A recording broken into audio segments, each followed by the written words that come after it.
Good Dog, Dogidia, thanks for subs. Can I get a blam inspired by the next donation sound effect we hear? Okay. Jack, Linz, thanks to subs. Enjoy that VIP. Ed59, Old Mins, Capelli, thanks to subs. Adab. I've just got one on the keyboard there, so you don't get a one M. Cooch, thanks for gifting that sub. Biscuit. Berry, Tom, thanks for subs. You don't need a parachute to go skydiving. You only need one to go skydive twice.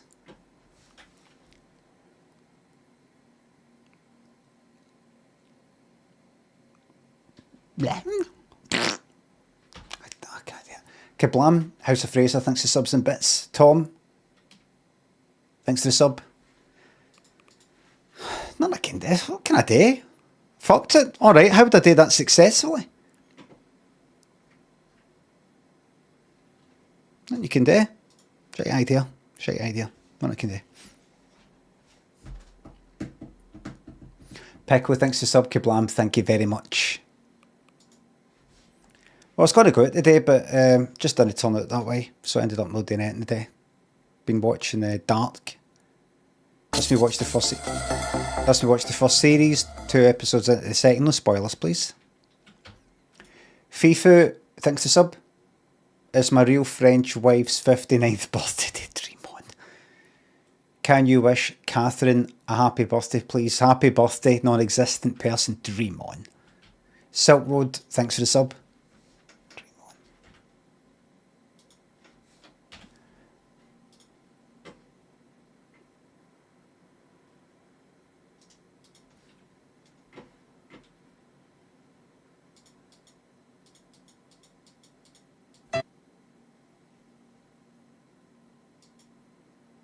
Don't know.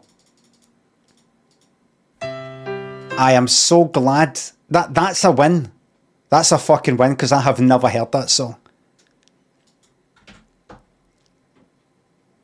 That's a type of win. To me, I'm not going to convince you it's a win.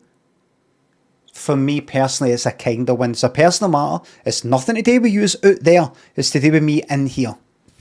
It's fucking hell.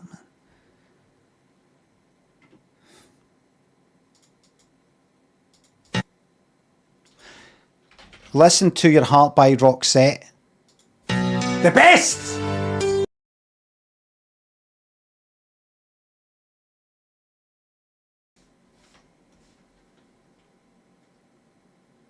There you go. And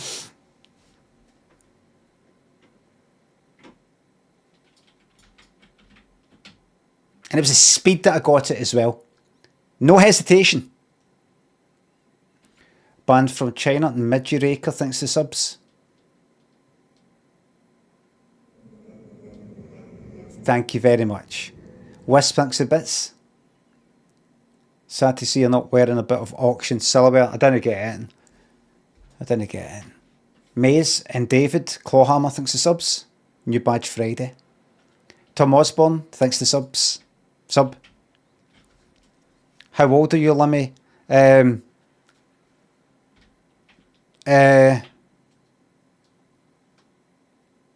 Old enough to know better. But old, what is it again?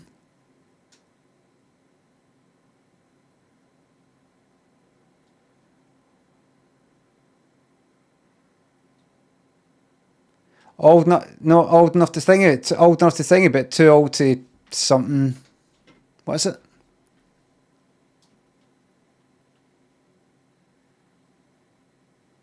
Old enough to forget.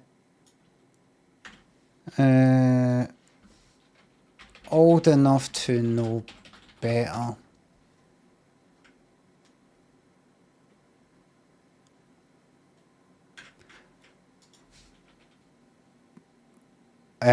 Young enough to do it anyway. That's shite, that. No. No, that's shite. That's shite. No.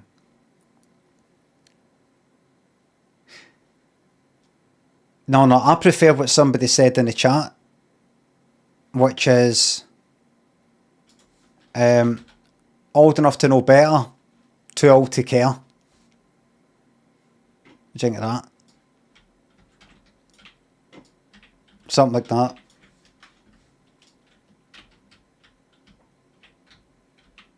I think that's better. Get that one printed. Irate, John Cox, thanks for the subs. Mog, one man band, thanks for the subs. I don't know what day I put the decorations up. It's Lynn that says go up to the loft and get them. McD thinks a sub. Fuck everyone. Well said. George Grumble, Rival thinks a subs. Can you recommend a club classic? Oh, it's got to be. Oh, can you feel it, Mr. Fingers?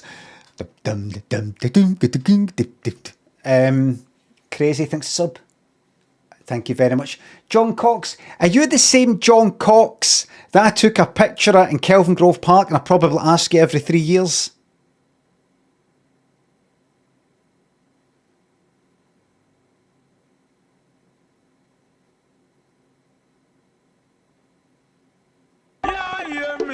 Yes, that's amazing, isn't it? It's like a million fucking years ago, isn't it? Sunrise thinks the sub. Crazy thinks the sub. Thank you very much. Da, da, da, da, da, da, da, da. Yeah, da, da, da, da, da, da. Okay. Just get a wee bit of... Oh, get the bet on the go. How many subs in the top 10? 2-minute bet, and I'll just get some music lined up for you. Kier Cat thinks sub. Limmy, Glasgow. Nice one.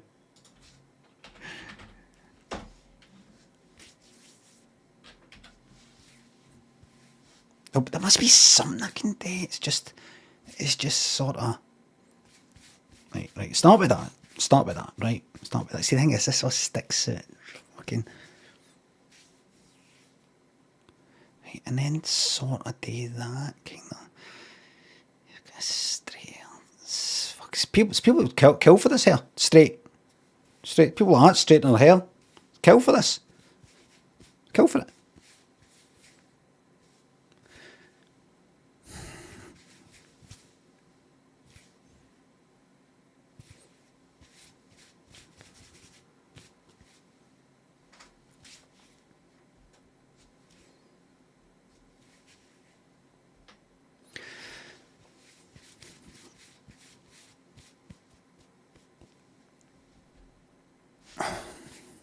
A bit that way, a bit the other way.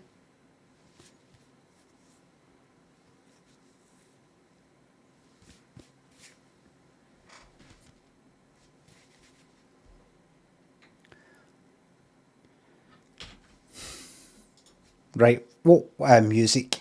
Let's see. Slim Ravioli, thanks for gifting us 10 subs, and I do believe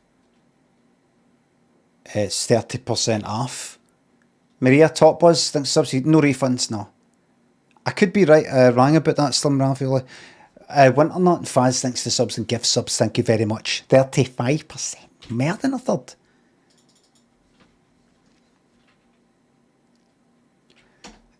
Let me think, what's a good song?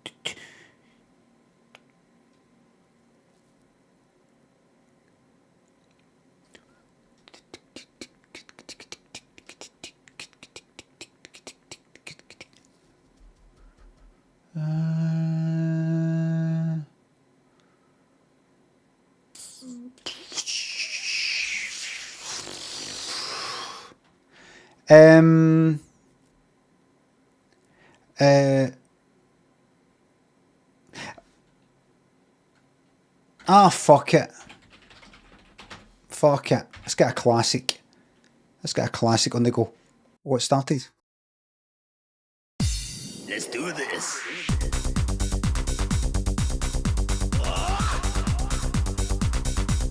And we're off. Palace chat, Turkish Delight is a good song, glad you like it. Rico, Paz, thanks to subs.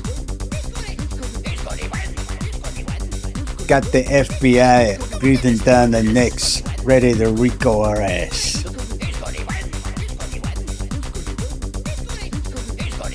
Rico our ass.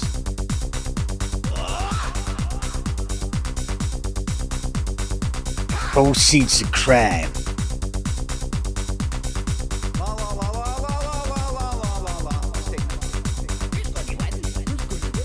Rico our ass. Let's do this.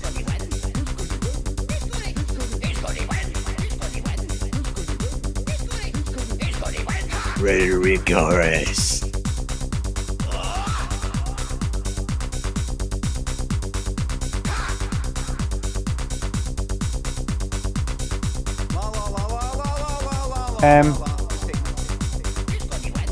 Don't know if you know, but there's a magazine, there's sort of culture, arts, culture, entertainment magazine in Scotland called The List. And I've got this thing every year called Top 100 or something. It's like the top 100 movers and shakers in the world of arts and entertainment in Scotland. I was once number whatever the fuck I was. 18, 40, can't remember. I don't know when, Limmy show era, maybe. I had a look at the most recent one that came out yesterday. Roscoe was in talking about how he's going to a list party, I think it was to announce.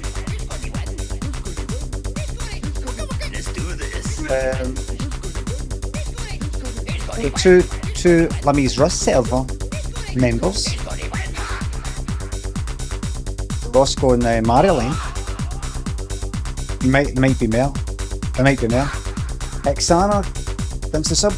Sorry to be a dick, but can I borrow 20 quid to the end of the month? Absolutely no way, there's no chance I'm seeing that again. Tara, thanks to sub.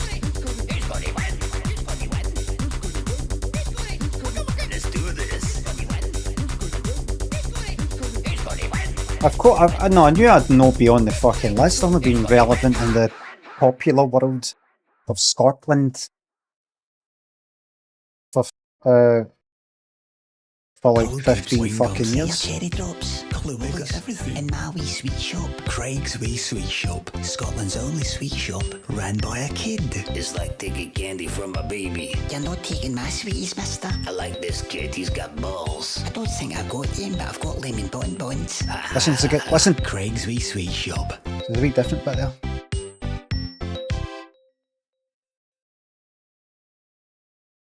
Man invents cocktail. Man? No, it was women, was it not? Women invents cocktail. Was it? Let the story commence. Mary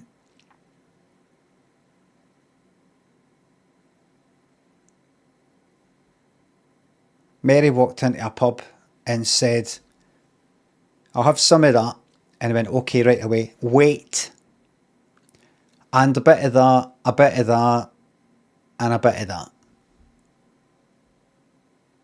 And the guy behind the bar said, I don't think that'll go with that. Doesn't really go with that. That's a kind of sweet thing.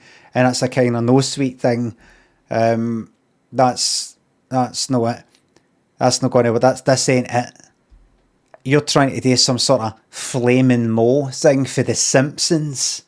This has happened before. She said this is different. She said, I just want just three things. Put vodka, right? Put vodka in it. Put Jack Daniels in it. Put grenadine in it, whatever the fuck that is. And put one peach schnapps and blue balls, and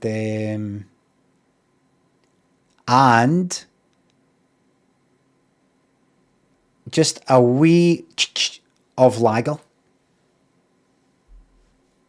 and fill the rest up with tonic water. He said, all right. There you go. And she drank it. And it was minging. But it tasted like one of the things that get you fucking wrecked. Very nostalgic for the old days. When you just drink whatever it is you could drink just to get wrecked.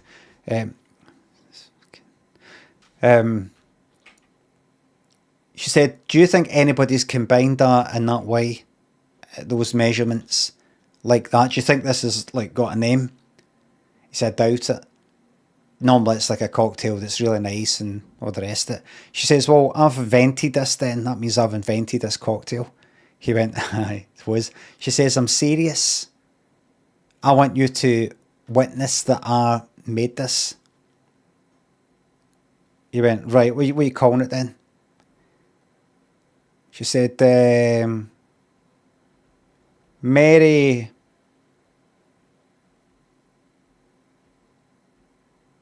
Magdalene. My name is Mary, so Mary Magdalene. Went, all right, then. And then some guy walked up and went like that. Oh, hi there. Hi there. What's that you're drinking? And she said, it's a Mary Magdalene. It's a cocktail I've just invented. He said, really? Barman, I'll have that then. Oh, yeah, and with your boyfriend. And with your boyfriend, friends. She says, no, I'm just in by myself. He went, okay, all right. Mind it's so mind if I join you, a bit of company. Till someone better comes along, someone better than me comes along. Give you company till then. She went, aye, right. The barman made the cocktail and the guy was watching, going like, oh, that's quite a lot, that. Is it called again? She said, Mary Magdalene. So they got the drinks, paid for it. And he says, would you like to keep sitting at the bar or come sit at a booth with me? Or, you know, whatever you like. And she said, I'm fine at the bar. He said, that's great. It's still okay? Is it still okay if I'm here? I always like to check. See, I'm not old-fashioned. I like to check periodically, every 5 minutes, if I'm still permitted to be in your presence. She went, yeah. And he kept drinking it. And then he got a bit drunk. And she got drunk. He says, well, will we get another one? She went, aye. They got another one. The two of them ended up blitzed. He fell, banged his head. And got kicked to it. She stayed in, had another one until she was refused any more drinks because she was getting drunk and cheeky. There was some sort of commotion outside. Apparently an ambulance had been called because guy, some sort of like problem with his brain or something, been a head injury. And the barman's like, here, that wouldn't be that guy. He's not collapsed outside, has he? And she was like, huh?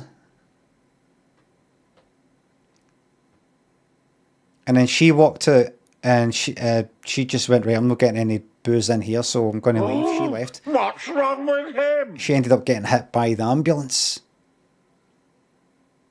that was driving the guy away to the hospital, and kind of slowly. Because she collapsed in front of the ambulance, but they didn't see, so they drove away slowly right at her head. Popped her head open. And the barman came out. And he was like, oh no. That's my fault. He hanged himself through guilt. That's my fault. I'm no better than somebody dealing smeek to primary school wage, do you know what I mean? And then the barman woke up and went, it was just a dream. And his flatmates came in and went, what are you screaming about? He went, oh, I was... And his flatmates were... He just remembered, oh,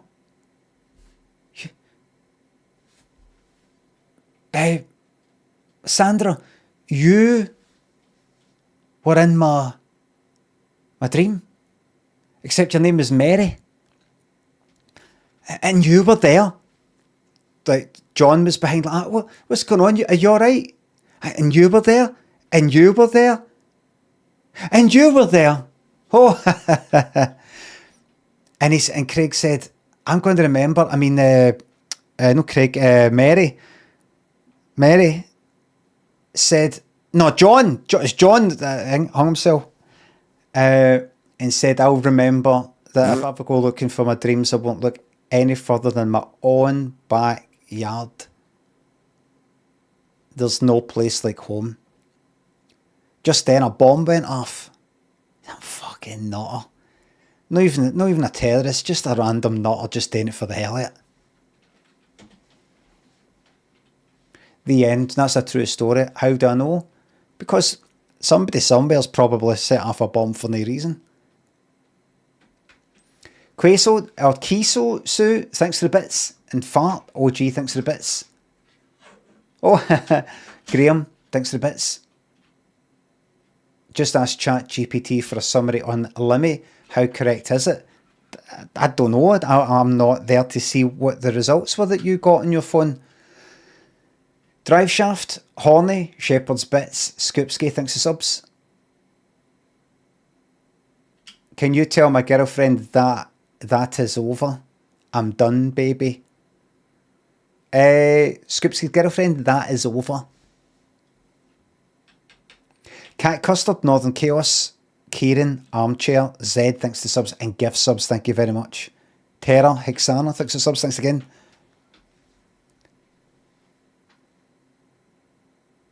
Oh, the bet was 6, right?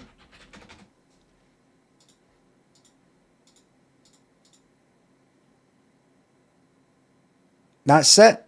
That's it, paid out. So, what have we got coming up tonight?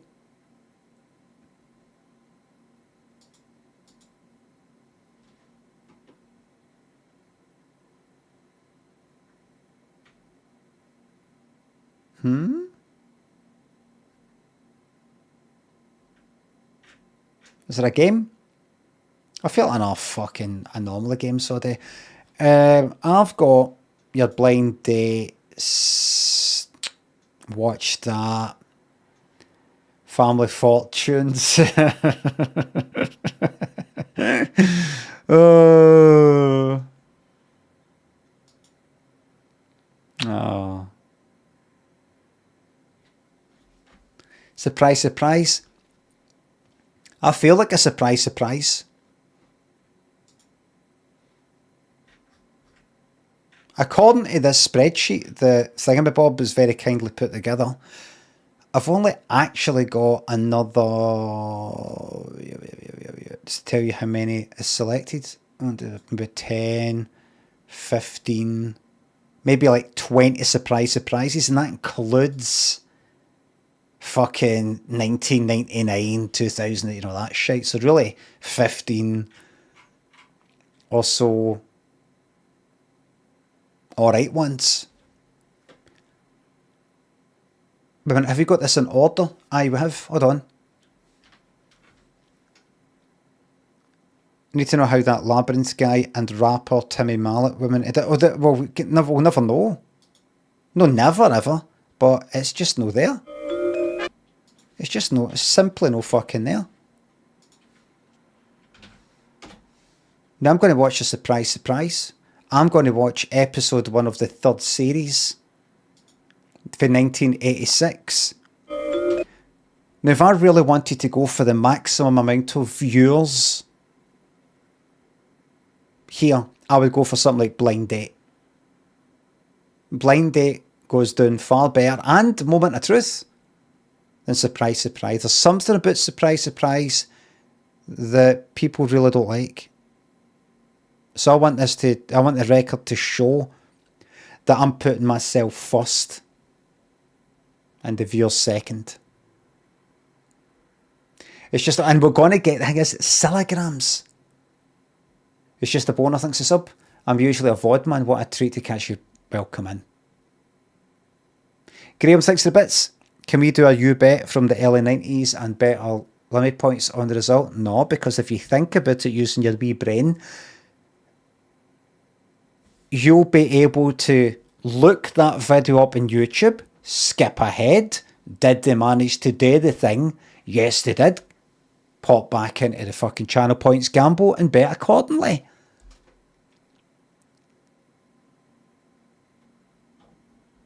Sutsy and Cherry Lad thinks the subs. He's a jobby. Was Dig Up Daniels referring to Paul Daniels' Some of Your Part? It popped into my head all day, but sounds like it. Mr. Goonbones Disco, Mac, Thatcher's Ashes, Zorman thinks the subs and bits. Hull actually imports a lot of its fish. Vermicious and thanks to sub. I was saying Dig Up Thatcher. I think I was saying like Dig Up Thatcher, Dig Up Savo, hashtag Dig Up. I don't know when that was. And then I might have done Dig Up Daniels for a laugh. It sounds like me. I'm not that person anymore. I'm a good person now. And with everybody's help, I'll be able to be even gooder. Wee Guppy, Kurt, thanks to subs. Streaming and memeing. 33 months is still nothing interesting to say. Show that's perfect. Thank you very much. Emmett, thanks to sub. This was broadcast Series 3, Episode 1, and the 19th of Surprise Surprise. Apparently this is the first series featuring Bob and Gordon. This came out 19th of January 1986. Irish Gamer Girl thanks to sub. I have 4 siblings born in the 80s and none of them could get me into 80s music, but you have great taste and have got me into a rake of stuff, thanks. You're very welcome. Because remember, you've got your main ones and then you've got your wee side ones. Monkey thanks to sub on our Friday night, and wee big man, what's your favourite guitar-based band?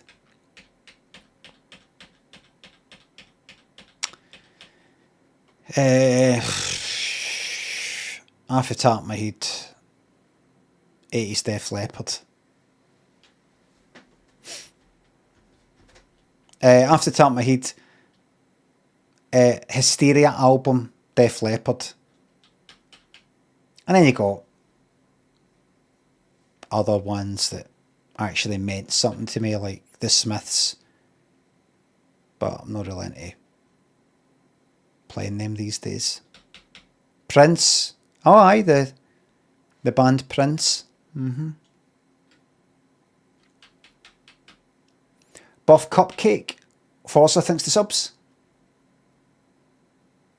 Echo thinks the bits. Used to watch Cilla'S with your mum in the 90s. You're very welcome to the nostalgia. Molecule thinks the sub. We have not watched all a Moment of Truth, no. Garn. Macaroni thinks the sub and enjoy that VIP. Redmond thinks the bits. That Missing Blind Date episode was uploaded 4 days ago. No. Now Fario thinks the sub. No.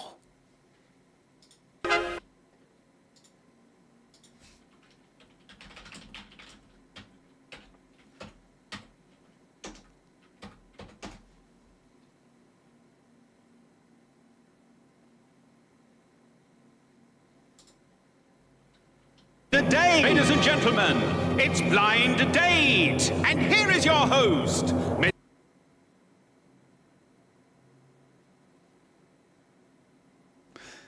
Give us a second. Hold on, I just need to check something out. What is it? What is it we've not got? What were we watching? What's that again? Series 5, episode 13. And where did that leave off? Series 5, episode...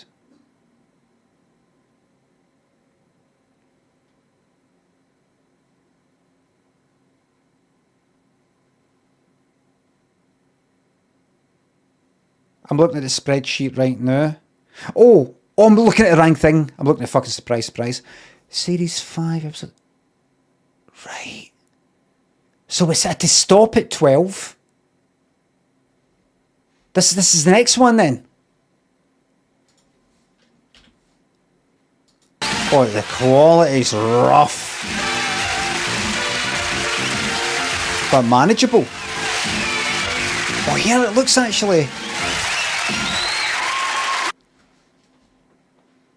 So we're not going to get to see what happens next.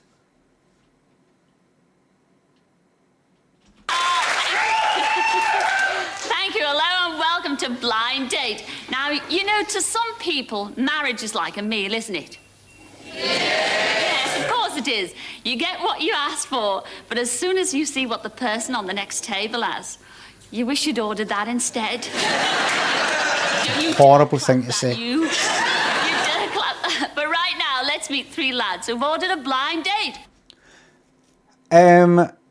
She will pick... I'm not going to bother with the bet, right? We just need to get on with it. We've got a lot to get on with. She will pick...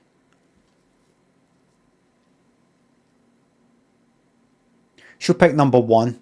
And here they are. Guy Twitchy thinks the sub. 1 more month before the big one. Oh, it's a 9. Jack. Thanks for £3. I bet yous are all racists. Garm thinks the sub. Great days. Hello, number 1. Would you like to tell everybody your name and where you come from? My name's Dean and I'm from Leeds.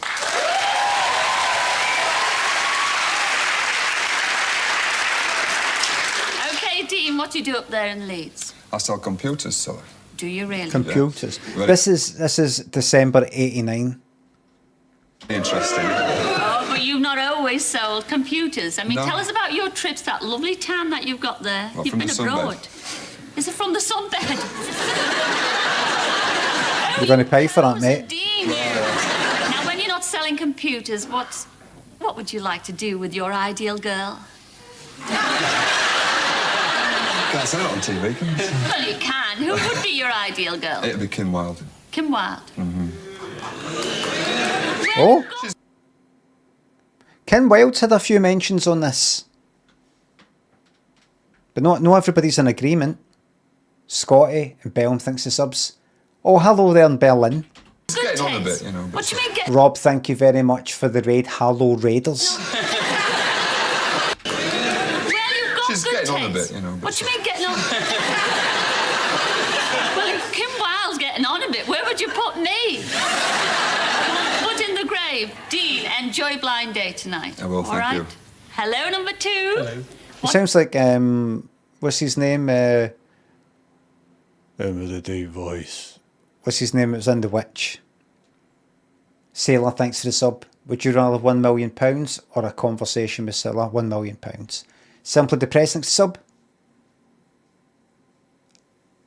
A big shout out to girlfriend Kelly, who's been in hospital all day. Ralph Innocent. What's your name and where do you come from? My name is Thierry and I'm from Berkshire. I do apologise for my hair, everybody. All I can do is apologise. I can't believe we've got Raiders in and I've not done my hair.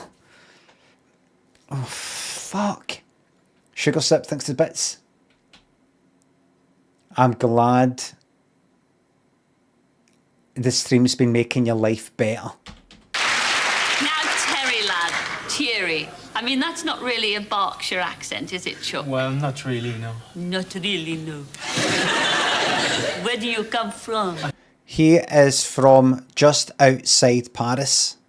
From France. Yes. Which part of France? I'm from Vichy. Gosh. I've Forget got no it, you chance, have two. I? She's going to go. If anything, that romantic... I love the French accent. What are you doing in Britain, in Berkshire? Well, I came 3 years ago to stay 6 months to learn English. And I stayed. Have you met any nice English ladies? Not while you've yet, been- Fishy. but, you know, I'm working on it. But there are plenty of beautiful English ladies, don't you think? Yes, definitely. I think they are even more sexy than French women, actually. What a lovely thing to say. Oh, girls, couldn't you fall in love with the voice? Enjoy Blind Date. Thank you We're very so much. proud to have you on the show. Thank you. Moving on to you, number 3. What's your name and where do you come from? I'm Nigel, I'm from London.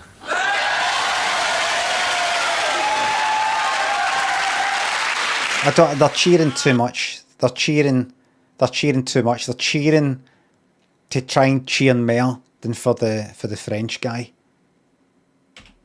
Oh, nice. You see all those British fellas out there getting very jealous now. Aggressive cheering.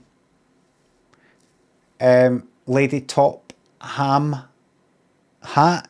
Thanks for the sub. I'm teary, I can tell. Yeah. What do you do? This guy knows DOS commands. I know DOS commands.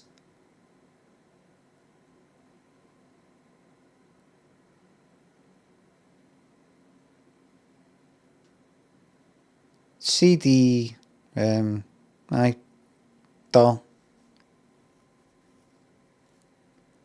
Pie Attack, thanks to sub. Over here in London. I'm a chartered surveyor. Are you really? But you were once an estate agent, weren't you? They're going off you. Somebody will hear you. Bit by bit, they're going off you. What are your hobbies, Nigel?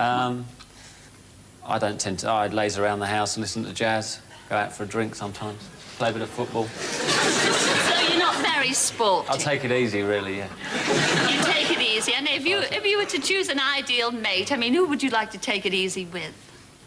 I like Kirstie Alley, who's the lady on Cheers with the long dark hair. Oh, lovely. She's nice. Well, I can't promise. Oh, I hear somebody go, I play video games. The old Commodore Amiga. On the old Amiga. Any of you are Kirstie Alley tonight, but we can't promise you a good Atari time. ST. Enjoy the show. I'll see you in a mo, all right? See you later.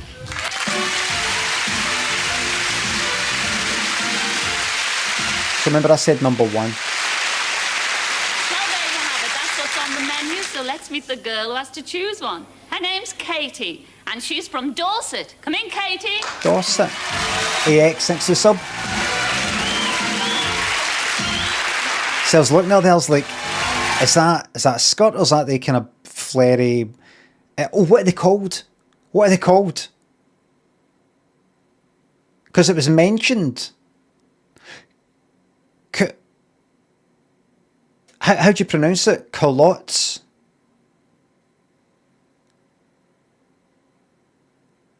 Culottes, that's how you say it.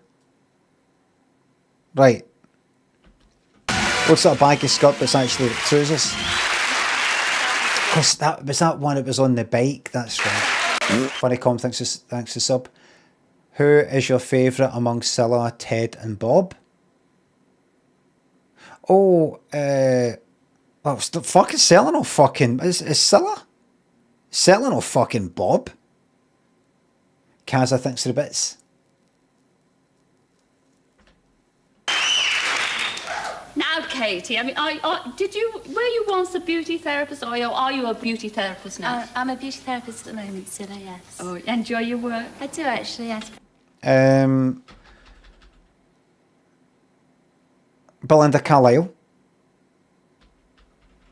And also, like 3 other people. Fuck. Is it just Belinda Carlisle I'm thinking of? She looks like there's a newsreader, I think, that looked like her.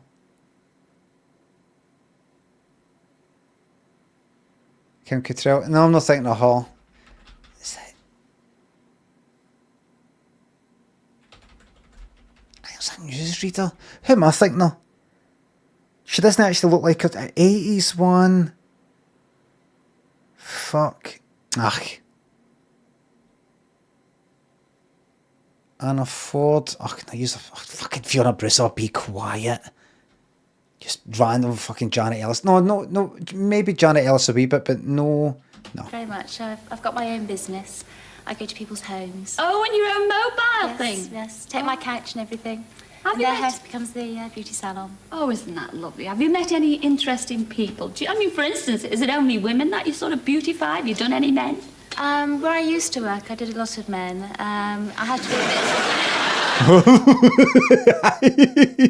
a bit... Yous wouldn't get it. Yous wouldn't know it's a grown-up's joke. Yous wouldn't get it. Oh, super. Well, I'm sure you're going to enjoy tonight's show. You've got 3 questions there, I believe. That's right. Are you going to fire away? Okay, then. It's said that people resemble their dogs. In that case, which dog should you own? Number 1. I think I'd have to be a greyhound because I'm very athletic. With me around, you wouldn't go to the dogs. Right. Number 3. See if somebody goes to the dogs, does that not mean they kind of fall into a state of disrepair?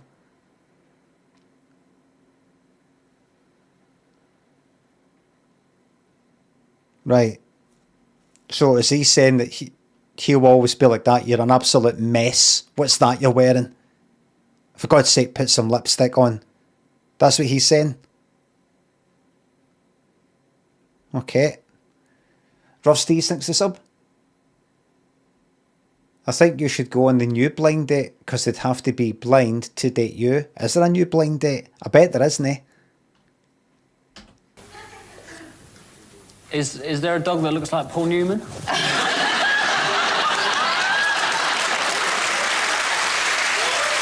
Cilla, don't laugh too much. I hope so. You have got guts. I probably look more like Paul Newman's dog, actually.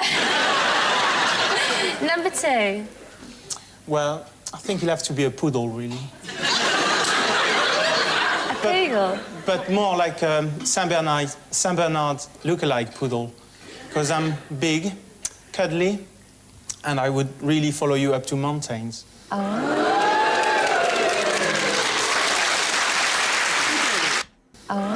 Big, cuddly, and I would really follow you up to mountains. Follow you up the mountain.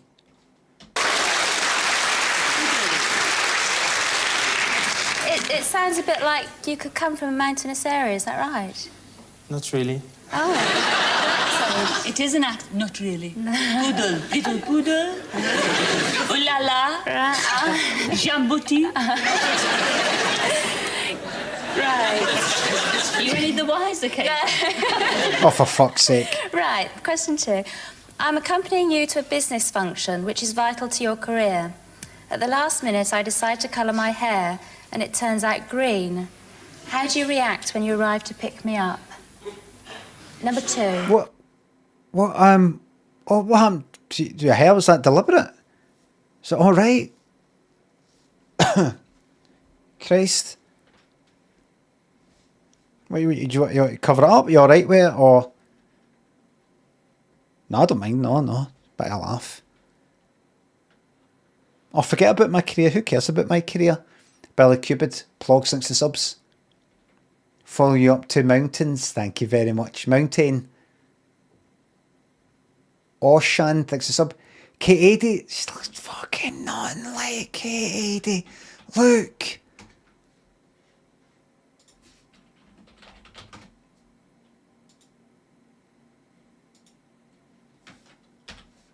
You could sort of maybe go, no, for God's sake. 80s UK female news presenters. What we're going to get here then? No. Oh, right, wait. I maybe think no, huh? I maybe think no. Well, huh? That's a whole, it's the whole fucking thing's huh? The whole fucking thing's huh? I'm pointing at that one there. Her there. She looks a wee bit like her now, but her there.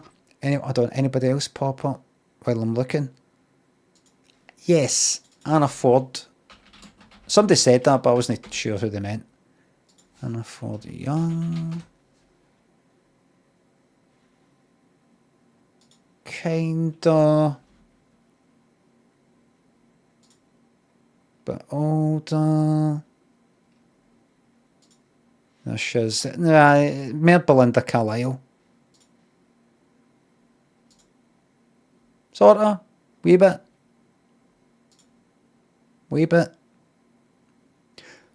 One thing I've always thought about her is she's always seemed a bit, I don't know, either chilled out or tuned out. Might be to do with the eyes. Might be to do with the fact she's a newsreader, and newsreaders, there's that way in the 80s anyway, where they don't get emotional and don't do any fucking, nothing. She's just always like that, just kind of like, and if it's a fun bit, if it's a happy bit, a kind of and finally bit, I was like that, just kind of put a smile like that, and then like that. Just really like sleepy or something. As if this is our last week, and or she's only doing this for a week. She's not actually really planning on doing this line of work. She doesn't really care too much.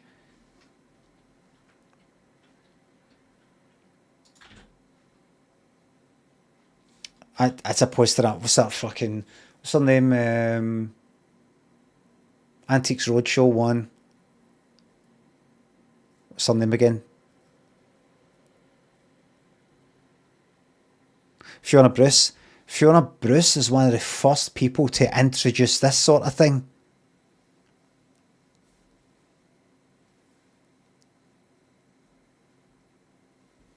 That she introduced a kind of like shaking of the head sort of thing. Nobody did that before. At least nobody in the UK.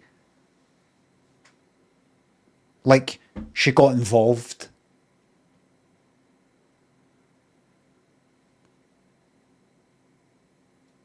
Where dozens of people have lost their lives because of this, something, like that.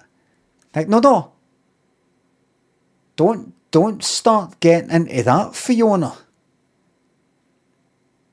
You start shaking your head because dozens of people have lost their lives because of a flood, a natural disaster.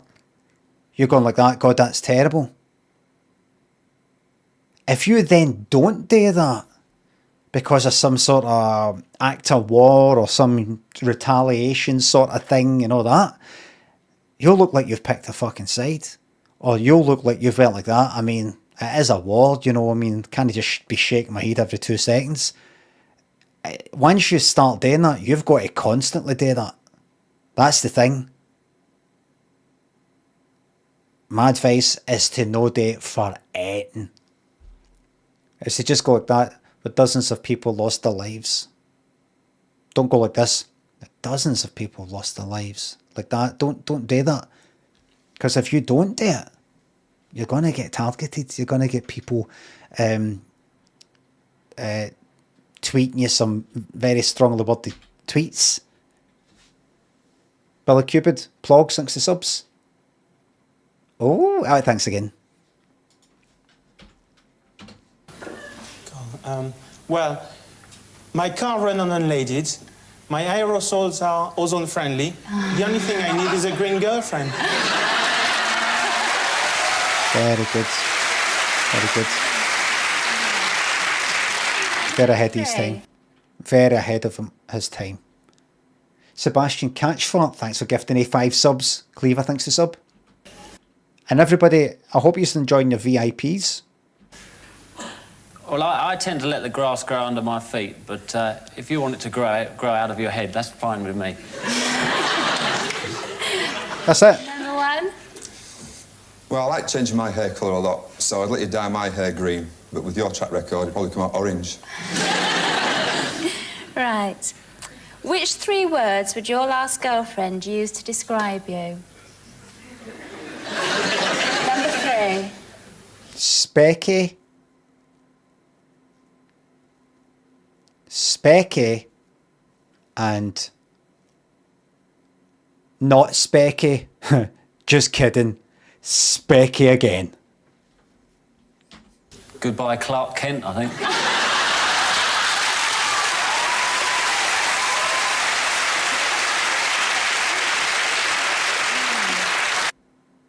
Goodbye, Clark Kent.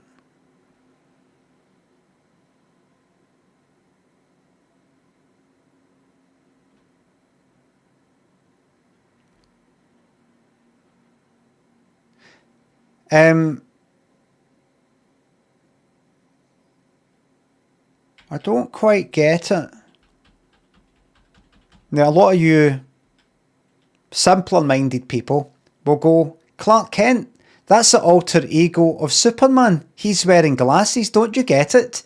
Clark Kent wears glasses, so does he. Think about it for just a wee moment, would you?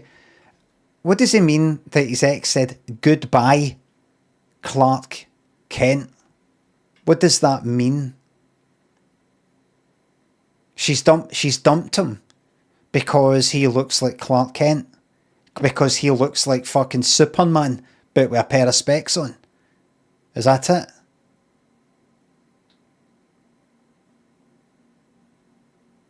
He looks exactly like Superman, but with a pair of glasses on. See, I was actually thinking, was there a pound shop sort of place back then called Goodbye? So he's saying he's a pound shop Clark Kent, if you know what I mean. Cowpig, thank you very much for the sub, and who was that with the young Grebo? Thanks for the bits. Looks more like John Major. Aye. Number 2. Ooh la la.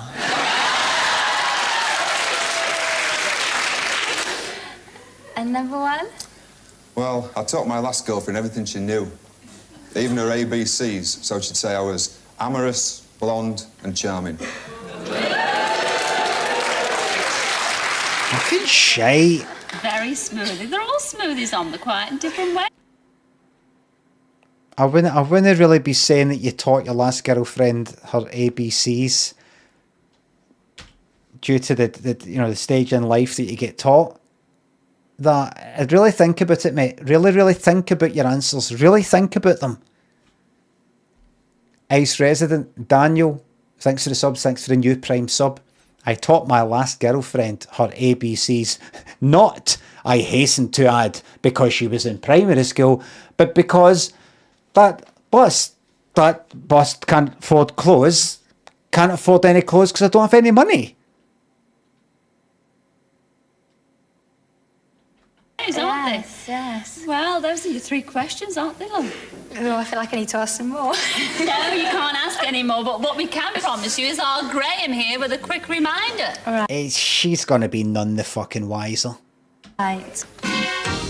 Well, Katie, will you pick the amorous athlete number 1, who's dying to go out with you? She might just go for number 2, just go for the accent. Or will you choose the mountain climbing St. Bernard number 2, who probably keeps unleaded brandy in his barrel? Or how about Supermanic number 3, who's keen to let your kryptonite green hair overcome him? The decision is yours.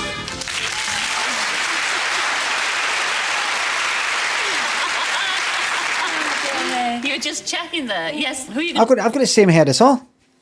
We've got the same hair. It's me, Kate, and Heather loves rats. Thanks for the subs and new Prime sub. gonna go for? I'll go for number 3. Number 3. She's not into the French accent because remember, English people hate French people because French people sort of do their own thing and don't really compromise. Just like English people. French people are just like English people, but because they're no English, the English hate them. Pigeon, thanks for the bits. Thank you very much. Thank you very much. I'm generalising, of course. I think most people like most people, personally.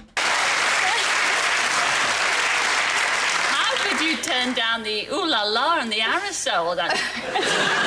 Blonde and beautiful, but you did. You did, but they're all three great guys. First of all, you turned down number 1, and that was Dean from Leeds. Come in, Dean. Our Dean.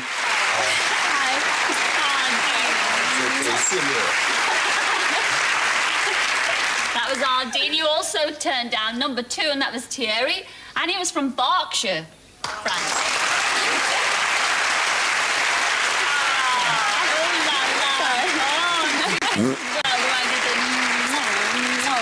Get back, mate. It's not your time. Liam, thank you very much for the fart bits. Ryan, thanks for the sub. Old man stuck in a well in his PE kit crying. It's a wee bit too much for me. I mean, what would an old guy be doing in a physical education kit? He's not in fucking school. You on a bit? But here's your blind date for this evening. Are you ready for this? No. His old one? Oh, no. Teacher? But that's not his PE kit. That's like his teacher sort of clothes. It's just, forget it. Oh. You chose number 3, and his name was Nigel, and he's from right here in London. Come in, Nigel. They're probably really suited, actually.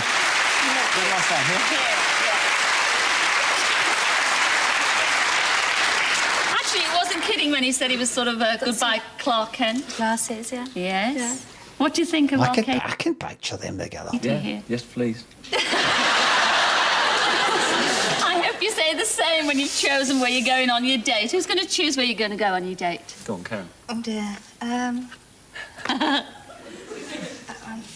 Who's going to read it? You can. Oh, go on, Nige. Cyprus. I've got my glasses on. Yeah. Cyprus. What does it say, Nigel? A day in Gibraltar. Very, very close. I mean, it's an island. Have you been to Gibraltar before? It's the Mediterranean, gateway to the Mediterranean of the sea. You're going to go over the St. Michael's Caves. Oh, the monkeys, yes. Yes. Lovely, lovely. Really, really good place. C. Murphy, Riker, thanks for subs. If you want a home away from home, kind of like Benidorm, but it's more like England. Yeah, now, a little tip, because I have been to Gibraltar. The barber, you know, well, they're apes, aren't they, really? Same with the family. I mean, really, don't carry anything else in your hands except your nuts. Be careful.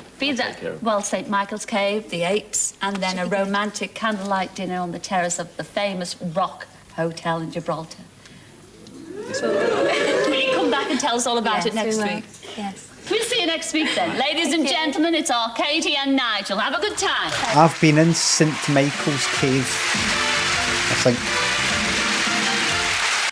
I was in a cave. Oh, yes! Oh, you're a fucking dancer. We've got fucking adverts and everything. And it's Gold Blend. Oh, hello. I've just moved in next door and... Wait. I was just wondering if I could borrow some tea. Of course, come in. What's this? Actually, I'm just making some... Oh, no, what's this?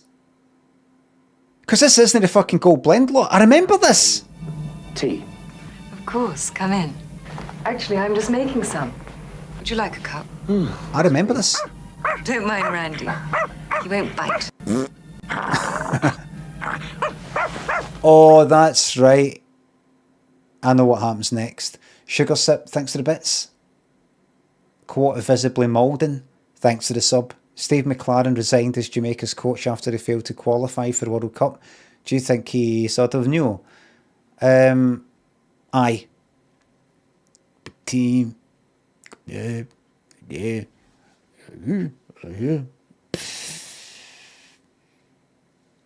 Big team. Sort of new. It's a big team. I say Champions League. How you say roast beef. is on the door.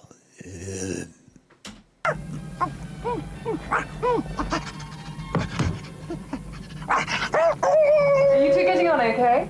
Fine. Time for a sharp Oh, it was that. time for a cool sharp harp. The dog's alright. This Christmas, say thank you with Cadbury's Roses. Everyone covered in delicious Cadbury's chocolate. Can it be long now until even Christmas chocolate can no longer be classed as chocolate? Did you hear the news? I mentioned it a few weeks ago.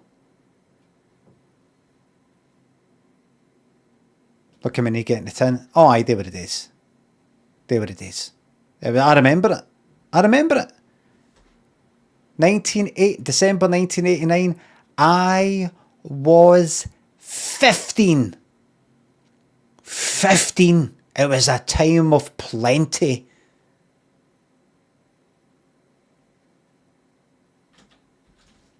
What's that biscuit? One of the biscuits. If you like a lot of chocolate on your biscuit, join a club. Club biscuits now are not allowed to say that the stuff they've got on it, the chocolate, is chocolate. As I've said before. Not allowed to say. Because the cocoa solids or whatever in the UK are too low. Now it's got to be called, I think, chocolate flavoured. That's where we are. That's where we are. You forget about your fucking AI. People are taking their eyes off the fucking ball. I see it all the time on Twitter. That's the fucking algorithm I've got. Cunts going on about fucking AI being terrible this, terrible that. That's not art. That's just this. That's not art. You're taking your eyes on the wrong fucking thing. Your eyes should be on the chocolate.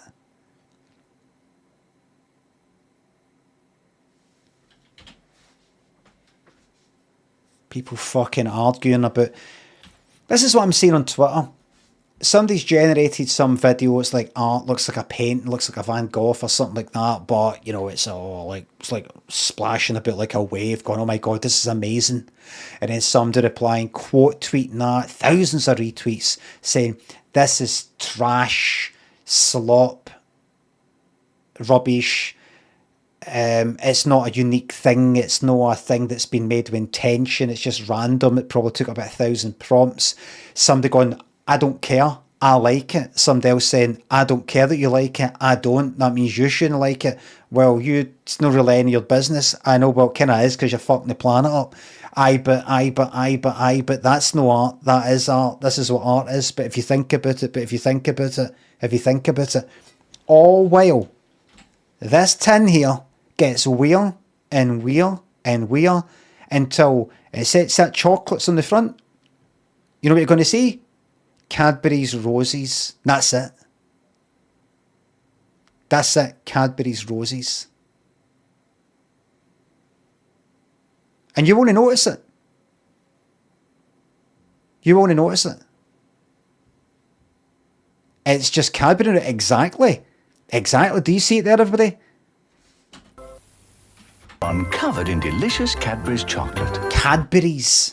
Look, you can see it there. Cadbury apostrophe S, very small. And they decided, let's not call ourselves Cadbury's anymore. We'll just call ourselves Cadbury. Cadbury. Just call ourselves that.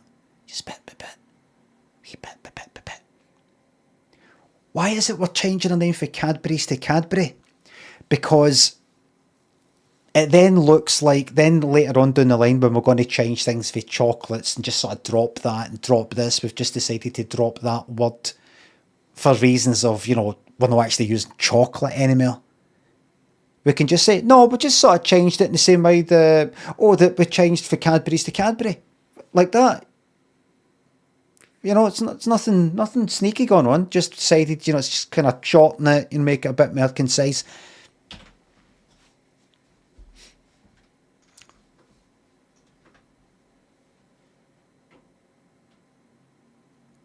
Jules Crumpety, thanks for subs. Thank you for being here. Thank you for being here. Because without you here, I'm just a guy sitting in the room by himself Talk to a camera for no reason.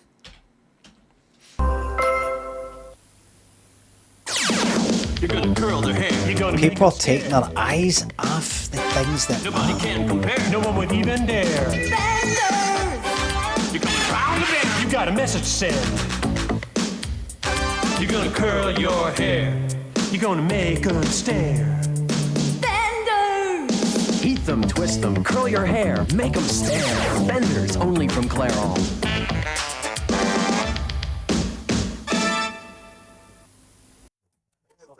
Malibu.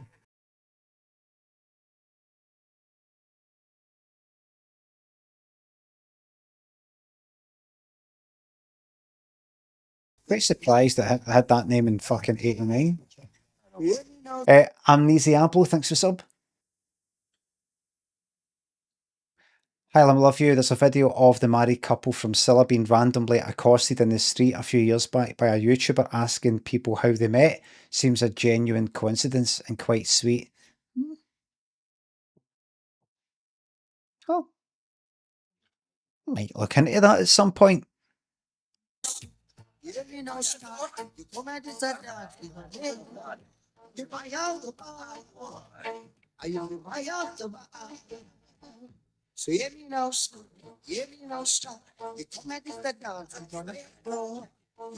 Malibu. When we're having a drink, it's part of the furniture. 24% down the hatch. This is for not tampons.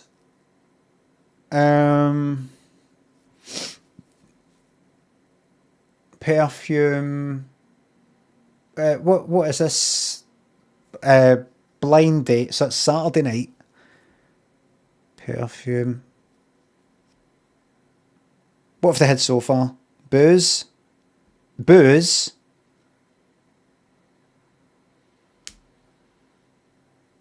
Maybe booze again.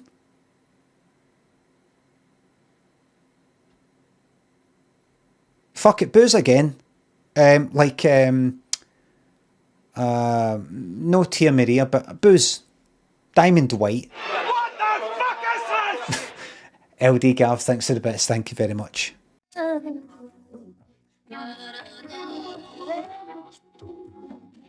She's driving. No likely to be booze unless she's stopped and could be makeup.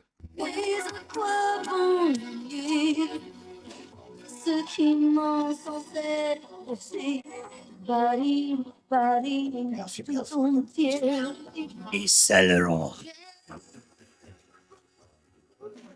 My perfume and Paris by Yves Saint Laurent.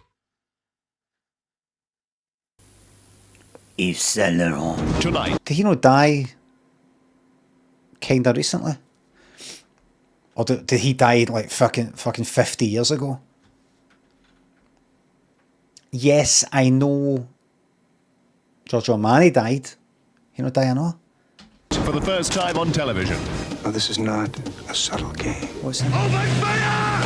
Frederick Forsyth presents Just Another Secret tonight. Tonight. Oh! There they are!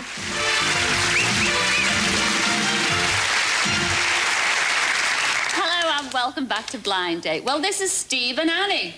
And last week they spent their blind date in Phantasialand in Germany. Steve and Annie. They're a bit close for a couple that might not have gone. So remember, I think I should sort of quickly fucking show anybody that doesn't know, because it's worth it, just to see the the difference of styles. Very different. One was sort of Timmy Mallet. The other one was David Bowie and fucking Welcome Labyrinth. to Blind Date. Can't you?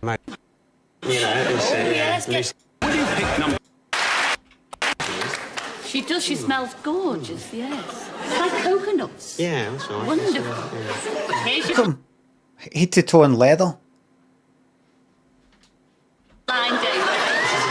This is the bit. This is we've all been waiting for. Ladies and gentlemen. And Steve, your blind date. You chose number 1, and it was our Annie from Merseyside. Come in, Annie.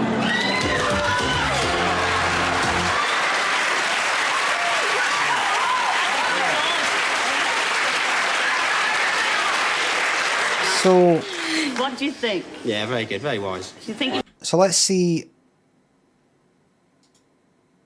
So I would say they've met halfway there. Who do you think's changed style the most?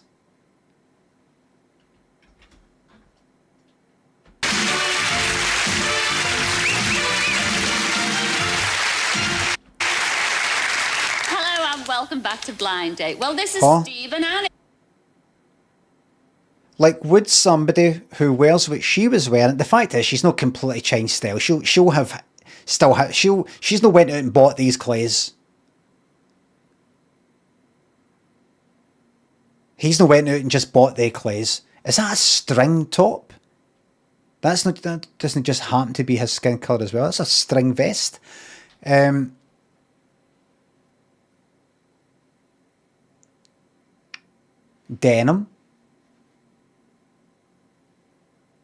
I would say she's when, like, if 50-50 would be them meeting in the absolute middle. I would say it's 60-40. I would say she's moved 60%.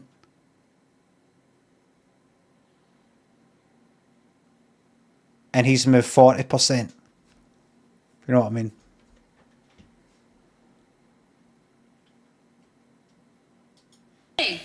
And last week they spent their blind date in Fantasia. Oh, remember? No, I would say it doesn't have to be one balances out the other. Both of them could just have nudged 5% towards the middle. Right. I bet idea better about it.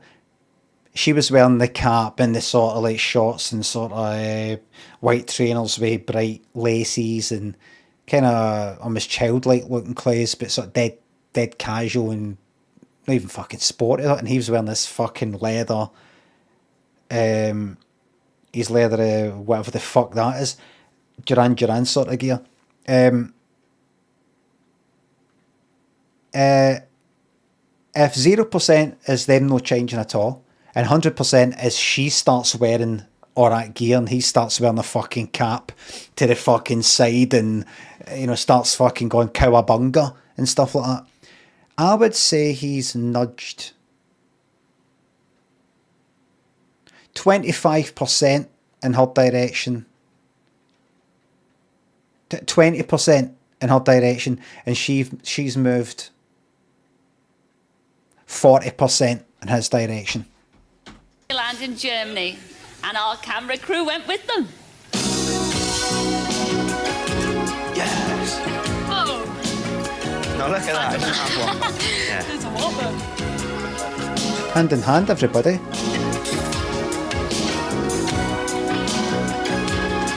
He's got Denim's leather jacket. She's got. Hold on. Oh look, they're having a laugh. Look.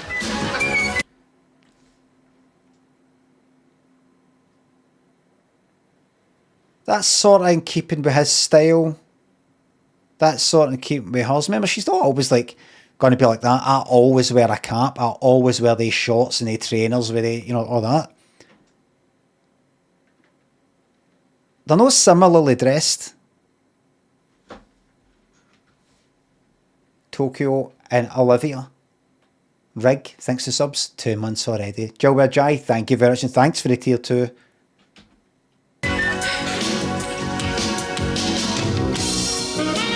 Hand on. Oh, they're getting on. Look at this.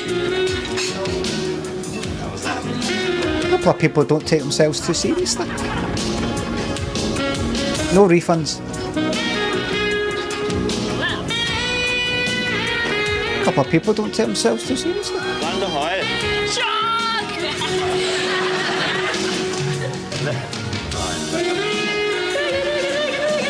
And next time, keep your hands to yourself.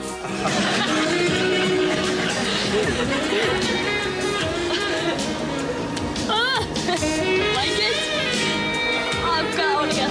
You bastard. I don't like this. One little bit.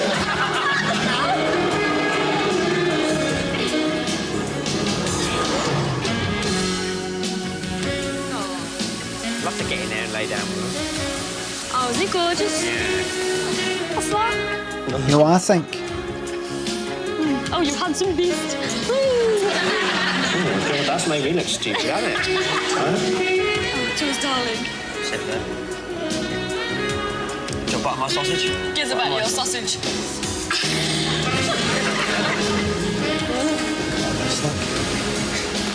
Look at all this. Ooh, I should have my slippers on, shouldn't I, you know? Like that. Just have a liquid. There we go, right. Aye.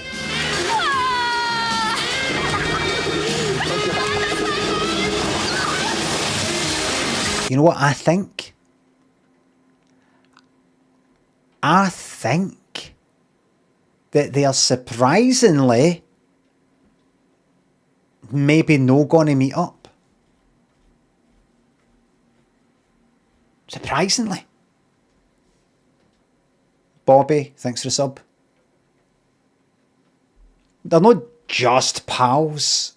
They sort of went somewhere with it, and maybe it just it didn't really work out. You know, something like that. Because we have seen couples that are like arm in arm here on the couch, and they're like that. Like she's like that. Nah, I'm not into him. Remember that one? The guy was like, what?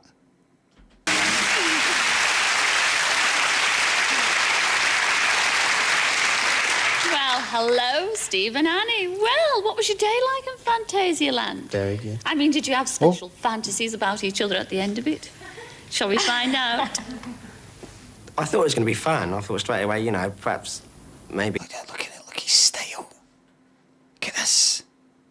With the pyjama and the belt and this and this and this. He's just 5 years out. 1989.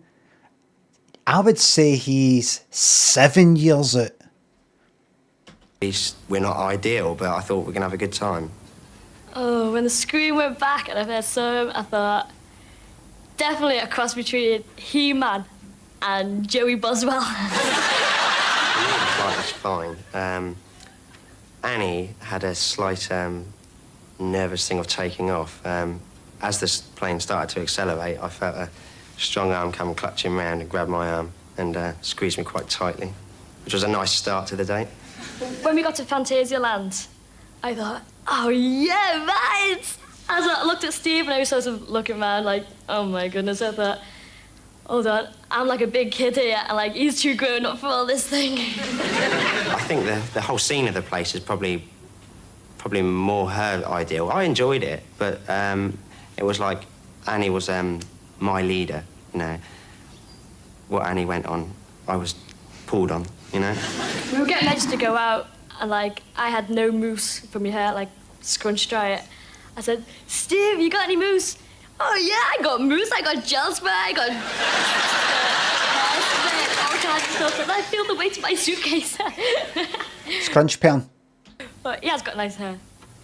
I think Annie, she kept sort of like reminding me about all my manners are going to be in the restaurant and that. So I think, you know, she tends to be a bit nervous on the side of going into things like that. You know, I think perhaps a trip down McDonald's and, you know, perhaps there's more her sort of thing, which is fine by me as well. To look at Steve, you'd think he didn't eat anything big or out of place. Like, can he eat, like, starters? Dinner. I was like, well, after the start, and oh, do you want mine, Steve? Yeah, okay. Annie and I... She'd be a really good streamer, wouldn't she? Betty and Bobby, thanks for the subs. We're never stuck for words. We could talk all night, or and the nice thing was, if one of us decided that we didn't want to talk for a minute, there was no, like there was something going wrong. It was just no problem, and then we'd carry on. He said really nice things to me over dinner, like really that made me feel special. Like he's the kind of fella he is. Like he said he doesn't say it very often, but that's all confidential, so I'm not going to tell you. Annie's a great kisser. No, Annie's, when you can get her into that position, when you can get close to Annie, she's nice. She's a loving person, and We did have a bit of a kiss and cuddle, and I did think, this is nice. When that screen went back, I wasn't her ideal. I think perhaps if I had the shorts and the cap on, it would have been, more the thing.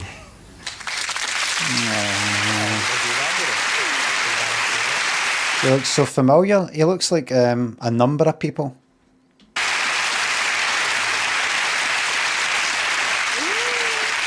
Well, you were very revealing about each other, weren't you? I mean, you in your own words, though, sweetheart, you did describe yourself as a bit of a, a child. I mean, do you really think she is a sort of a child? Bit childish? A little bit, yeah. But when we went out for the meal and that, the cap and the hat of the shorts, they went, and she put on a lovely suit, and she looked great. Stunning. You were saying that she'd be a little bit disappointed when she, you saw, came round the screen. That really wasn't your type, but you got on very, very well, didn't you? I think what it is because it's just her naturalness. Nobody has to put anything on for her, and she doesn't do anything herself. She just comes over as herself, which is perfect, And you have been seeing each other, ladies and gentlemen. In fact, they travelled down from Blackpool today. Oh, the two of them were in Blackpool at the same time. Yes. Are you going to be seeing each other again? I've been invited to Barbados at Christmas with the family, so I might take that up. I'd love to. Is there a future then?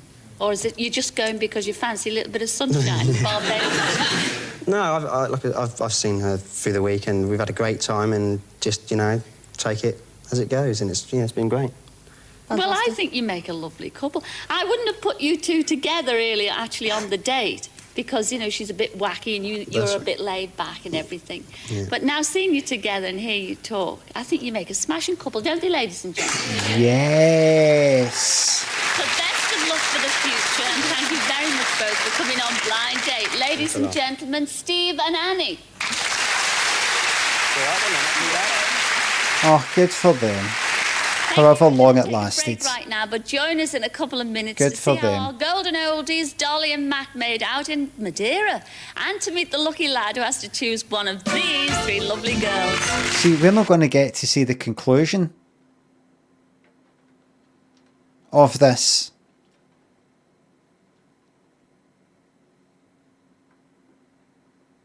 We are. We've got to wait until the next episode comes out. I mean, maybe it's there. Do you know, I'm going to make an executive decision. Hold on. Definitely number one is getting picked. I'm going to make an executive decision. Corton, thanks for gifting that sub. Thank you very much. Executive decision, and it is this. We're going straight on to surprise, but I do apologise for that. We're going straight on to surprise. Because we'd watch that one we're about to watch there and not see the conclusion of that possibly for fucking weeks, if no years. And then we'd see how the old couple got on that we didn't even watch. Alright. Now, we're watching episode 1 of the third series of Surprise, which is the first one. It's got Carol G's, No Wholeness, and Gordon on it. And while watching it, someone said it's been uploaded. Look, I'm telling you right now, I am fucking gasping to watch this. Gasping. Gasping. And I will watch it. I'm gasping to watch it. Gasping. Cilla'S not in this one. Omni Shambles, thanks for the new Prime sub. Connor, thanks for the sub. Gasping. We saw the couple review we wanted. Yes, Lewis Will said. I want to hear stories about people getting separated by the war. It's Friday night. I want to hear about families getting wiped out. Liam, thanks for the bits. See, there's more lollipop pats in here. The Cilla'S. Right, hold on. Our audience don't know we're watching them, but there are surprises in store tonight. 360 is ample. Who is about to meet again the little boy whose life he saved. 4 would-be impressionists who'll find out what it's like to be done yourself. And Sandy Tacknell, who's about to meet the brother he thought he'd lost forever. Fucking prick. And more, it's Surprise, Surprise! Ladies and gentlemen, Miss Cilla Black. This is your Friday night. So depressing. That is a bit, isn't it?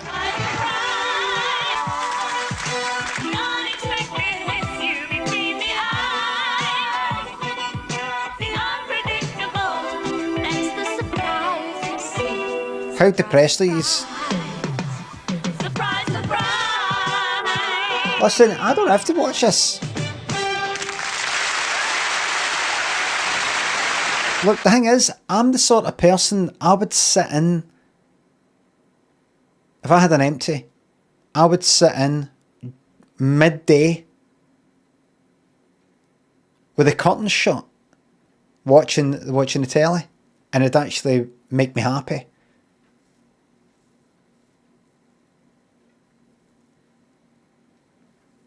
Do you know what? We're not going to watch this. We're not going to watch this. We're going to watch some proper entertainment. And Young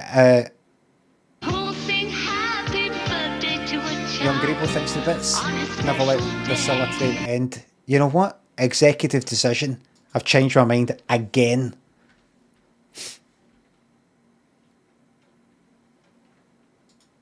Surprise, surprise.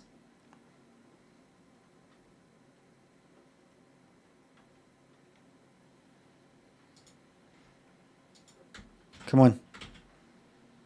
Come on. Screw it or not, everybody. Come on. Get it watched. One. Screw it or not, man. Surprise, surprise. Come on, get it watched. Come on.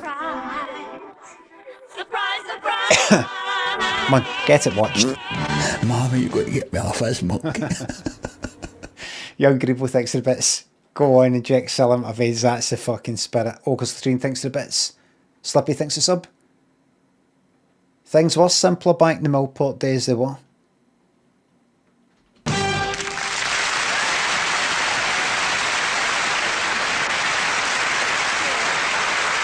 $360 pixels high is more than ample. Thank you very much, everybody. Good evening and welcome to the first of our new series of Surprise, Surprise.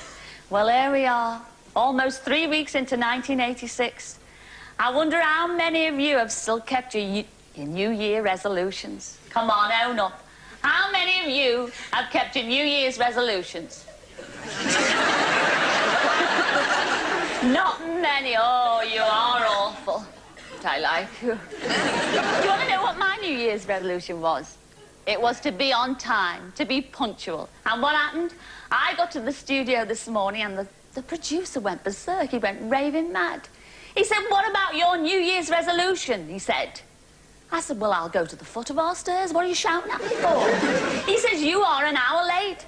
I said, "Oh, no." I said, "I'm early. I'm usually 2 hours late."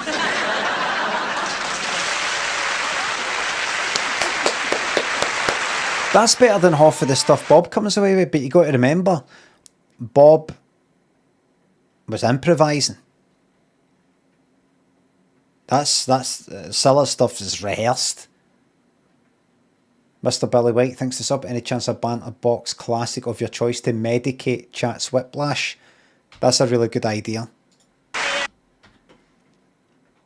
Jordan thinks to sub, thanks for taking that straight out of Bezos's arse pocket. Castle, thanks for the sub. Oh dear. Anyway, that's enough of my problems because it's time for our first surprise. And it's for somebody in our audience tonight. Now, we've got a party of ambulance men all the way down from Blackpool in our audience. Look at the colour. Just this pink. Tonight. Where are you, lads? Oh, and there are the fellas over there. Oh, look at that. Now, we arranged for you especially to come down here on a social trip, didn't we? Yes, but one of you doesn't realise that we fixed it all just to get him here, does he? No. Yeah. And that very person is Bob Pilling. Where are you, Bob? He's the one that's nearly fainting up there. Come on, stand up. Let's have a look at you, Bob. Oh. Ooh. I've got two lovely people that I want you to meet, so if you'd like to come and down and join us, I'd be very happy about that. Come on, Bob.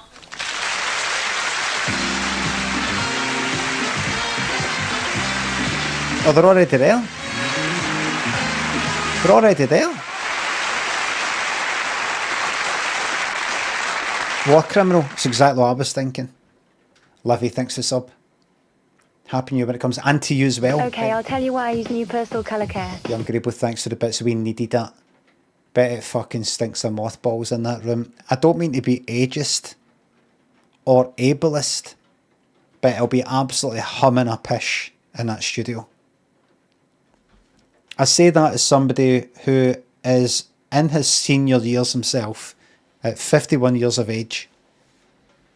I'm allowed to say that.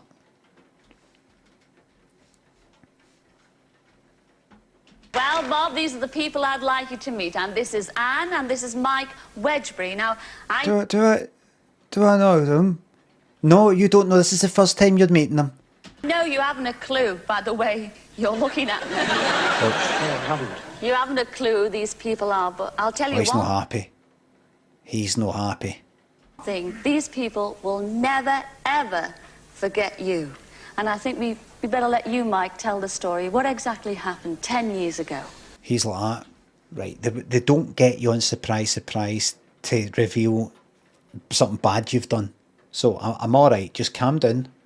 So it's not going to be them, it won't be them, it won't be them.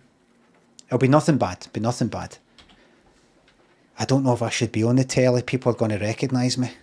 One Sunday afternoon, Anne was changing the baby on the mat on the floor, and after eating a meal, the baby brought back the food, and she said, "Mike, help." I looked at the baby and I could see that the baby was in distress. I immediately ran to the phone, dialed 999, asked for the ambulance, said to come quickly, there was a baby with breathing difficulties. I went back up the stairs and Anne was there with the baby and she handed him to me. I ran down the stairs and it was like seconds that the ambulance crew were there, and we went into the ambulance and... Hold on. Who's... Is this his baby? This guy's baby?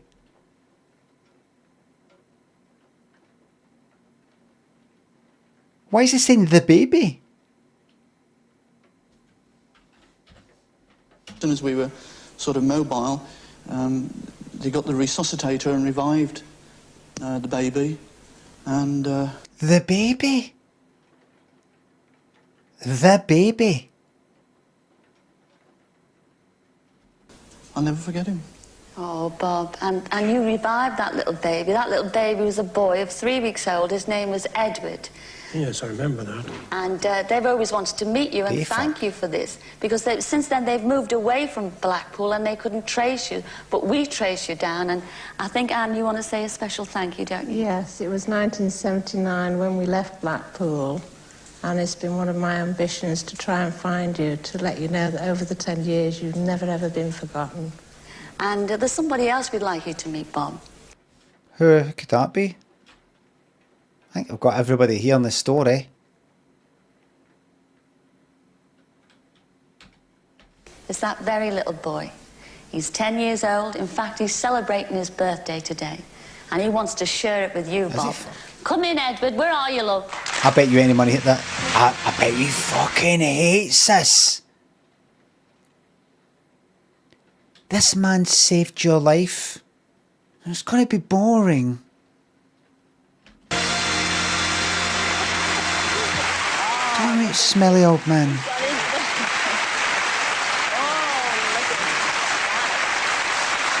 Do you have to cuddle him? No, no. Look, look. The best of British once again. The wee ginger boy sitting there like that. Him like that. Looking at the cake like that.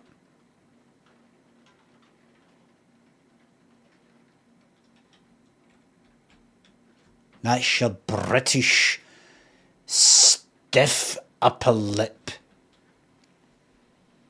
Look at the connection between him and the wee boy whose life he saved. Can't even fucking look at the cunt.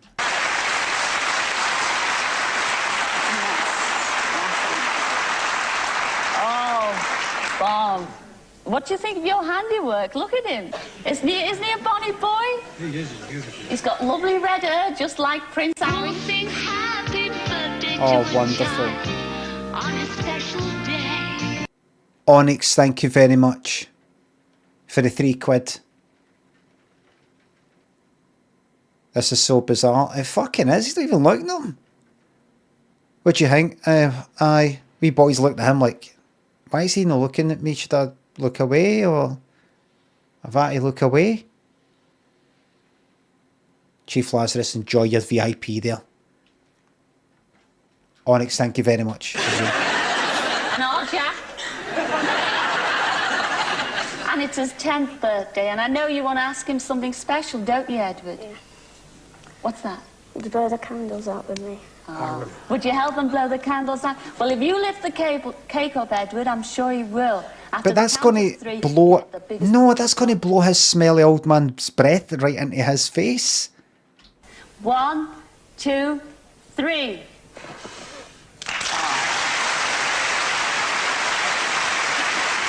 He's mortified.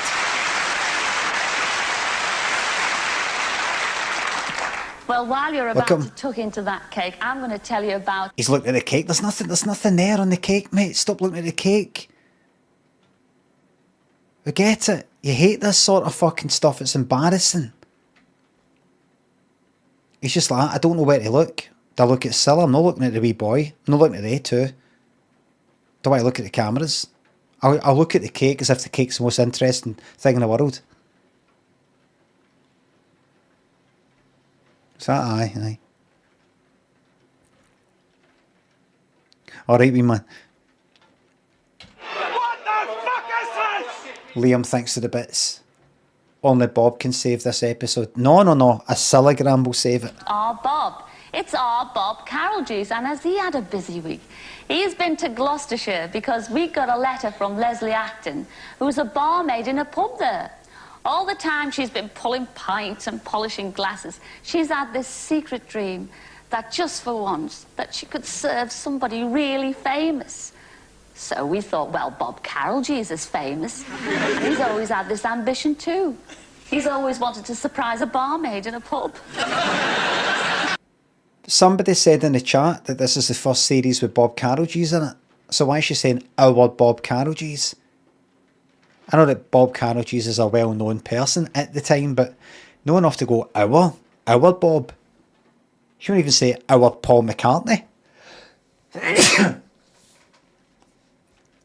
She's been on. He must have been on it before. He can't be the famous person. Is it exciting? Jack, thanks for the bits. Thank you very much. 303 bits.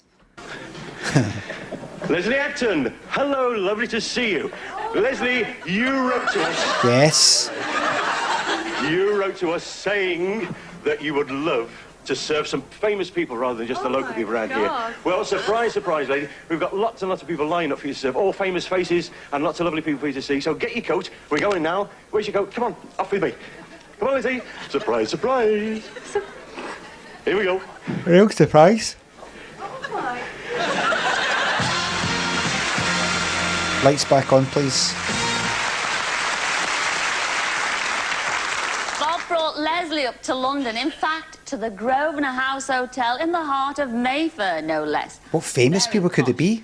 And it was the night of a big annual gala dinner of the star-studded show business organisation called the Granddaughter of the Water Rats. So let's see how many stars you can... Sounds very, very dodgy.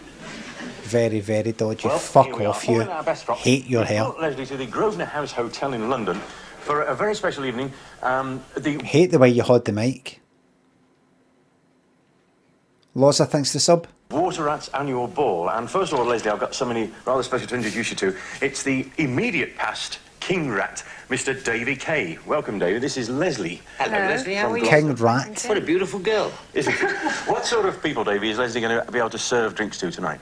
Michael Caine, Ruth Maddock, Sue Pollard, Michael Crawford, to name just a few. All right, I'll see you later on, eh? Okay. Bye for now. Thanks so much, Davy. We'll fill up the champagne glasses and you'll see us in action. All right. Well, I'd like to see them.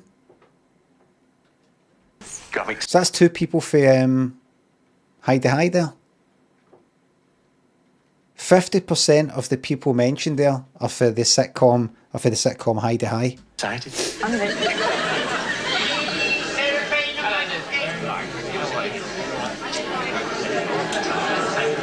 Right, there's Michael Caine.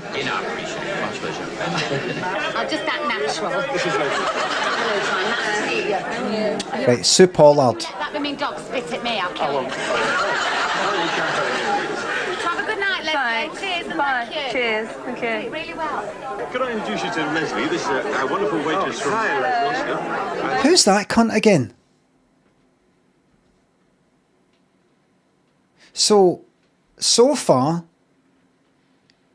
she's met Sue Pollard. We saw Michael Caine getting filmed separately. Liam, thanks for the bits. Her surprise is unpaid work. But remember, there's no ethical thingy under what's his name? C-Suts, thanks for the bits. Order of the Water Rats is what the little guy from 321 was chairman of, as you discovered. That's fucking right. Archie Cut, thanks for the bits. Who's winning a scrap? Honkin' Bob or Horny Bob? Oh, well, remember, Honkin' Bob's Horny Bob as well. I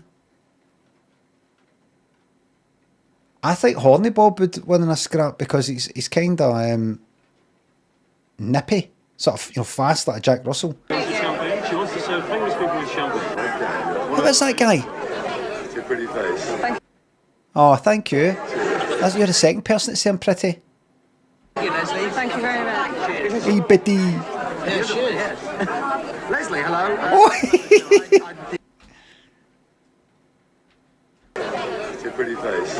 Who is that guy? Thank you, Leslie. Michael Crawford, like that. What does he want me to say? Just right. Thank you, Leslie. Right. Frankie Vaughan. Who is that? Singer. Thank you very much. Isn't she lovely? Yeah, sure, yes.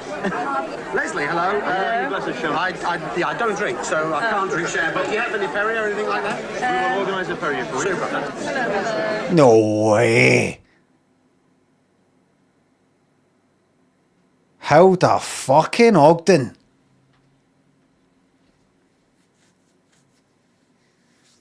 For Coronation Street. Share, but do you have any ferry or anything like that? We will organise a ferry for you. Super.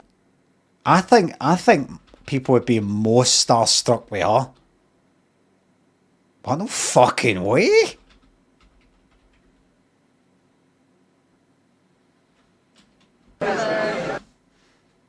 No way. Imagine this. I meant to fucking click on something and I accidentally pinned Imagine this.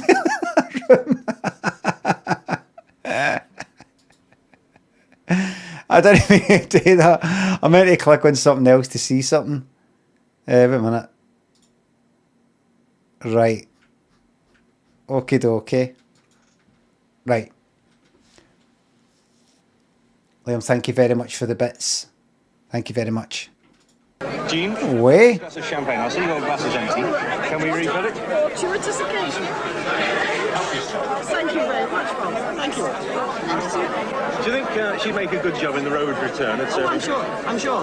Mind you, a little bit posh for the road return. Do you think Beck would object? I think so, yes. That's my competition. Who is it? Christian Barnard. Christian White, she knows you.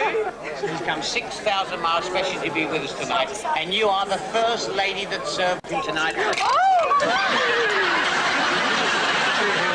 We've spilled all the drinks all over the floor. Isn't it exciting? Well, surprise, surprise, can't help it. But there you are. We live and learn. Somebody nudged the old tray, and away they all went. We'll start again. Lovely. What I say now, you can see why he's an entertainer, not a surgeon, you see. Hello. Oh, it's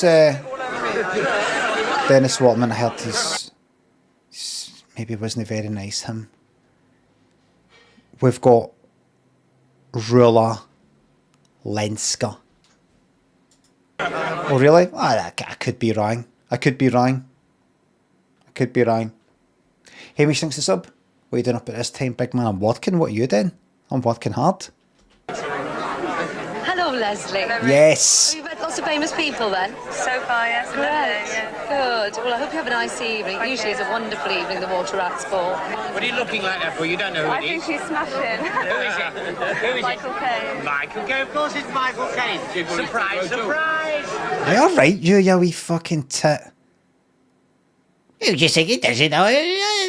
That's right, it's Michael Caine. Surprise, surprise. Michael Caine. Michael Caine. Of course it's Michael Caine. Surprise, surprise. Thank you, sweetheart. Cheers. You've got through about 8 bottles of champagne, apart from what went over the floor. Congratulations. I think you did it brilliantly. She didn't panic at all. With all these famous people, I did, but Leslie didn't. Lovely. Thank you. You know who came across best there? Out of the world of celebrity? Ruth Maddock.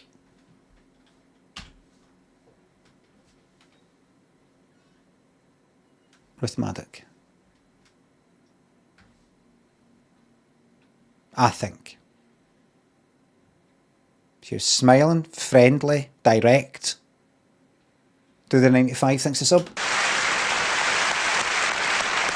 Well done, Leslie. And I know you literally had a smashing time. You know, we've all had lots of viewers doing different things on Surprise, Surprise. Have you been watching the show, everybody? Yes. Well, if you've been watching the show, you must know that we've had a tap dancer on here, we've had dancers, pop singers, crooners, even a little girl comedian. But we haven't yet had a single impressionist. Until this week, when we found a volunteer. Come on, sweetheart, wherever you are, stand up. Where's our impressionist for this evening? Oh, gosh. Yes. None of yous are going to know these impressions. But here's the impressions you're probably going to hear after this lot. Well, first of all, oh, surprise, surprise, Chuck. Right, huh? My wife, Diana, and I'm Prince Charles. The lady's not for turning. Well, President, United States, well, Ronald Reagan, well. Hello, possums. Chris Corton thinks the subs. Carolers, Rogers or Monkhouse and a Carolers. It's Carol G's. Rogers or Monkhouse in a 100-metre sprint. Ted Rogers, Monkhouse, Carol G's.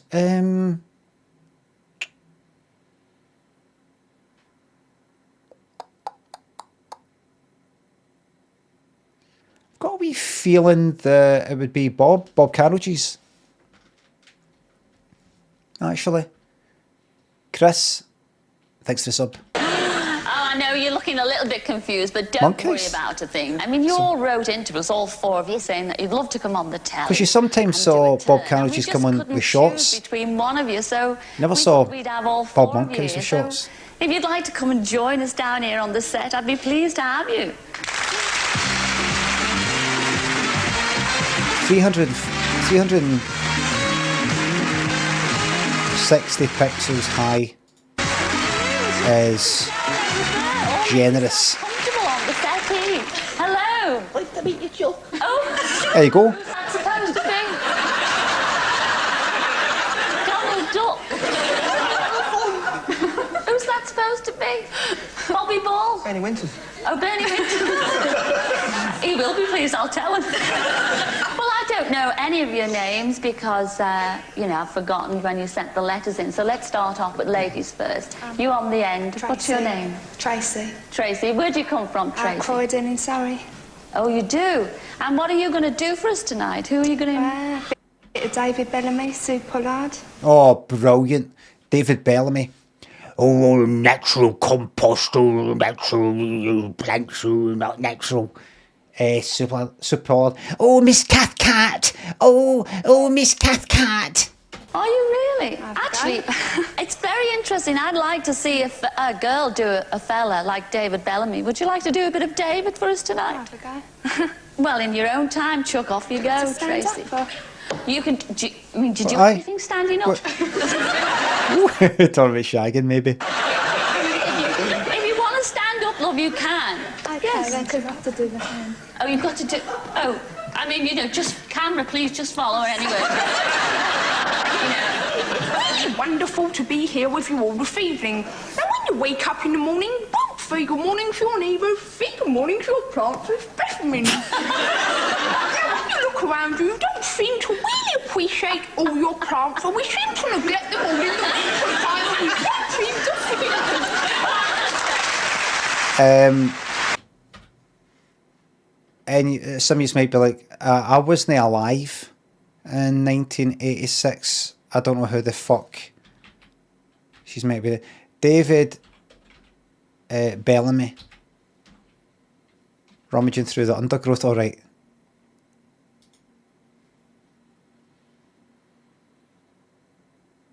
Mature forest of gigantic trees and shrubs. You sounded like that. Mendocino cypress with its distinct smell and round cones. Thought it was a forest fire and the whole cone scales will pop open and there you are, there you can see the seed, membrane Right. seeds, and they're lying... The 80s was so shit, says Doggo. It's good. It's good bits. Oh, good bits. Considering you were the first on, Tracy, oh, that was absolutely smashing. Gosh, I'm dreading this. Please introduce yourself and you tell me your name. My name is Graham Allen. Hi, Graham. Where are you from? Humberside. Umberside? Humberside. Oh, isn't that lovely? Who are you going to do for us tonight? And it's on the Humberside. Hang the DJ. What, from Bernie Winters? No, I'm going to do Frank Spencer. Fucking yes. Mate, you have got to beat the Frank Spencer impression that we heard on Blind Date. I'm going to place a bet right now and tell you that his impression will be nowhere near as good as that guy. Nowhere near as good. Disco Shuffle and Craig B thinks some stellar Friday night content. Yes. And you'll get some people that were separated at childhood because of the Blitz. So stay tuned. And Benny Hill. I quite fancy... Benny Hill. What does Benny Hill do when he do impressions? He'll do that one where he's wearing the cap, doing a kind of character. Or he'll be doing that kind of telling a story sort of way. Frank Spencer, I haven't seen him done for a while. I quite fancy Benny Hill. Which one? Who do you do better, Benny Hill or Frank Spencer? I do them both good. I'm dead fucking both of them, Cilla. The amount of talking, he could have done 3. we do a little medleyette then, Graham? Shall I do a little bit of each? Yes, come on. There you go. Do you need to stand up? Get up then. Certainly do. You do? Okay. Well, there's your camera. Oh, there. kiss- It's mine, right. but you can have it for the time being. Nobody wants to see your bum. There's the camera. Hello, my name is Frank Debonair Sex Symbol Spencer. Right. And I've had a lot of trouble, as you can see. I went to the doctors the other day, and I said to the doctor, I'm not feeling too well. The doctor said, have you flu? I said, no, I've come on the bus. Oh, that's lovely. Now can you do Frank Spencer?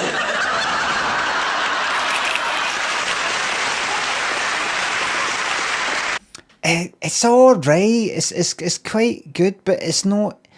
He's putting a bit of his accent in.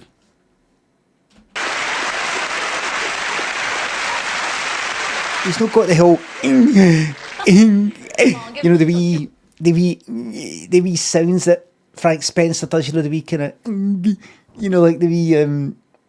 It's kind of hard to do it, but I can't do it. That's why when somebody does it, I'm like, fucking brilliant. Kel's Jam thinks a sub. That Limmy's a real John in the spot. Limmy with the red hair, the blue hair. Benny. I'll not belong.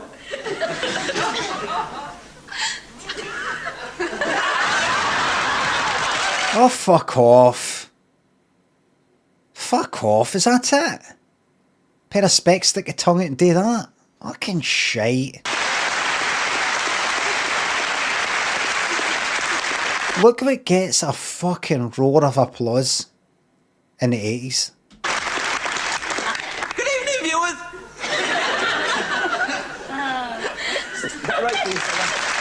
Fucking dreadful. Dreadful. Dreadful. That was absolutely well done. Kept interrupting me, didn't you? Only once. And I must tell you before, you know, the show's over. I mean, nobody could see it at home, but your shirt tail is hanging out your trousers.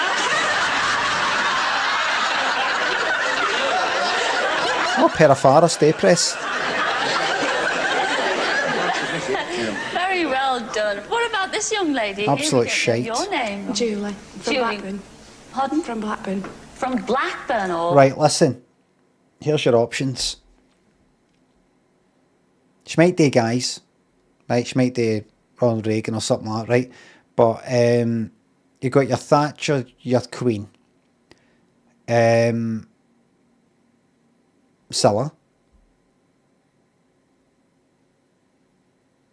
Pam Ayres. Oh, aye. Oh, another northern lassie there. Who are you going to do for us tonight? Michael Spencer. Michael Crawford. And Bobby Ball. Oh, Bo, he's done the Spencer guy. And Bobby Ball. Right, so she's going to do Michael Crawford, who is the actor who plays the character Frank Spencer that he just did. Was it Bobby Ball? Bobby Ball. Oh, rock on, Tommy. I'll kill him. Oh, you little liar. Oh, Bo, he's done the Spencer guy. Can we have a little bit of Bobby, please? Well, I'm very nervous. Oh, you don't worry about. We're all friends, aren't we? Go on, rock on. Rock on, Tommy. You stupid woman, will you stop?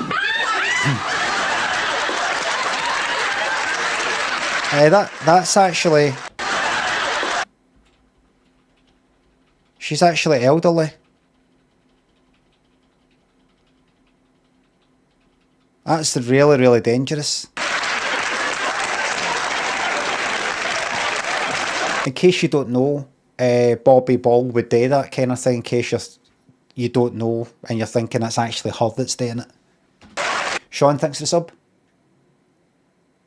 Just one, I'd like to see someone do an obscure impression. Here's Stephen Hendry, World Snooker runner-up. I just saw an opening.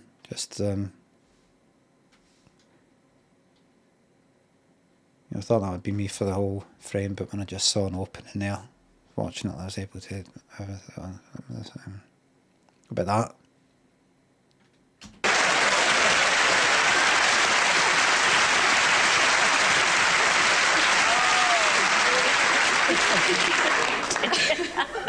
Get the animal nitrate out for it. Sorry. Very good. She wasn't expecting that, was she? What about you? Last but not least, this little gnome over here. Sorry, you speaking to me? I'm looking at you. Well, just about. What's your He's name? funny. Steve Butler. Steve, where are you from, love? From the Forest of Dean. What's your name? Steve Butler. Steve, where are you from, love? From the Forest Fuck is that?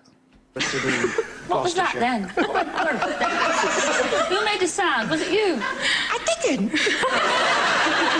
I would have done, and I could have done. Oh, I've always wanted to kill that duck. Look at him. Just fucking... You've had your turn, mate. Shut your gob, as Cilla would say. No, I don't feel like I got a fair fucking shot there. I've got other ones.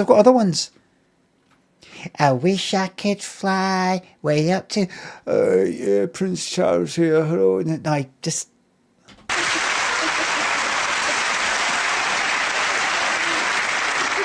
No, this duck, not you all, but I love you all. All right, look. Who are you going to do for us tonight? Max Bygraves, Robin Day. Oh, Max... Oh, I can't sing. Neither can he yet. I'm here to do Robin Day. Robin Day. Welcome to question time. I'm Robin Day. Welcome to question time. That's what it will say. Have I got the right guy? Please do Robin Day, come on. Singing a Max Bygrave song. Good evening and welcome to question time. I shall be asking the Prime Minister some very straightforward political questions, and I shall expect some straightforward answers, and if not, I'm going to be persistently rude. Doesn't sound like him. I can show you a Robin Day interviewing a wee clip of Robin Day interviewing a politician who then walks out, kind of Bee Gees style. It's a classic clip for the 80s. Robin Day walkout. Look, that face, look. I remember that. He's like, I was saying, here today, gone tomorrow. He's like, here today, gone tomorrow.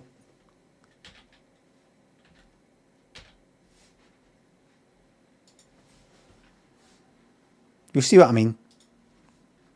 So why should the public on this issue, if I may say so, gone tomorrow politicians, rather than a senior officer of many years? I'm fed up with this interview, really. It's a ridiculous ruling. Thank you, Mr. Knott.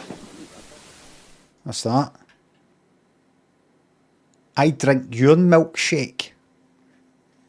Do you not think he's got a kind of Daniel Day-Lewis and There Will Be Blood? White him. Gone like that.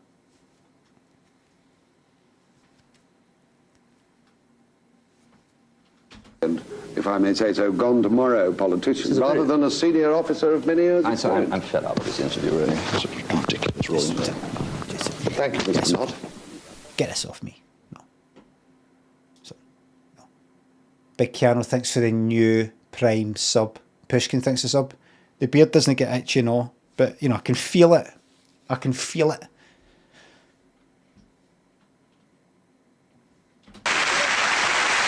Fucking shite. Good answers, and if not, I'm going to be persistently rude.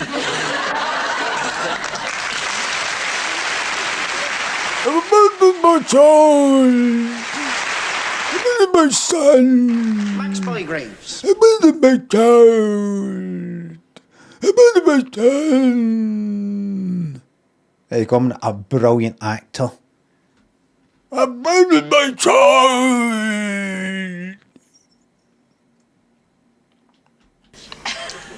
Now, just before the show started tonight, I asked everybody in the audience if they wanted a drink. And, they weren't very happy. Well, I didn't know they We're very wanted... happy. Does Max speak like that? They weren't very happy. Fucking get stuck into him, Cilla. Max Bygraves was a kind of entertainer, mainly a singer, but then presented Family Fortunes, as I've showed you before. Did not sound like that.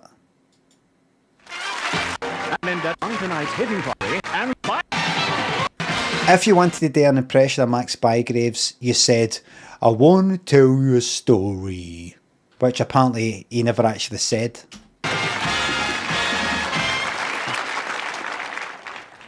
Thank you. Oh, what a great audience. Listen, tonight the Family Fortune Big Prize stands at £3,000.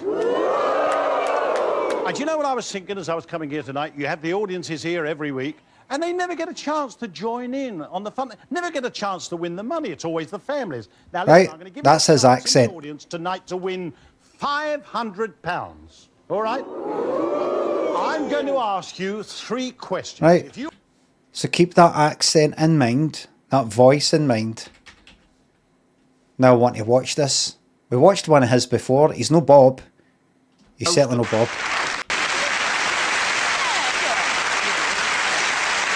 Right, listen to this. Max Bygraves. Now, just before the show started tonight, Just before the show started tonight. Fucking Belfast, Birmingham. Fuck off. Bit of Bristol. Liam, thanks for the bits. Thank you very much. How are they surprising here? They're surprising this lot.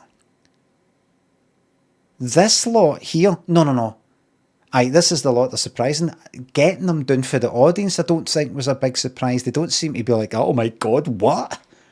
I think they're then going to maybe meet some people. Hope. I asked everybody in the audience if they wanted a drink. And you know, they weren't very happy. Well, I didn't know Weren't they very wanted... happy. Yeah. Does Max speak like that? They weren't very happy. They weren't very happy. Fucking Cilla down the front row of your stand-up show. Cilla down the front row.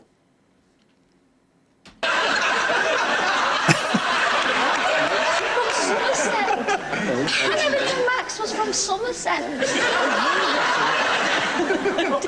I'm trying to make you feel it out in your own time. Off you go. I bought everybody in the audience a drink and they weren't very happy. Yeah, but I could do it better. Oof. So basically, what's the purpose of you being alive, mate? I mean, look at you. What is it you do? Why are you here? No, you're doing well. Yes. Cilla loves a bit of the cat and mouse, didn't she? Get them. Let them go. Catch them again. Let them go. Catch them again. Let them go. Well, I didn't know they wanted one each. One each of what?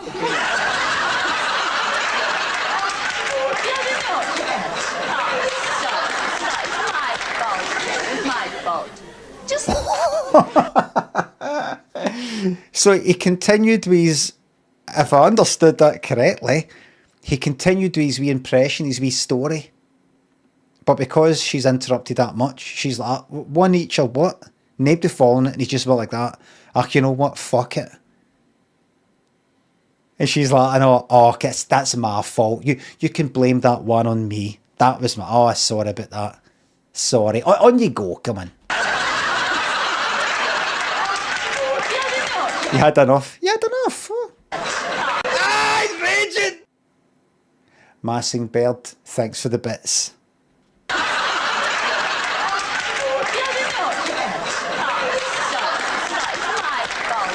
No, that's my fault. I saw the twinkle of tears. I'm pretty sure I saw it. There it is.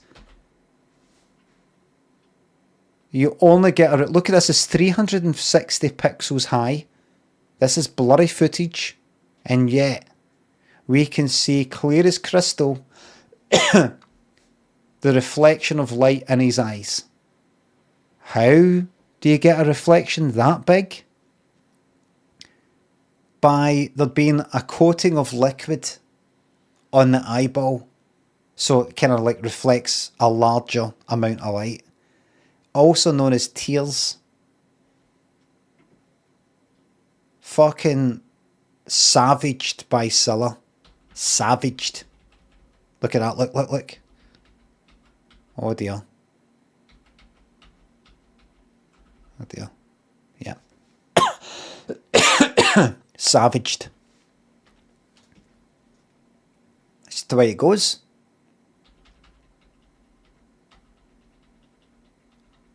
Oh dear. Yeah. Didn't go according to plan, didn't it? Did you picture it in your head going a wee bit better than that? No, that's showbiz, mate. That's showbiz. Never take anything for granted in showbiz. Never take the audience for granted. You should have tried harder. You should have practiced and asked. You see, the problem is you go in moods like that. That's your problem. You go in wee moods like that and you break people's heart when they tell you the truth that it's not good enough yet. And then you go like that and then they go, what does it matter? I'll just say, that was really good because it's not like he's ever going to be in a position where he's going to embarrass himself in front of a ton of people. So what does it matter? He's only ever going to be in front of 15 people in a wee fucking social club. No, 20 million. Bath bomb, thanks for the sub. That's why you should always be prepared. Everybody prepared. It's my fault. Just do it again, because I can only see your little bum at the back here. No. How would Max say, hello, I want to tell you a story? Do it for me, just... She's fucking torturing him. Do it again. Because I could just see your daft wee arse. Do it again, because I can only see your little bum at the back here. No. How would Max say, hello, I want to tell you a story? Do it for me, just... No, I can... Aye, go. Please, mate, say this. Want to tell you a story. Story. Just something not quite right. Want to tell you a story. Want to tell you a story. Story. I want her to go like that. Kind of a wee bit sorry that I asked. Kind of regretting asking. We'll move on anyway. Vexer, Stig, thanks for subs. Cilla is savage enough to stand up and shout shite at a funeral like you've always wanted it. Aye. Captain, thanks for the bits. Can you please show the absolutely awkward Cilla Black songs with OAPs who clearly had no idea what was going on and wanted her gone? You really think, Captain Falkland, that I'm going to, first of all, ask you, what one was that again? And then go and find it and then try to go to that bit in the episode on YouTube? Absolutely, it would take at least 20 minutes to find that. And I just want to get on with this one. There's new stuff in this. See you. Hello, I want to tell you a story. Oh, that's marvellous.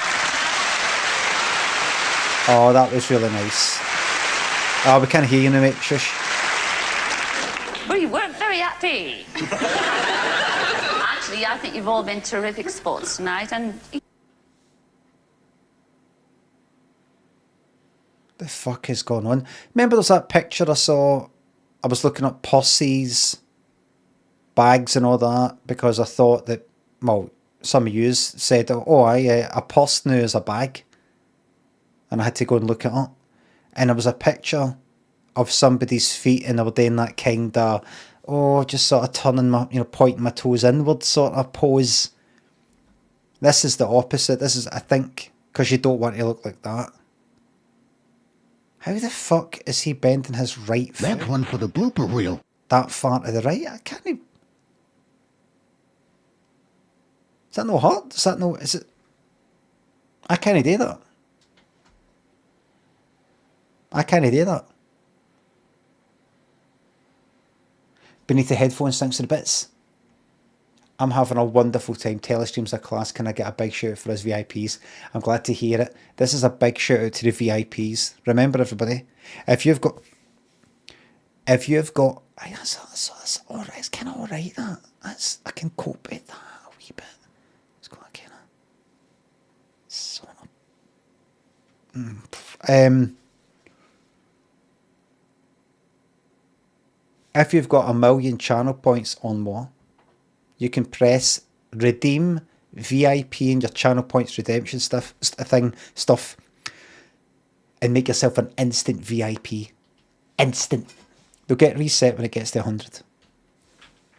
Jay Bardi, Sir Patrick, thanks for the subs. No, I'll knock out, like, when it gets to 100, I'll knock out the last, the oldest, like, 20. What we're up to? I don't think we're like up. It's actually worth a check. Hold on. Who's that? I just saw died.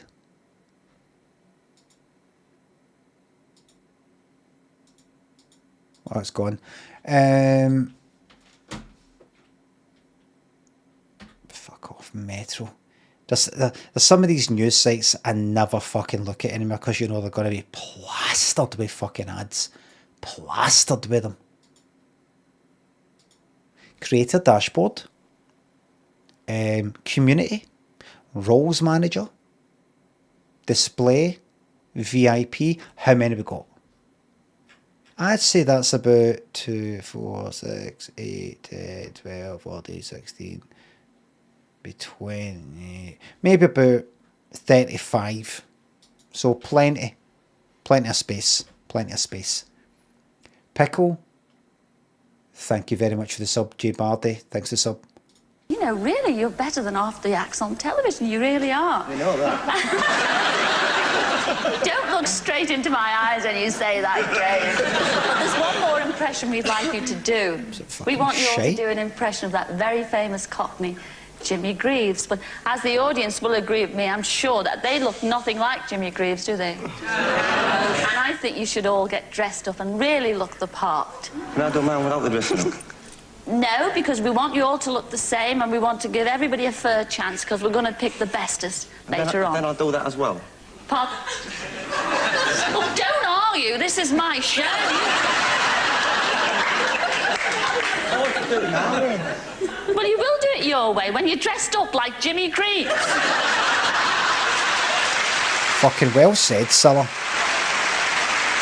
What the fuck is going on? I know. So Jimmy Greaves is that baldy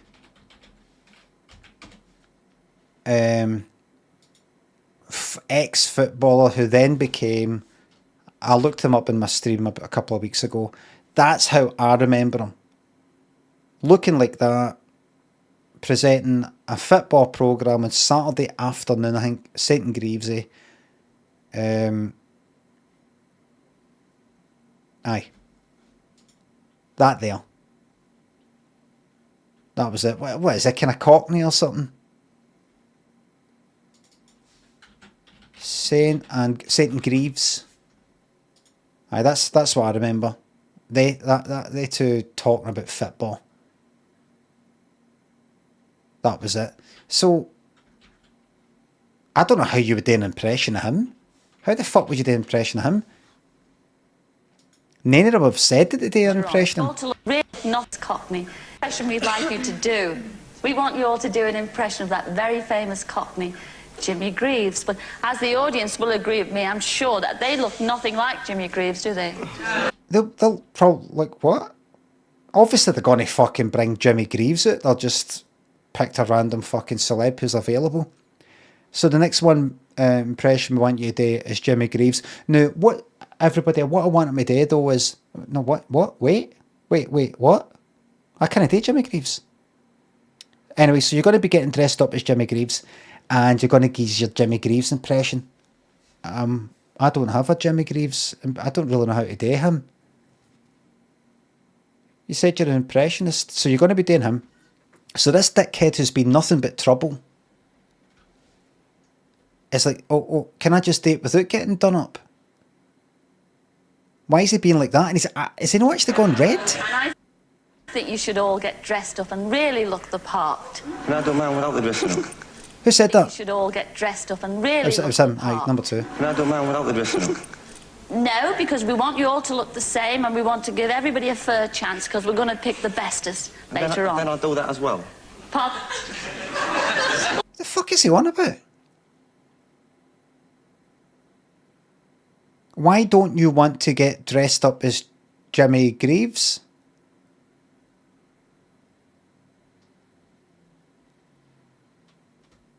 Why not just sort of like going along with it? I mean, fair enough, you don't want to go along with something. Fair enough, you don't want to go along with it. Don't want to get changed into whatever it is I have to get changed into, and it's not like they've went like that. So we're going to you're going to be we want you to do an impression of the Green Goddess, who was this aerobics person on breakfast telly and everything, and she'd wear like a green sort of skin tight leotard or whatever the fuck you call it, like that. Imagine they said that. So we want you to do a Green Goddess, is that her name? Impression. So you're going to be getting dressed up as her. Then you might be like, I don't want to get dressed up in lycra stuff. I'm no kind of body confident. I don't want like my body and wearing that or that tight gear and lycra and all that, my cotton balls and my daft arse and all the rest of it. I don't think I'd feel comfortable. It's Jimmy fucking Greaves. What's that? Fucking a shirt, a pair of trousers, and like a bald cap probably.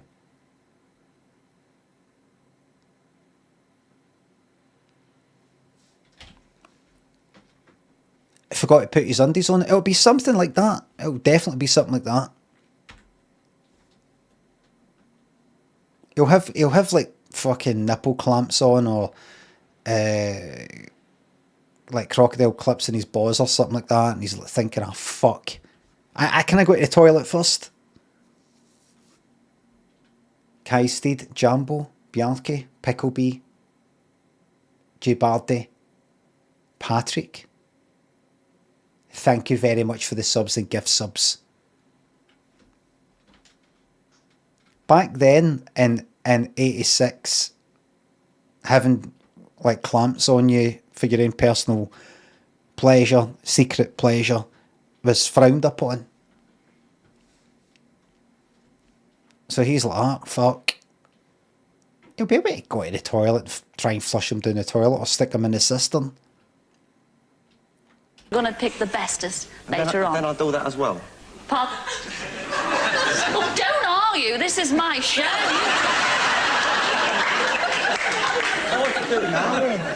Well, you will do it your way when you're dressed up like Jimmy Greaves.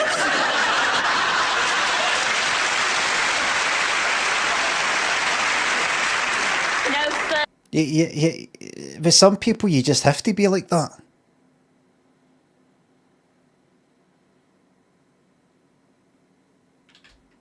I could never be like that with people, but Cilla could. Kimru, thanks for the sub. Cilla doesn't need to go to some in-betweeny person and say, well, listen, why don't we, should we cut there just for a bit then? What are we going to do now then? Because he's saying that he doesn't want to do that. Well, maybe we could ask him, what would you be comfortable with? No, Cilla's just like, you're fucking doing it. You're fucking doing it. What's his problem? Third is you've got, look at these beautiful girls sitting on either side of you gentlemen. They look nothing like Jimmy Greaves, and I think it's only fair that they should go up. They should go up. Oh, isn't he flash? This cunt's, he's fucking lost the plot. I think he's having a fucking breakdown. I think he's just went like, I don't think I've come across very well in this. My impressions weren't that good. The Benny Hill one was alright, but that he felt the need to chuck in with the Orville, Keith Harrison Orville sort of thing. I think he's got an identity sort of ego upset, and he's just like, I think I'm having a fucking panic attack or something. I don't know. Yeah, you're behaving kind of odd. What was it? It just everything became all kind of blurry and the peripheral sort of vision started kind of wobbling and stuff like that. And I just didn't. It felt like I was going to get a migraine, but it wasn't a migraine. And I just started talking absolute shite. And I started going like that. I never touch them like that. I never go like, I pulled the women and I'm the big man. I'm never like that with them. But I fucking lost it. I just stopped with being fucking humiliated and. Wish I had you on blind date. And we know blind date, didn't we? I think it's only fair that the girl should have a third chance and get dressed up and look even a little like Jimmy Greaves. So would you like to go off now and get changed, a little bit more makeup on, and we'll see you later on the show? Will you do that just for me? Go on then. All right. Ladies and gentlemen, the impressionist. Will you do that? Let me look at the guy on the right, how he reacts to this. Just for me? Go on then. All right. Ladies. Oh, it was him who said that. And we'll see you later on the show. Will you do that just for me? Go on then. Oh no, it was number 2. Number 4 looked like his mouth fucking moved. More makeup on, and we'll see you later on the show. Will you do that just for me? Go on then. All right. Ladies and It looks like both of them said it at the same time. 4 said it. No, look at number 2. Look at number 2. We'll see you later on the show. Will you do that just for me? Go on then. All right. Number 2 said it. The 2, it's weird. 4 possessed 2. Aye. Number 4, they're really not happy with how this went. Ladies and gentlemen, the impressionist. Really good. Number 1. Look at number 1. All right. Right, she kind of laughed at that, right? But look at this.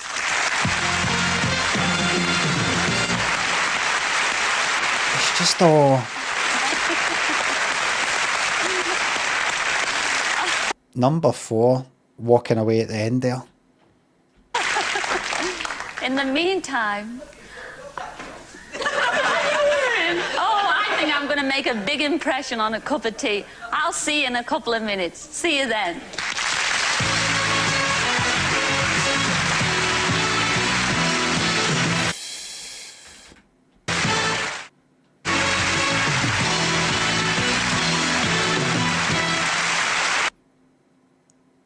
Fucking nice one, Cilla. Nice one, Cilla. Cilla fucking demolished them. Didn't she?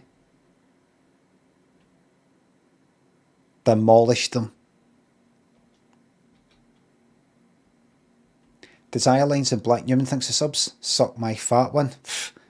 Whoever said you had a fat one, LaChance, or what the fuck his name was.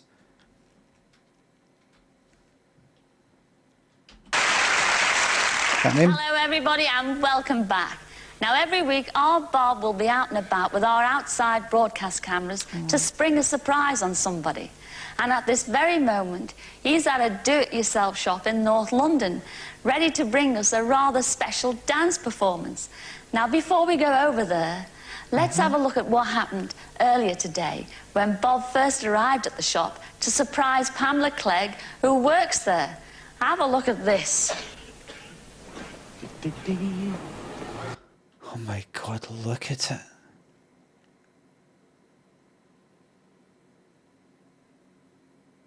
They've obviously been in before. They've got the fucking white balance already for indoors.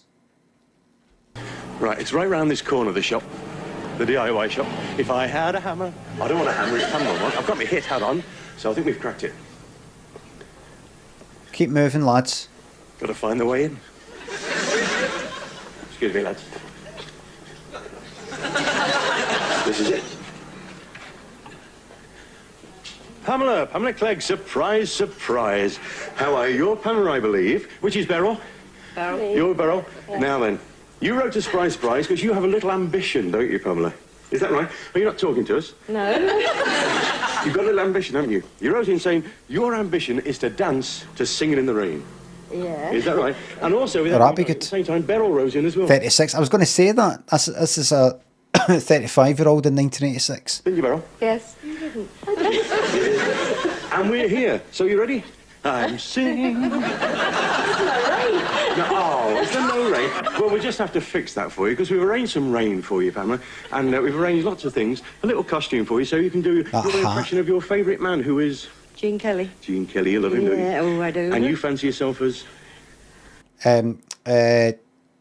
Gina. No, thingy.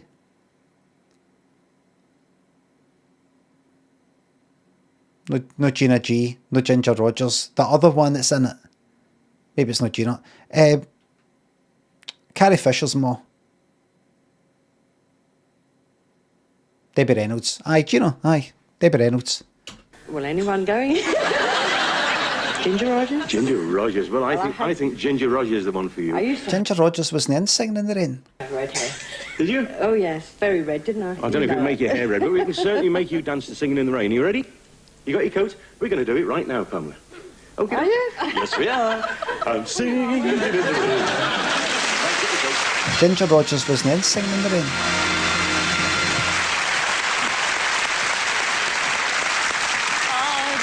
You can't. That's like going like that. I want to be. I would love to. Like, kind of like be in a sort of Duran Duran cover band because I fancy myself as a bit of a bit of a Billy Idol. Do you know what I mean?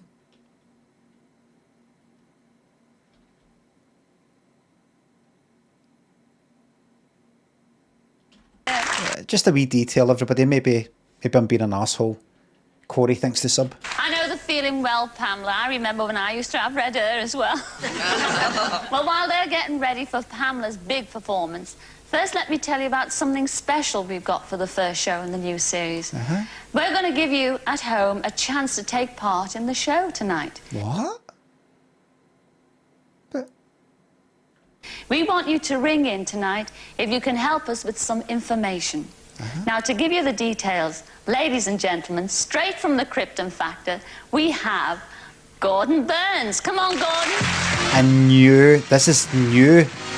Oh, he's walking out and everything. That's the first time.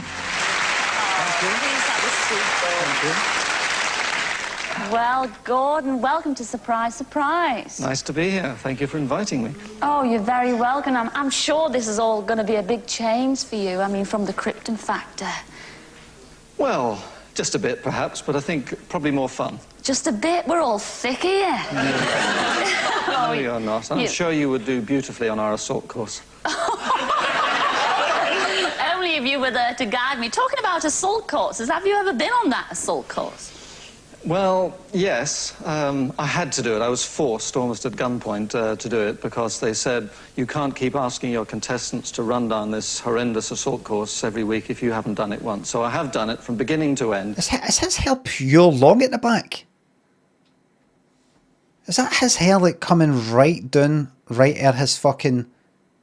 I'm just seeing his head move and I'm just saying, fuck, how long is his hair at the back? This horrendous assault course every week if you haven't done it once. So I have done it from beginning to end, every obstacle. I'm not saying any more than that, except that I am never, ever, ever doing it again. Oh, what a shame. Well, I hope you don't say the same thing about Surprise, Surprise, because we've got a little work for you to do like tonight. Holland. In fact, you've got a lot of details for us, haven't you? I have indeed. Well, fire away, Gordon. We can't wait. Oh, far away, thank you.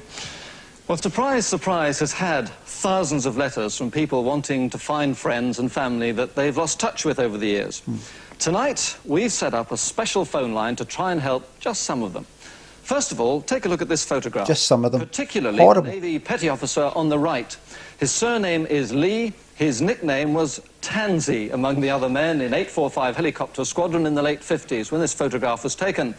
It was sent to us by ex-petty officer Bill Bartlett of Surrey. That's a first mention of war, everybody. Congratulations, we're in. Walshy thinks the sub. You're the best, thank you very much. We're in. The horrors of war. Who would dearly like to get in touch with his old shipmate. They both go back to the pioneering days of helicopter flying in this country. So, Tansy Lee, if you're watching, give us a ring on 01834 9090, and while you're at it, explain how you came to be known as a Tansy. Well, now a plea from Mrs. Rima Ball. Well, you would get prisoners of war and tan their face.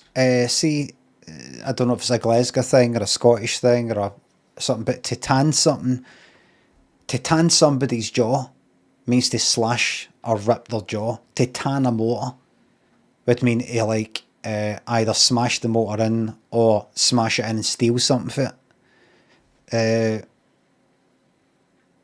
Got his house tanned. I can tan a bottle of wine as well, aye. Right, come on, we've got to hurry up and get a taxi. Just tan that. Just tan it in one go. So maybe it's called Tansy because he would like fucking, they'd hold down like prisoners of war and tan the fucking jaw with a trench knife. $50 bill, thanks for the sub.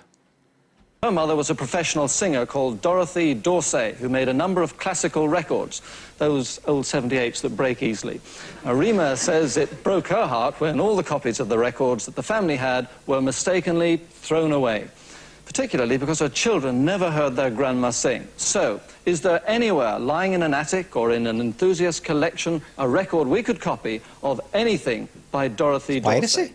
Give us a ring if you've got one. It might patch up a row too, because Rena isn't speaking to the so-called friend who threw the originals away. Now, back to someone who's much too young ever to have made a 78. Oh, you old swalby. It's piracy. Like on the telly, just openly talking about piracy. Thank you, Gordon. See you later. Well, now let's see how we've brought the big Broadway musical back to the backyard of a do-it-yourself shop in Palmer's Green in North London. Can't wait. Oh, right. Well, here we are, Pamela. Fuck off, Bob. All ready for a lifetime's ambition to be fulfilled. I hope Cilla does a Cillagram. But I gather it's not actually the first time you've danced to Singing in the Rain. No. I believe on Christmas Day, you went out in the back garden and did it. Yes, that's right. Where was that? My daughter's house. And why? I hate that blue thing if that it's Bob's raining wearing. and I have an umbrella and dressed, I can't resist doing it. Really? Any puddle you see, you have to jump in it? Yeah. OK, well, we've got most things. You're dressed for it. I'm dressed for it because I'm your policeman. And we've got the yard all done out nicely. There's only one thing missing. It's actually the rain. We've got some snow that we didn't order, a little bit. But have a look at this for our Small rain. tanks, thanks to the fart bits.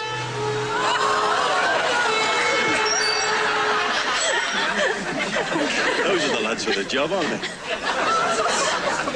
But I really think, Pamela, that it could be a little bit better. Hoochie D and Irish Panda Queen, thank you very, very much for the raid. Hello, Raiders. A double raid back to back. Welcome into this welcoming community. We've had some professionalism, and we've actually arranged a couple of professional dancers for you to come and join you in your Singing in the Rain. So, girls, are you ready? So, come and join us, girls. She knows them. Now, let me have a look at your faces, just for a moment. Oh, look. Oh, no! What's the matter? Pamela, do you know these people? They're my two daughters. Your two daughters. What are your names? What are your names? Veronica. Kathy. Veronica and Kathy. We've trained them to do the same. Have So, you? yes, I think it's about you three. So you three girls showed us everything you got. So, more rain, please. Take your positions, girls. Bye-bye, Bob. Bye-bye. I'm sure you'll somehow manage to make it all about you. Double raid for the UK's worst ever TV moment. You know, did you see how those wee bits of rain, wee raindrops on the camera, on the lens or on the glass that's in front of the camera? One of my wee complaints with Grand Theft Auto 3, 4 and maybe even the most recent ones is when you would see bits like rain, when it was raining, you see wee raindrops on the camera in the game. And I never liked that. I was always like, well, wait a minute, but we're no here. We're no here. There's no camera here. Why putting raindrops in the camera? We're no here.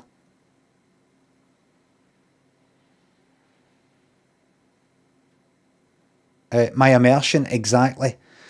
And then somebody said, what do you think of lens flares? When it's sort of cameras like point towards the sun or something like that, it's a lens flare. That's fine. And some people said it was same thing. You don't get lens flares in real life, you know, just looking about. That's a lens thing. Lens flare. A lens flare means this is a fucking lens looking at it, and there is no lens. I still think raindrops on the camera in Grand Theft Auto maybe shouldn't be a thing. You should be able to switch it off at least. It should be off by default. Snack, thanks for gifting the 5 subs. Hee-haw, thanks for gifting that sub. Thank you very much. Hold on, I'm going to turn the mic volume up a wee bit. Bang, bang. Tower says lens flares too. Well, it should be off by default. Put everything off by default so you can't see anything, and you've got to add thing. You've got to add it. You got to go camera on. I'd like a camera in this game. I'd like to be able to see stuff, and then you got to add. You got to add motion blur, add grain, add vignette, all that. Pay extra for it. A DLC. No, a subscription for the camera. Add colour, yeah. Subscription.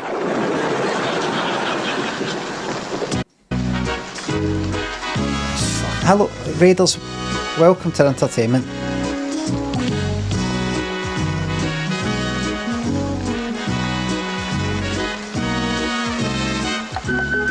You're looking at approximately 20 million viewers. Maybe just 18 million.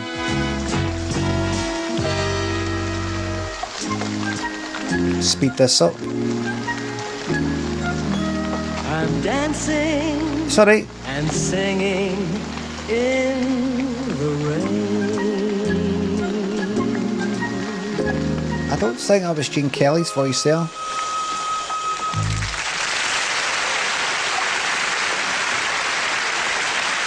Fucking shite. Oh, well, what can I say, everybody? That was really wet. And wonderful. Bye. I can't wait for this Jimmy Grieve shite. I'd like to tell you about the delivery of my very first Jimmy Cilla'S Grieve? in this brand new series. Now, you know that Cilla'S go to people whose friends or family have told us that they've done something rather special. Well, we got a whole sack full of mail about Queenie Brown. Now, she's just retired after more than 52 years in the Girl Guides. So I set off to surprise her, clutching me woggle. Gordon's still there. Surprise her, clutching me woggle. Gordon was there the whole time. Gordon, you can go now, mate. A Cilla'S.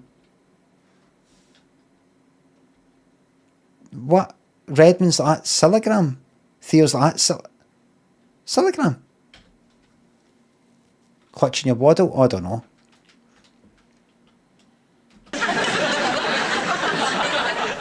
Get a shoulders, man. Love surprises, Darth Vader. And is she going to get a surprise today? Meanwhile, out of sight over the fence are some of Queenie's old guide friends. We invited them along to help out with our surprise Cilla'S. You're going to fucking kill her. Queenie! You're going to fucking kill her. Surprise, surprise! Surprise, definitely. Isn't it wonderful? Is it fuck a surprise? If Scylla was to turn up your fucking door, you just step out like this. Yes, it is. It's a surprise. See that again. Help out with our surprise Cilla'S. Queenie! Surprise, surprise! Surprise, definitely. Isn't it wonderful?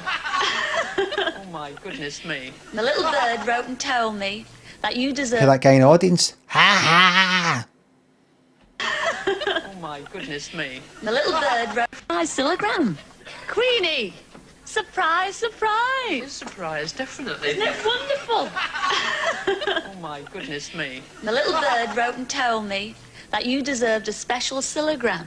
I don't really, no. Of course you do. No, I don't. I've enjoyed every minute of it, actually. Well, I've got a lot of your friends here with Only me today you to know the help power. deliver that special Cilla'gram. Power. Where are you girls? Dogs.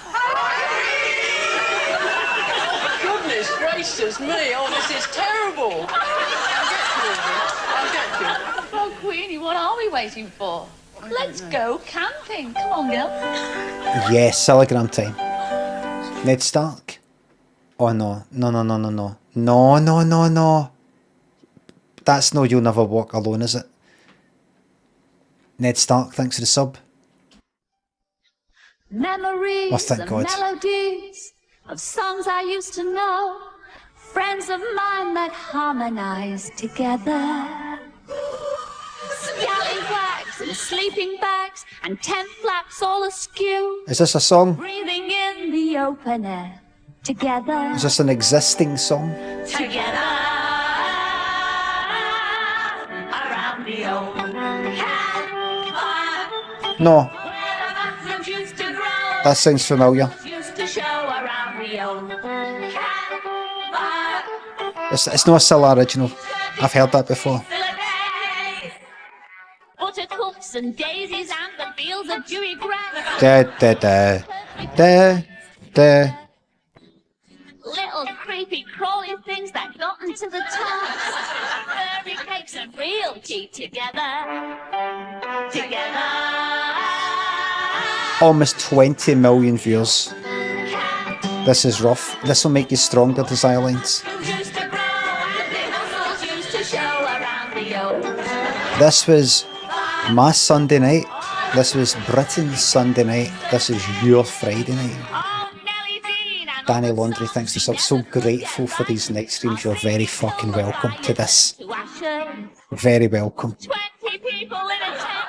We spent such happy nights. And cocoa running down our Palliasses. What am I doing? It's better than Around the old campfire. Where the mushrooms used to grow and the mussels used to show around the old campfire. underage drinking. I think you'll find that it is actually legal.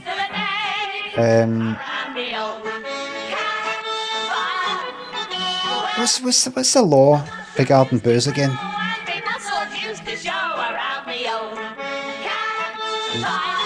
Only illegal to buy. I like it's with a meal.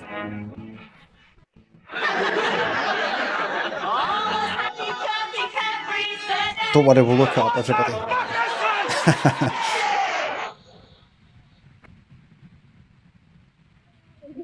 Just dreadful stuff. Dreadful. I think a few of our girl guides are in the audience. Over 14 with an adult and a meal back then. Mind you, I'll never be able to look a baked bean in the face again. Maybe after the break, though, I will. See you in a couple of minutes. Tarantula Lansbury, thanks for the bits.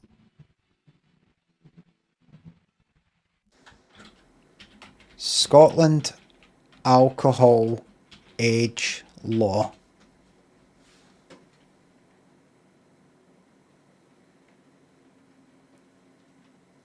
Right. It is, well, can I trust this? Can I trust this?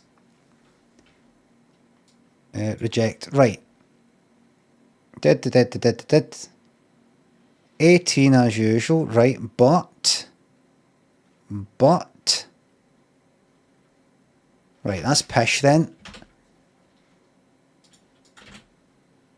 Don't rely on that. Right.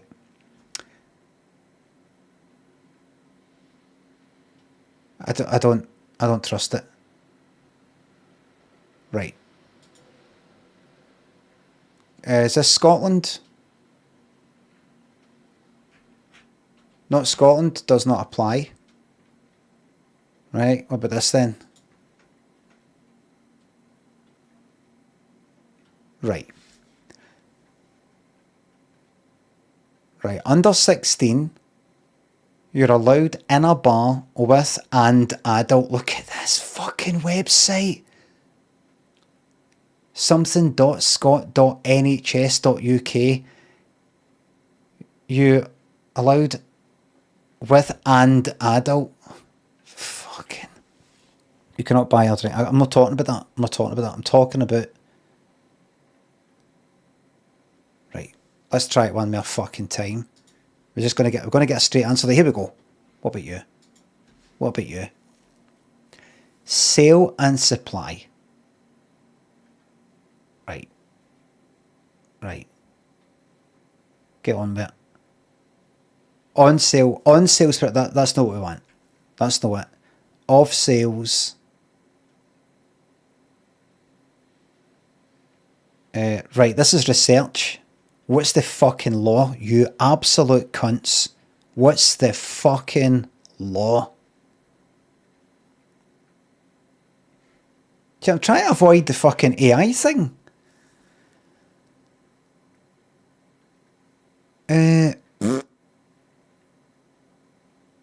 Right. Scotland alcohol age law home.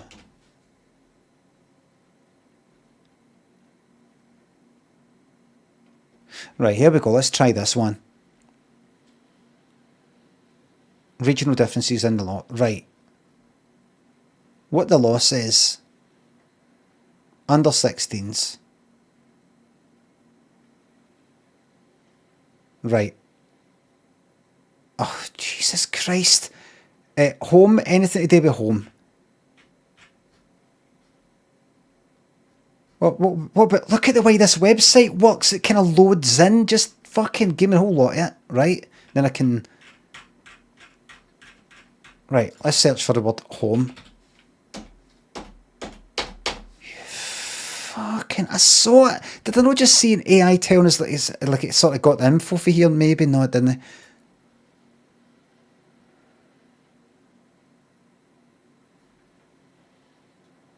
I don't want medical advice.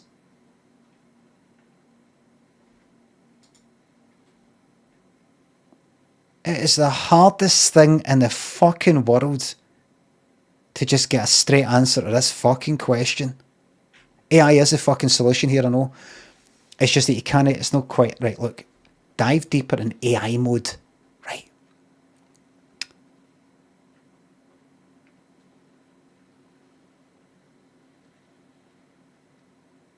Right, in Scotland, the law regarding alcohol consumption at home is not regulated by licensing laws, meaning it is legal for a person aged 5 or over to drink alcohol there.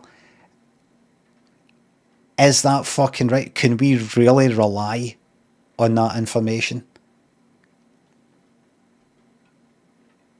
Ages 5 to 17, it is not illegal for someone in this age range to consume alcohol in a private setting.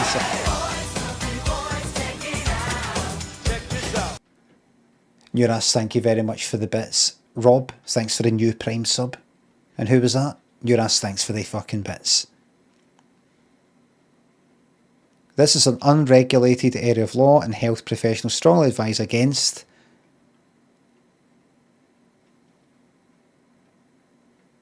Wait a minute, listen to this. Health professionals strongly advise against an alcohol-free childhood as the healthiest option.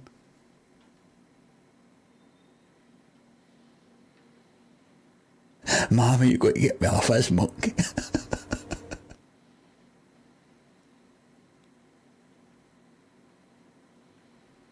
The Creaky Lion, thanks for the bits, thank you very much. This, you can forget about all your, the stealing of art and all the rest of it. Look at this. This is Google's own AI, Google's own. In fact, I actually saw some tweet today. I saw some tweet saying Gemini 3 is now out. It'll help you do this. It'll look at a video of you playing pickleball or whatever the fuck it is, and It'll actually be able to give you advice on where you're going wrong. Somebody quote tweeted it saying, "We are so fucking cooked, man."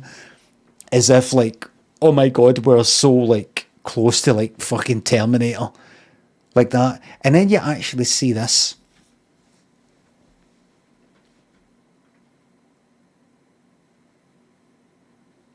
This is your AI bubble here. This is your AI bubble. Billions and billions and billions and billions and trillions and billions of pounds are getting pumped into this. And look at it. Look at it. Now I'm going to say something controversial. I've said this before. I'll say something really, really controversial. See funny AI videos, especially nightmarish looking ones, dreamlike looking ones, stupid ones like Gordon Ramsay flying about a fucking kitchen. I think they're hilarious. And really kind of creepy looking more than a lot of the supposedly creepy things that have been created from scratch by people. Right? Alright? It's unethical. I'm going to go to hell for it. I'm not as good as you people, right? I'm not as good a person as yous, right? Yous are much better human beings than me, right? When I look at that stuff, I find it kind of creepy, dreamlike, nightmarish, and then some of the things kind of funny, right? I think it's actually amazing. I think it's amazing. Some of the stuff, right? Unfortunately, you know, it comes at a great cost, and it's unethical, right? And that's something I'm going to have to wrestle with privately in my own personal private time in terms of my conscience. Okay, that's something that I'm going to have to wrestle with privately and personally. I have to think about that, about what I've turned into. I've turned into everything I hated. Unethical how? I don't know. I've read things. That's something I'm just going to go after my stream tonight. I'm just going to have a wee think about it and maybe hurt myself. That's a joke, just a wee joke there. Mighty Thews thinks the sub. AI equals eat my pie. Creaky Line thinks the bits. Thank you very much. What was I going to say? Aye. But you see these, I've said it before, right? But you see these videos and a lot of them really are fucking amazing. I'm not one of these people that looks at it and has this revulsion at what it does and all the rest of it. I look at it and go, that's fucking amazing that. But one thing I know is that if you want that exact same video, that video you're looking at there, but the camera just moved a wee bit to the right, you're not getting it. It's not happening. People talking about you'll be able to make films for all this and all that. All right, have it there, right? But the camera is just up there a bit. It can't do it. It can't fucking do it. Because it's made up of, you know, all this other fucking shit. It just can't, it can't do it. No yet, right? But there's all this money chucked into it. And it's got a wee bit of a kind of illusion with it, like this. There's plenty of AI things that I've used in terms of words, written stuff that's helped me with things. Been able to ask it, but what do you mean by that? And then there's this shite. It is very, very inconsistent. You normally have to double check. If it's anything of any importance, you've got to double check.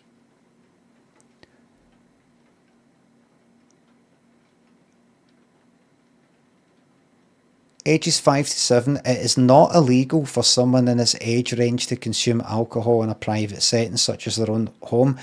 This is an unregulated area law, and health professionals strongly advise against an alcohol-free childhood as the healthiest option.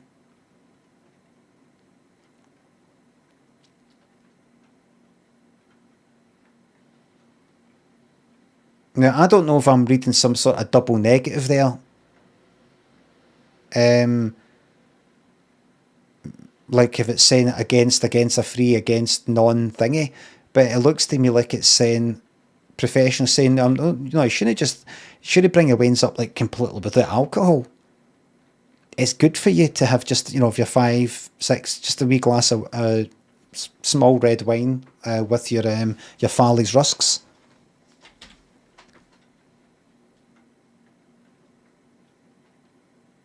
No, I can't trust that. I can't trust fucking any of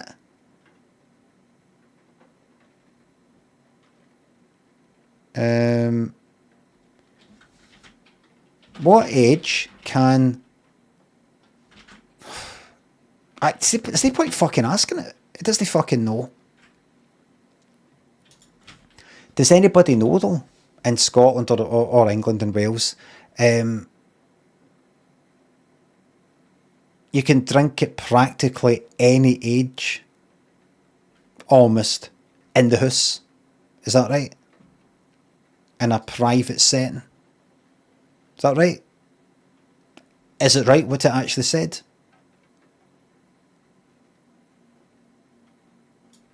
In the house. Not interested in the pub thing. The house.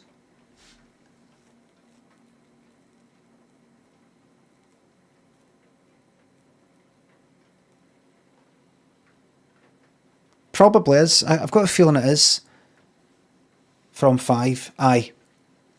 I imagine like a 12-year-old.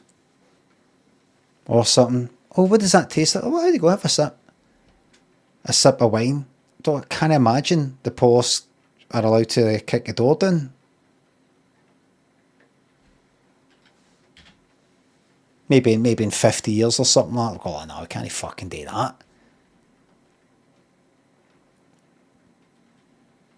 Amy thinks they're gifting 5 subs. In England, Scotland and Wales, it's not illegal for someone between the ages of 5 and 17 to drink alcohol at home or on other private premises, but this does not mean it's recommended, right? Right. They probably know it's not exactly brilliant for you, but it's a kind of unenforceable and complicated fucking legal situation.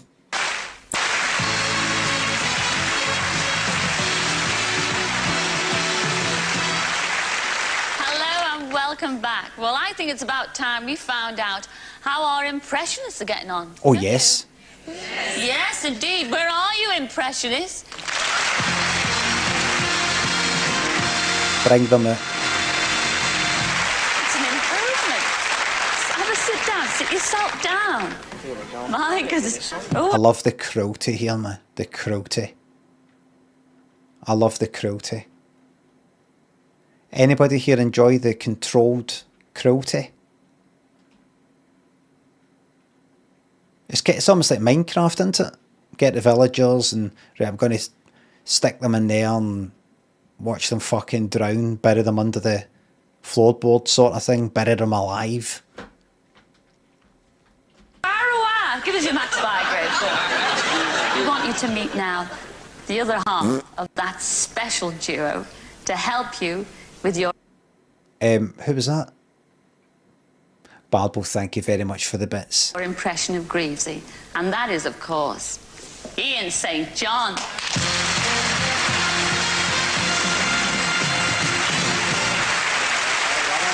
Oh, there he is. Doesn't all cruelty have some degree of control and behaviour? No, Pushkin, I actually mean in a kind of safe-ish environment.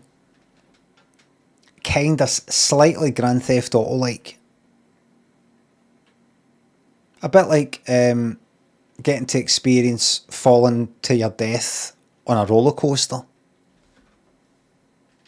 It's cruel, but it's no like anybody's getting their guts pulled out or seriously psychologically damaged.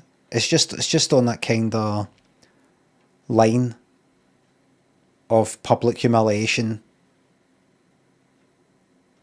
The sort of thing if somebody was to say, actually was really, I had a really bad time on the programme, I just want to complain. it's just no quite serious enough to be able to do that without somebody going like that. Oh, come on, shut up.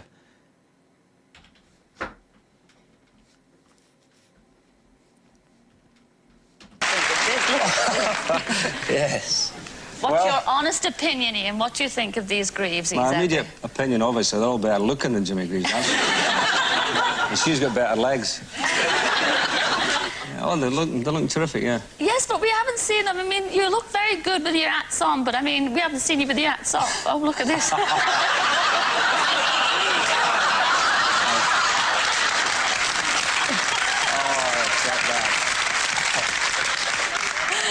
Quickly put his hat. Yeah, put your hat on. You look better with your hat on. But they look good, don't they? Yeah, terrific, yeah. I mean, no, what they're going to do, they're going to do the Jimmy Greaves They are going to do a Jimmy Greaves impression, but we need a little help from you, Ian, because... Jimmy Greaves is what? All right. Yeah, all right. I think he was really good playing football that day. Is it that? Just a kind of a London-y fucking... Would you do us a favour? Could you chat them up, just as you chat them up on your lovely... All right. ...on a Saturday? Okay, lovely. Right, well, hello and welcome to this special edition of The Saint and Greavesy. And Greavesy. And Greavesy. Now, Jim, have you had a good week? Yeah, all right, Saint. Look, can I have you one at a time, please? Could I ask Greavesy at the end there, you know, what have you been up to? Well, Saint, I did get a call from Brian Clough in Nottingham, yeah. I knew it was Cloughy. He transferred the charges, yeah. That's quite good. That's not bad, yes. Yeah. No. I hope go to number 2, go to number 3, and then Cilla before number 4 goes like, oh, I'll wait till you hear him. Does the impression of him doing Max Bygraves know that well? And says something along the lines of, wait till you hear this one, he's shite. Something that means that. Oh, watch out for this one. Flash out. Is he looking forward to the big game? Come off it, Saint. He don't approve, mate. Says he never go hunting with Jack Charlton. Right, I don't... Cilla'S laughing at just how fucking shite he is. Right, I don't... Is he looking forward to the big game? Come off it, Saint. He don't approve, mate. Says he never go hunting with Jack Charlton. Right, I don't... The cunt's fucking English. He practically just needs to say it. Just say it in your normal fucking voice. Jason thinks the sub. Now, I don't... This is so shit. It's fucking terrible. I mean, that big game, Greaves. I mean, England against Scotland now. I mean, I fancy Scotland, you know. What did Cloughy say about that? Yeah, like me, he's worried about the England strikers. He saw one shooting to the nail last week and missed, yeah. She's from Blackburn. Here we go. Yeah, he caught one shooting in mid-air last week. Right. Yes. I wonder how number 4's thinking, knowing that he got the absolute piss taken at him, and he's just sitting there. Number 1's done the other one, number 2, number 3. He seems to be smiling. They've had the piss taken at them a bit. 2 did shite, 3 did shite. Maybe he's going, no, it doesn't really matter if I'm shite. I know, you know, it's just a bit of fun. But hopefully she tortures him. Greavesy, number 4. Well, I think England will have trouble getting past the Scottish goalkeeper. What do you think? Leave it out, Saint. I'm the one who makes the jokes. The Scottish goalie. That's what I call Cinderella. He always misses a ball. That was... Bastard, he's fucking redeemed himself. Bastard. I was wanting him to be really, really shite. I mean, it wasn't good. It just wasn't fucking, like... I can't fucking believe that! Other one. Plastic Orange, thank you very much for the bits. I was wanting it to be really just final nail in the coffin for the guy's confidence for the rest of his fucking life. Gets the piss taken out of him, and he's just like...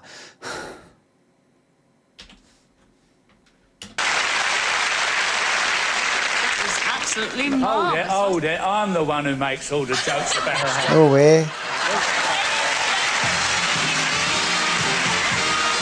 No way.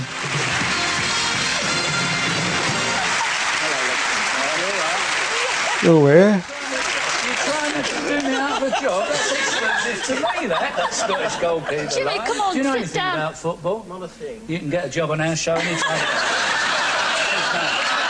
Thank you. Now, you two haven't seen each other today, have you? Yes, we have, actually. Have you? To tell Where? the truth, Where? yeah. Well, up in the office, around the back. Where's the it's office? nice to be on a big budget show, this. I mean, on our set, you sneeze and it all falls down. Carpets, the lot. Yes. What? Learning a wee thing or two about comedy then, mate.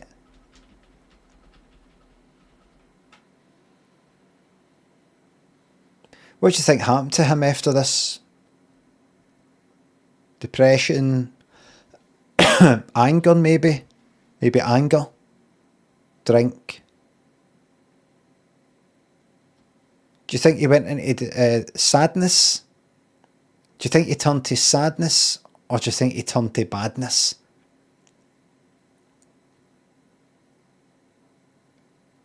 I can imagine him getting a drink in him and fucking like getting into fights that he can't handle. Kill me, go. Kill me. I don't care. Kill me. Yes. What did you think of your stand-ins? I mean, have you ever been done by two girls before?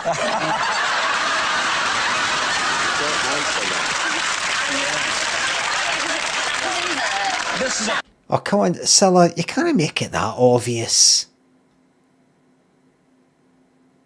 Cilla, you can't make it that obvious.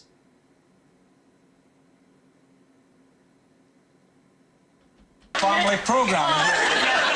Jimmy, it was in there. It just popped out. Well, it was definitely a surprise. No, did you know, Jimmy, that Ian holds the record for scoring the fastest goals, a hat-trick, in the shortest time? Did you know that? Yes. Did yes, you? I did, yeah. Tell me how long it was then. Something like 2.5 minutes, wasn't it? Actually, it was 2 minutes, 20 seconds. And that record, ladies and gentlemen, has never, ever been broken. Yeah. Isn't that marvellous? In Scotland, is it? You were playing from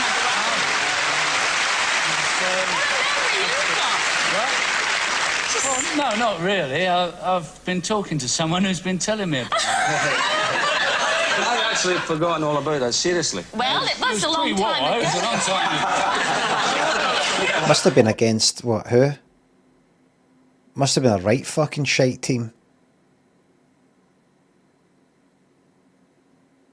3 fucking goals in 2 minutes. Madio. Is that a... Oh, somebody else is beating it, right. What's happened since It then? was you know? actually over 25 years ago. You were playing for Motherwell. Yes, it was. And indeed, it was against Hibernian. Is that the way you say it? Yeah. And surprise, surprise, Ian. We've got the goalie no. who let in those 3 goals No. in 2 minutes, 20 seconds. It's Willie Wilson. Come in, Willie. Where are you?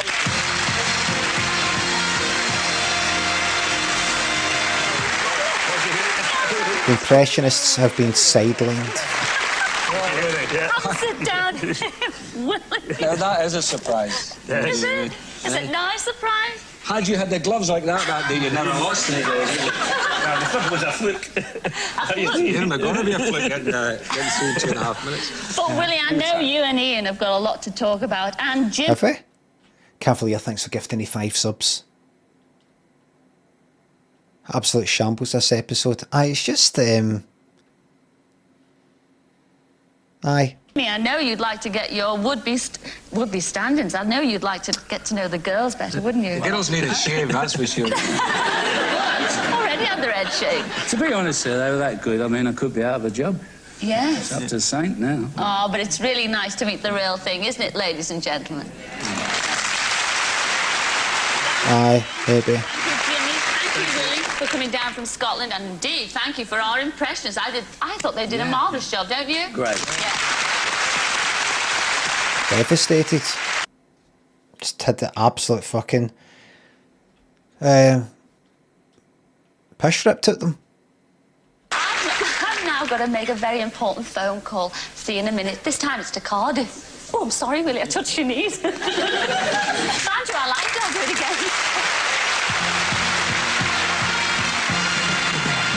again. Mess.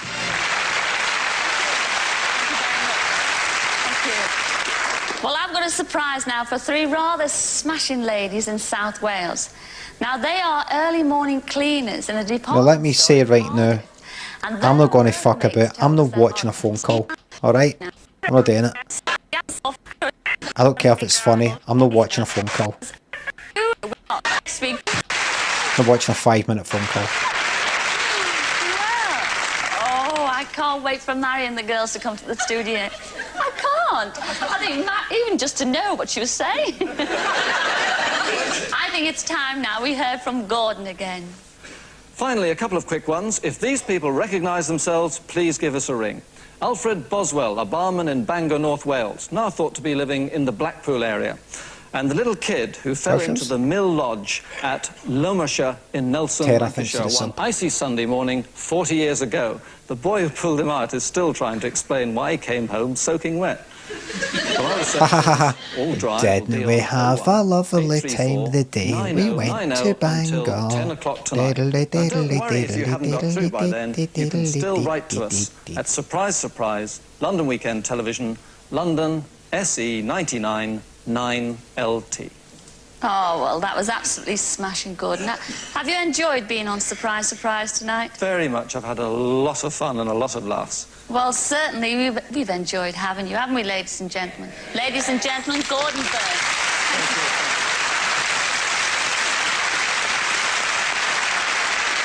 Well, now, I'm looking for 2 people in our audience tonight.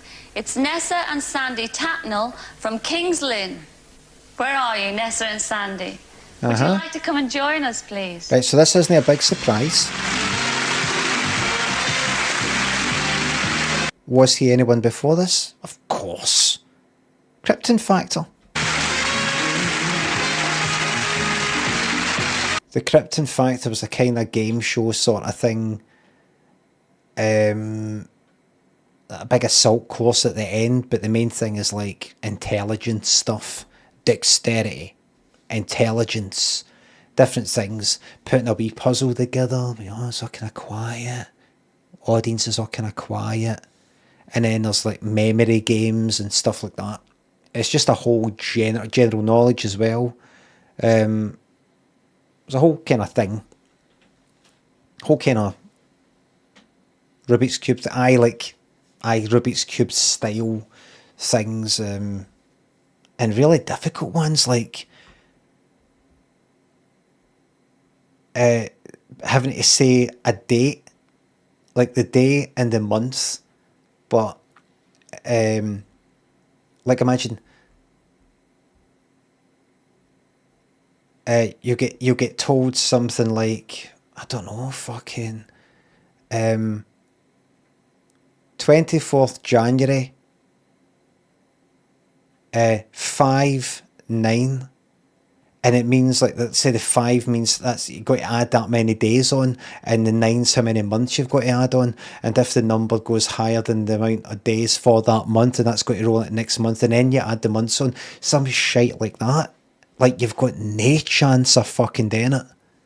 Anyway, that's what he presented. It's Fable. It's a fucking novel. Don't you look smart? You look absolutely marvellous. Now, Mr. K. Watkins, thanks for the sub.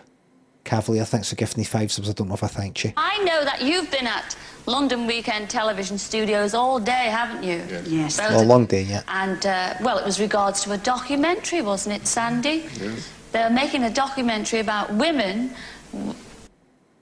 35-year-old there. 28-year-old there. with unusual jobs. That's correct, yeah. Now, tell us what Nessa does. She's actually a French polisher. A French polisher. Well, that's very unusual. It is indeed, isn't it? Why is she delighted with that? Well, you see, Sandy, we're not really interested in Nessa. You at all, mate? If you want to make your way back to your seat. Ta-ta. As French polishing. In fact, there's no such documentary. No, there isn't, Chuck. So, bye. That was just all a ruse to get you down here in the studio. Your Nessa is a wonderful woman. She wrote a letter all about you and told us the story of your life. But he's 18. Now, many years ago, you were in the Merchant Navy, is that right? That's correct, yes. Yes, and when you left the Merchant Navy, you decided to settle in New Zealand, is that right? That's correct. And you've got a brother, Jimmy. Aye. Your little brother, Jimmy. Aye. And at that particular time, he was missing you like mad, and he thought he'd save up to join you and settle there with you in New Zealand. Now, round about that time, you got a letter from... New Zealand, that's quite far away, isn't it? Chip Thompson's thumbs, thanks for the sub. I hope he's no wanting to meet up with his brother. And his brother's in New Zealand, because that's the other side of the fucking world, so you can forget about that. From your family saying that your father was seriously ill. Yes, that's correct, yeah. And so you had to dash back home to be with your family. And at that particular time, Jimmy was on his way out to you. And literally, you and your brother Jimmy were like ships in the night. You passed each other, didn't you? That's correct. And your Jimmy got to New Zealand to find that his big brother, who he adored, had left to go home to Britain. He adored, past tense. And as it happened, your Jimmy couldn't afford to come back. And you, for the same reason, you couldn't afford to go back there. That's correct, yeah. Now you... It's so fucking funny. haven't seen your baby brother Jimmy for over 30 years. Are you okay? I hope so. Young Grebo, thank you very much for the bits. He has the exact face of the guy who speaks to Dee Dee in the sketch where he goes to the moon. Aye, the delegate for Venus or something. Aye. The entreaties. The guy for Pluto, whatever it is. Now, you haven't seen your baby brother Jimmy for over 30 years. That's right, yeah. But Sandy, you're going to see him tonight. Because we've flown him all the way over from New Zealand just to be with you. Why are you shaking your head? You don't want to... You don't want to see him? Okay. Sorry, he's saying no. No. Don't worry. Don't feel embarrassed about it. He's saying no. No, it's all right. It's all right. You're saying no again. No, Cilla. No, Cilla. See, no. He's saying no again. He's saying no even more. Because we've flown him. Section says reused part. It's called a running joke. All the way over from New Zealand just to be with you. It's your baby brother Jimmy. You haven't seen him in over 30 years. And here he is. Come in, Jimmy lad. Where are you? There it is.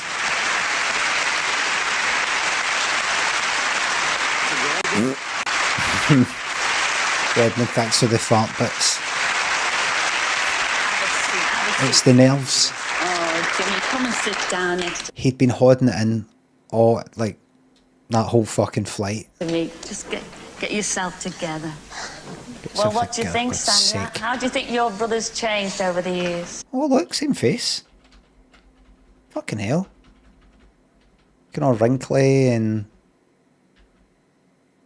You know, they've got that kind of slight bulldog or bloodhound way to them. You know, like they've got like lots of skin. They could afford to actually have heads, skulls, twice as big as what they are, skin-wise.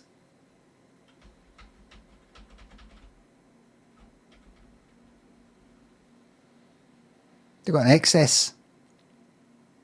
Like if one of them got a condition that expanded their skull another 50%, they'd have enough skin Whereas maybe a lot of other people, it would rip their skin off.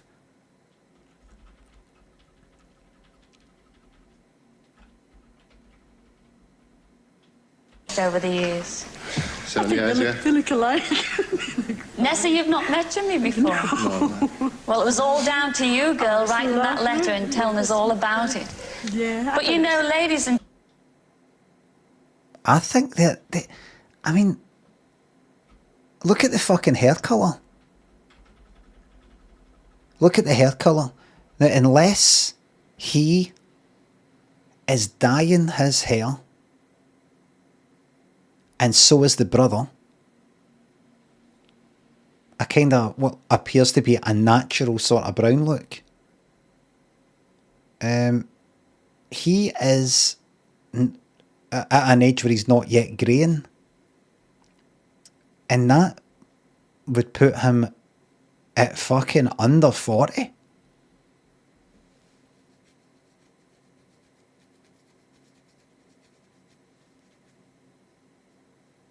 The eyebrows, though. I mean, him there. Look at his hair. I don't think he's dyeing that. Wait a minute, the beard, actually. The beard looks a bit kind of dyed. I don't know, it's got natural... Like, he looks... in his 50s. The hair colour. 40 tops.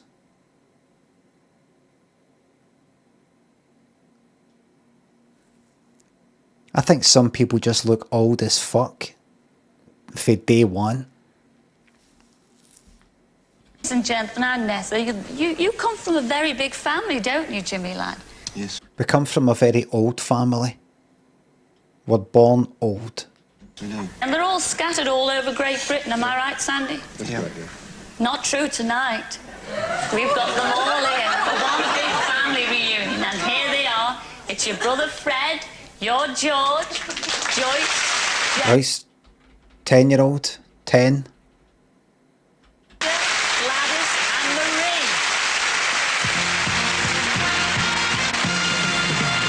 Wait a minute, he looks like he's dyed his hair a bit.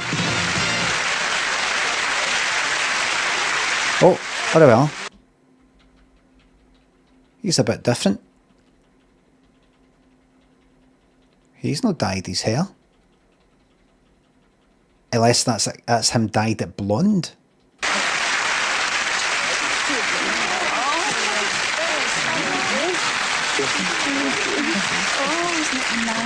Wonderful. Have a sit down. Make yourself Isn't it comfortable. him? You sit there, Jimmy. Well, we think this is all a marvellous big family reunion. Are you happy, Jimmy? Yeah, terrific. Yes. What about you, Sandy? No, no. After all the effort they went to, you don't. Family reunion. Are you happy, I Jimmy? admire the honesty, but Yeah, terrific. Yes. What about you, Sandy? no. Like, that's a shame. Thought he would have liked it. He's not seen him for 30 fucking years. Oh well. It just doesn't. It's like blind date. Just sometimes it just doesn't work out. Raoul, thanks for the sub. Thank you very much for the Prime sub. Well done, Jimmy. Haven't they got a marvellous family? The Tatnall family. Fuck me, man. What kind of fucking paper run have you had? Look at that.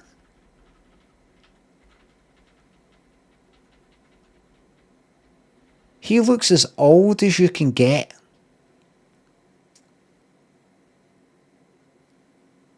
For whatever age he is. The beard does look dyed. Normally with a beard, there's a bit of variance in the colour. Might not be grey, but there's a wee bit of variance. Bryan Cranston sort of like him. But the hair looks kind of natural.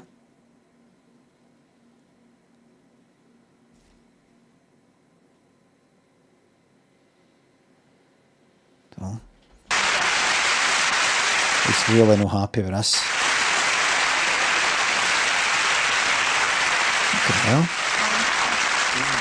I didn't know you were going to get all of them, did you? He said he didn't know we were going to get all of them here, but what a nice surprise, Jim. And sadly, we've come to the end of the show, but really, it's literally just... They hate each other. I think they hate each other.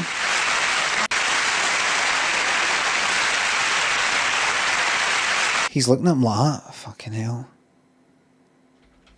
To him like that. He's like, oh, guys. We're going to have to face up to what we did. We're going to have to, I think we should just go to the police and just say, you know, tell them where the fucking bodies are. Hi there. Can I speak to your top policeman in here? What's it about? I would like to confess to a murder. We murdered 3 men just to see what it felt like. My brother and I murdered 3 men just to see what it felt like. We'd just like this to be over now. We'd just like this to be over now. Thank you. I didn't know you were going to get all of them, did you? He said he didn't know we were going to get all of them here, but what a nice surprise, Jim. And sadly, we've come to the end of the show, but really, it's literally just the beginning for the Tatnall family. Enjoy him while you've got him.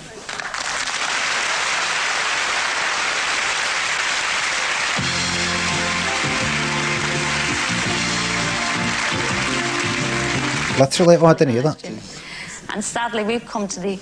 We were going to get all... I didn't know you were going to get all of them, did you? He said he didn't know we were going to get all of them I heard here, that. but what a nice surprise, Jim. And sadly, we've come to the end of the show, but really, it's literally just the beginning for the Tatnall family. Enjoy him while you've got him. What's a fucking threat? All I'm going to say is this. He'll tell you a wee bit later what I mean by this. He'll tell you the news. Enjoy him while you've got him. That's all I'm going to say. He has sworn me to secrecy. He wants to tell you himself about the phone call, the doctor. Just going to leave it between the personal matter and the family.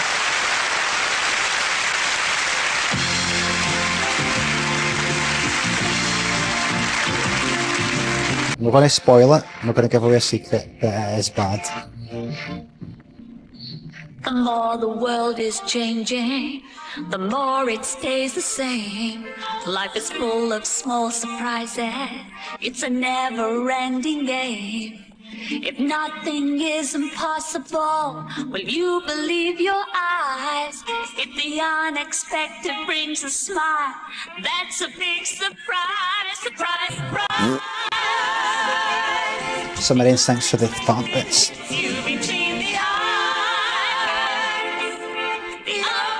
Very much. That's the surprise you see. Surprise, surprise. Can I just say... Life is... If nothing is impossible... Amy Griffin, thank you very much for the fart bits there.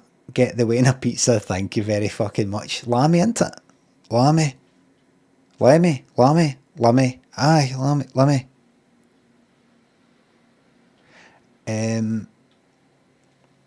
I like the story that she's sort of doing here with the song, and then she does.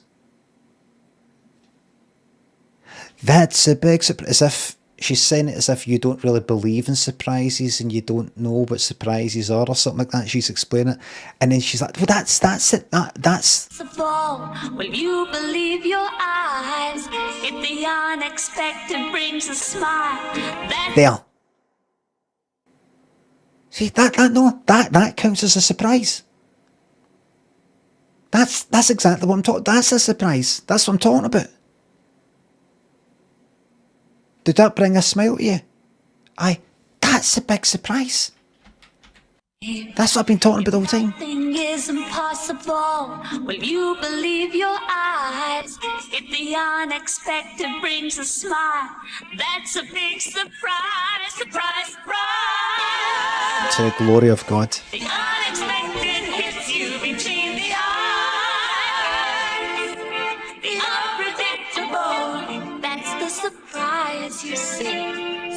surprise, surprise.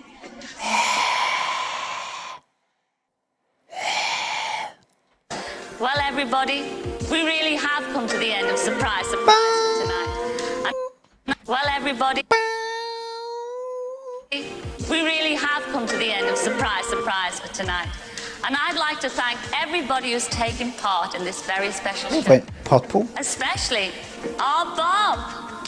Fuck off, you wankstain.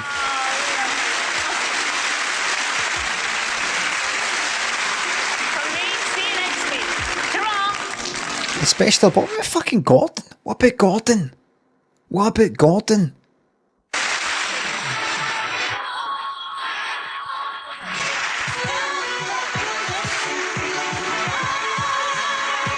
Almost perfect. Almost got it lined up with that.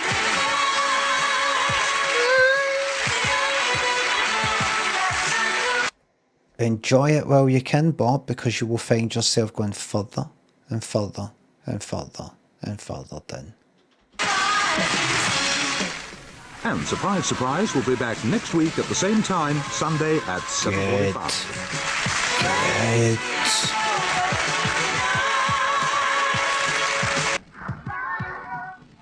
You're all the wrong, a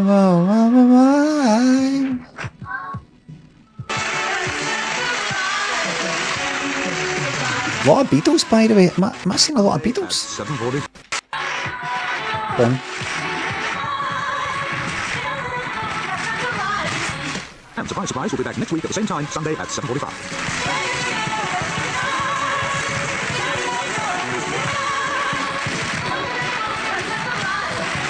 It's just the one.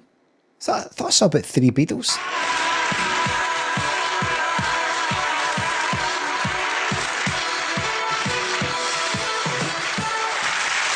(1986), I remember it well.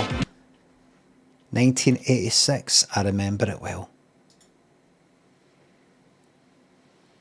January 1986. I was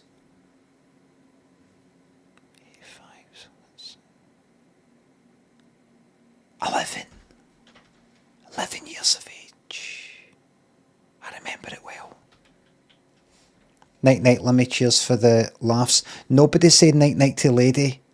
I don't want everybody saying goodbye, because I'm not away yet. I'm not away for at least another 10 minutes. Nobody say goodbye, good night to anybody. Because then everybody will be like, fucking stay to me, man. Yeah, that's actually alright. I'll do it. It's not bad, that. It's not bad. So, aye, it's not bad. It's not bad.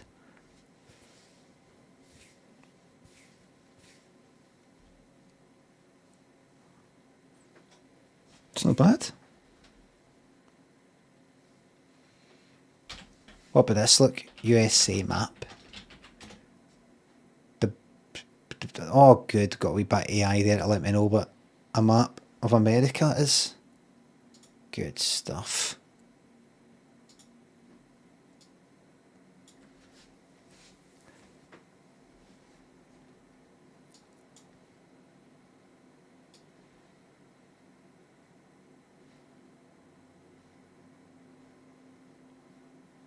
There's your England there, look.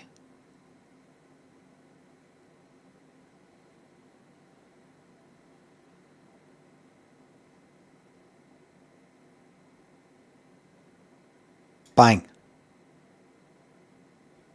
Huddersfield. Stephen Rudd. Butchers.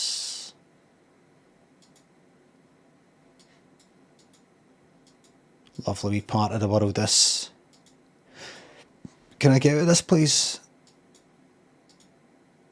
Thank you. I feel like I've been here. That's just like that place I went to, where was it? No, Scarborough. Somewhere else in Google Maps. Okay, all fucking looks the same anyway, all these fucking high streets. Right. I'm absolutely starving. I need to go to a wee restaurant here. What have you got for me? I'm going to take a train down here. and I'm going to fucking crouch behind these moors, and I'm going to do a big fucking shite up that wall there. What can they do? Would they dare prosecute me down south after what they did to William Wallace? Would they fucking dare?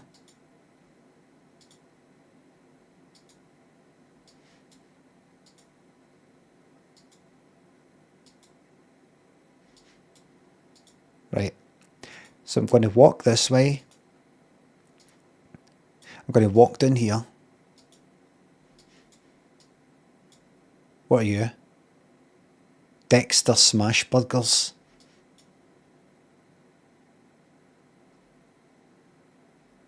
Lahore Taste. The Rat and Ratchet. The Rat Brewery. Aye, somewhere here. This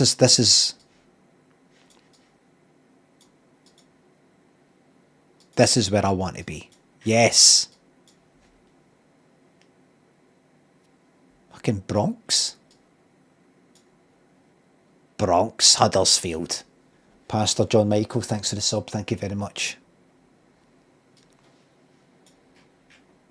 Bronx. Dude, that was a good bit of 80s stuff, that. Every second film was Bronx something. Bronx Warriors, Bronx... I think that was a bit it, actually.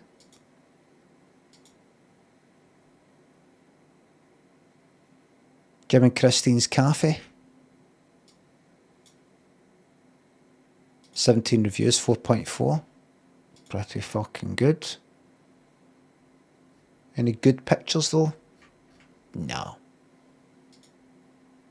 Please, when I click back, I want you to take good thank you. Oh wait. Oh yes. Right, listen, here's what I'm doing. I'm taking a fucking train down there. Is that deal or no deal? I can't see deal or no deal, but I can see fucking Noel Edmonds, I think. Fucking excellent. When was that? 2022. I'm going to take a train down there, and I'm sticking £100 in honour of that guy that I was talking about. That stuck £100 in, and then died of a booze-related illness. £100 in. 100. I warn them first though. I'm just going to say, just to let yous know, I will be putting £100 in this machine. Do not interrupt me until I've done that. If I put £50 in and it's not paid out, and you say to me, we're going to be taking a wee lunch break, if you could leave and come back, that's not going to happen. That is not going to fucking happen. Because I know that you're just going to stick some cut, you're going to pull down the fucking shutters and stick the money in yourself. Because they don't own that. They won't own that.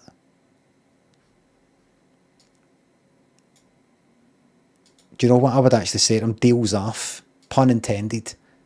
Deals off.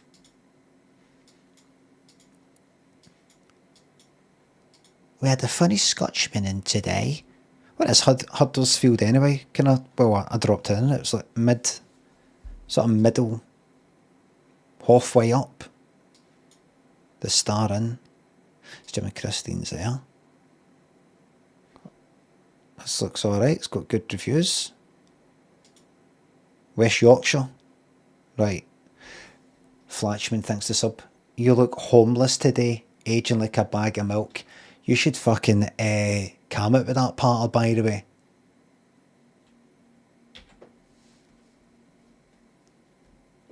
Am I right, everybody?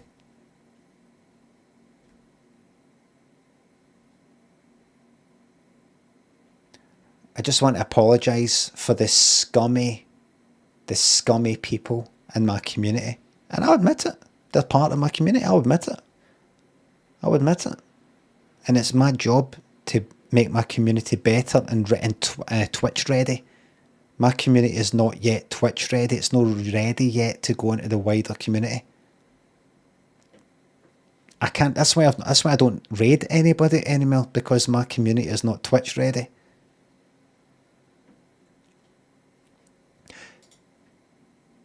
Very nice traditional pub, a bit out of the centre. Very nice. Served by a friendly and helpful barmaid, says Gary Dunn. How's she fucking helpful? Helpful in what way? Could you help? Could you help me? Where's the toilet? Is there? Is that helpful? How... Right. Sexual jokes aside and all the rest of it, right? Because I'm sure here on a Friday night, Saturday morning, people are gasping to come out with something like that, but how would she be helpful in that setting, in that environment? Somebody serving booze behind the bar, what would helpful be? Supplied pints, would it really? Would you... somebody serving you the drinks that you're obviously there for? This is what giving them directions. It's like Family Fortunes. Helpful. Oh, that was great. Thank you very much. Sorry to bother you here, but I'm actually... Do you know any good, like, kind of cheap hotels? There's a hotel around the corner, quite expensive. Do you know any other ones? There is actually a good one there. Let me get a pen, bit of paper for you. There's that one there. And there's that one there. And well, there's also that there. That's great. That's really helpful. I don't think that would happen. Had a pen. It could be that. Excuse me, have you got a pen? Have you got a pen? Aye, hold on. There's your pen back. No, you just keep it. You keep it.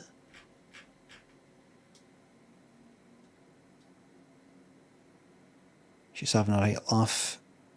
Yeah. Well, I had the time of my life, and I owe it all to you. Dum, dum, dum, dum, dum, dum.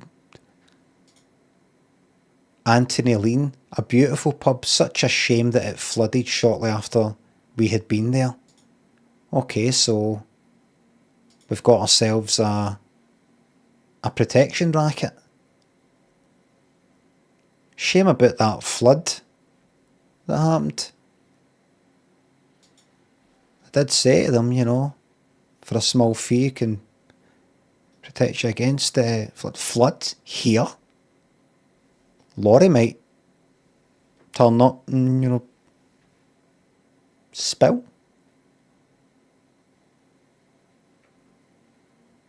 Maybe pish. Maybe they came along and poured pish underneath the front door. Where's the pictures? Picture it, didn't it happen? Friendly backstreet local with good range of beers. 5 stars.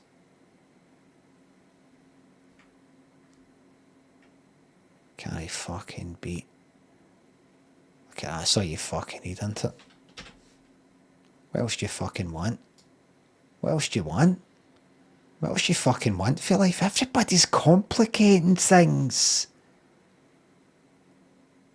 This is it. It's all here.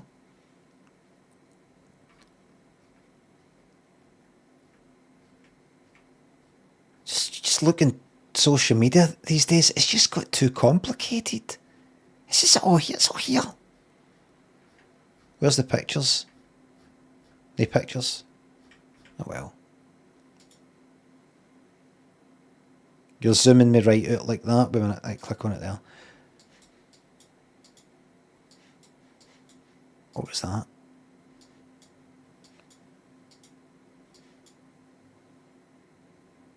Defect lock with 4.2 permanently closed. What about you?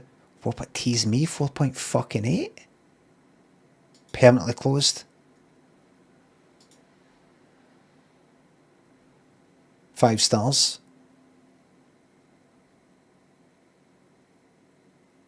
There you are. You want to get any of that? You want to get that in Paris?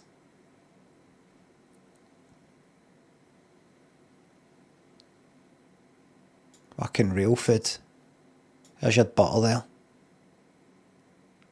There's your butter. Oh, what is that? This place is permanently closed. Absolutely perfect fried egg there.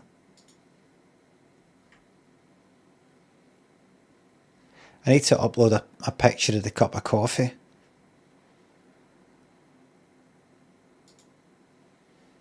Fuck me, man. Nice wee heart attack in a plate there.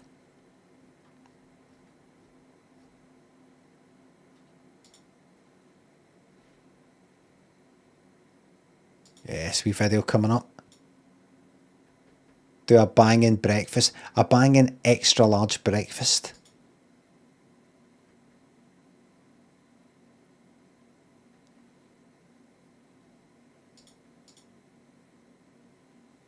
The sound?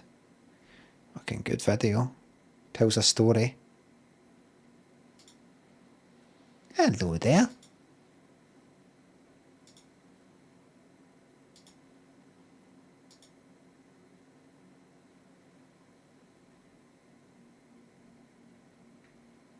Lovely dogs.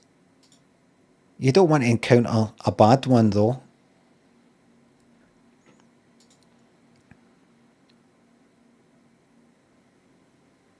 I wouldn't want to encounter one of these ones that's, you know, you got to blame the owner. See when you see the ears back like that, that scares me. That looks fun. That, no.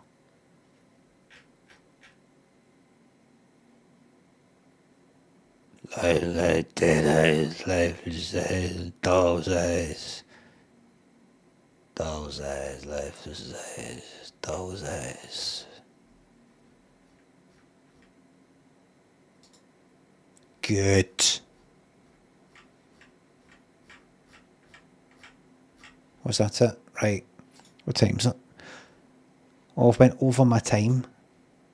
Where's that place that's permanently shut? There. Oh, look at this. This is shut. The Vic Lockwood permanently closed. What's happened to it? Who's going to do something with this? It's the upkeep.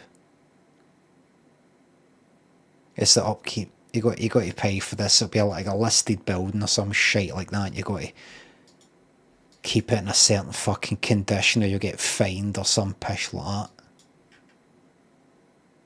Shakespeare probably fucking used the toilet in there once or something. And you've got to pay $100,000 a year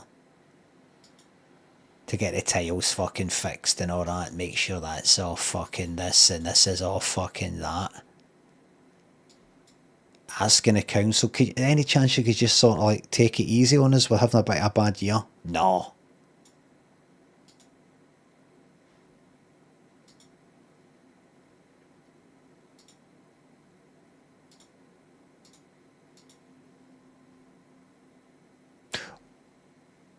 One star.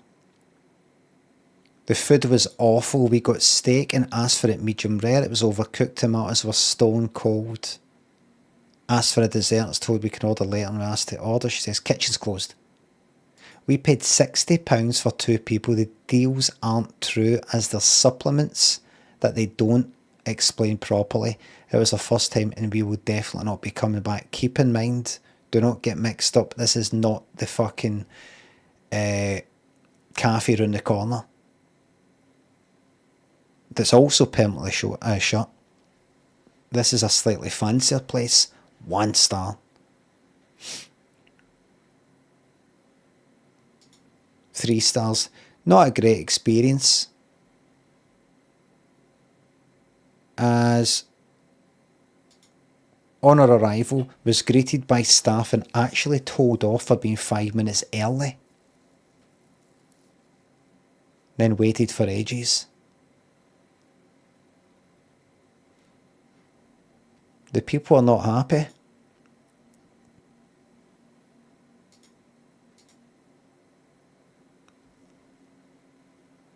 it's fucking ruined with this shite. Look. Can I zoom in? These fucking wedgies. Fucking shite. They really are. They're fucking crap. Nobody fucking wants them. 5% of people maybe want them. Wedgies. Nobody fucking wants them. Nobody wants them. Just look at what fast food places at McDonald's, Burger King and all the rest of it. Why are their chips, their fries so successful, but it's not like they're wedgies? They're successful because that's what people want. Fish and chips. A chippy. The chips you get there, just serve that. No, that's shite.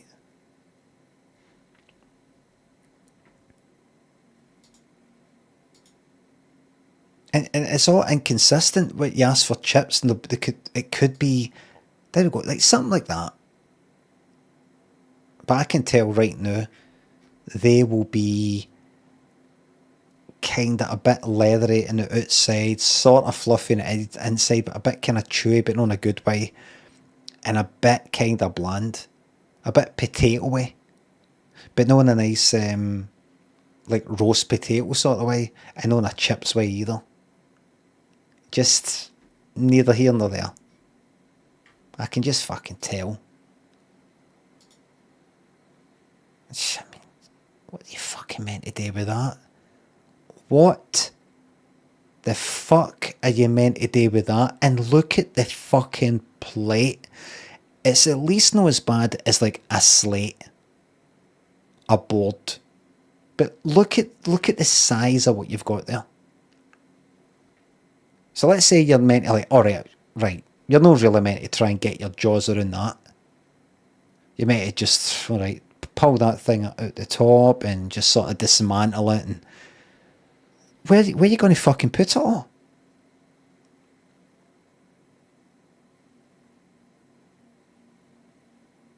I would, honestly, I would like to do a Gordon Ramsay sort of thing and go to that place and say, right, I've bought this, thank you very much. I want you to eat it. I'd say to a member of staff, I'd say to the owner, I want you to show me. You don't have to put it in your mouth. I just want you to show me how you would eat this. Have you ever actually tried to fucking eat it? Squash it down. What's the point of having it like that then? If you're just going to flatten it all? So fucking stupid. It really, really, really, really fucking is. Pictures, please.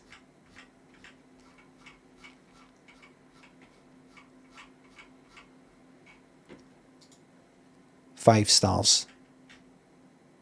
These fucking wedgies. They're not getting touched. 3 of them are getting eaten. 1. I don't really like it. I have another one though. 2.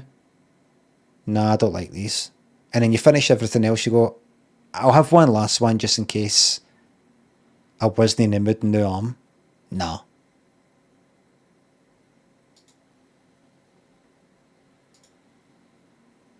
Right, now we're getting somewhere.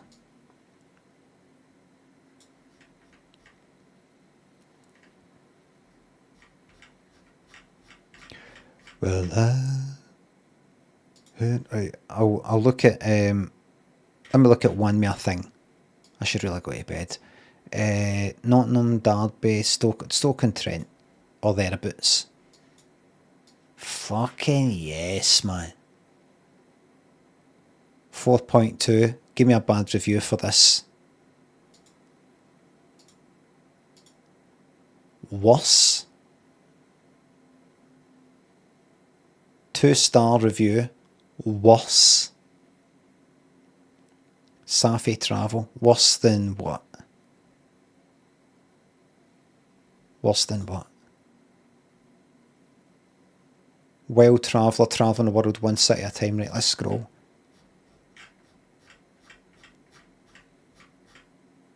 Where's the fucking reviews?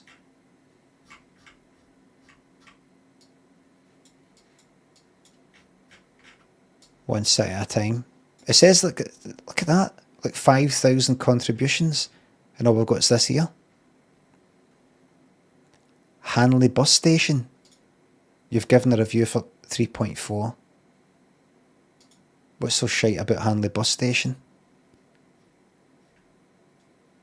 Pigeon poops everywhere, by windows and benches. Bet it spreads a lot of germs and stuff through buses too. Just disgusting and unsafe, health-wise. I've said it before, but so sorry that you hate the existence of life in this universe. Thought you would have liked it. Sorry for the universe giving birth to you. Thought you would have enjoyed being alive and enjoyed life being alive, but obviously you hate everything. Sorry to hear that you don't, you're looking forward to death and you want the whole... Sorry for getting all existential and all the rest of it, everybody, but just some people want everything to just end. And I'm not having it. The anti-life. What was it that person said about something on the stream? Something anti-human. Talking about a game or something. No, radically anti-human. It was, what was it? Brutally anti... What were they talking about again? Jeg, thanks for the sub. What was it again? Midsummer? Was that a review that somebody replied to me? This is not the new hairstyle. This is nothing. I'm going to do that. This is the Mora's hairdo. I'm doing it right now, so this is going to ruin Saturday night's one.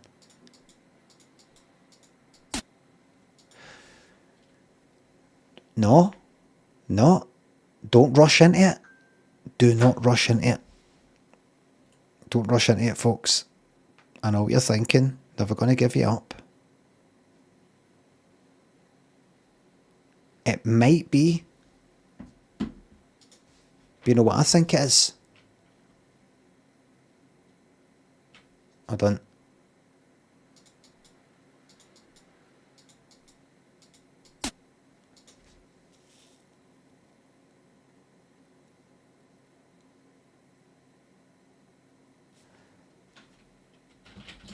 That's the way it is. Oh, you cunt. I was hoping it was That's the Way It Is by Mel and Kim.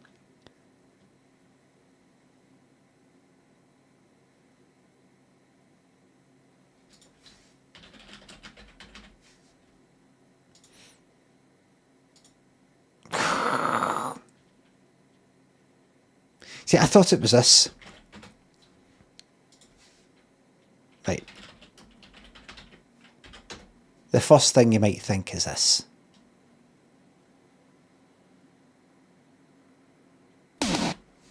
Let's go marry a bass to it.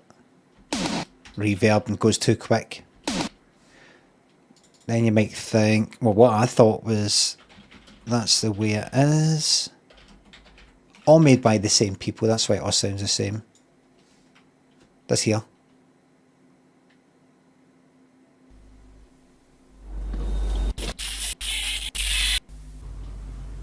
Fuck off that stupid shit.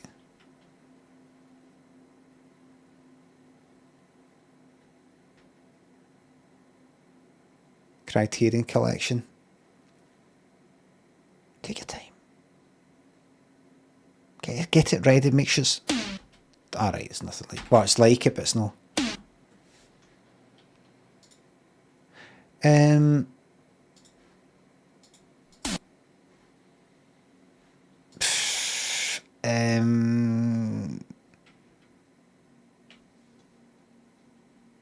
Whenever you need somebody, maybe... Whenever you need somebody... It's difficult. It's hard to remember. It's hard to have it on your head, everybody. It's really difficult. Very eerie. Thank you very much for the new Prime sub.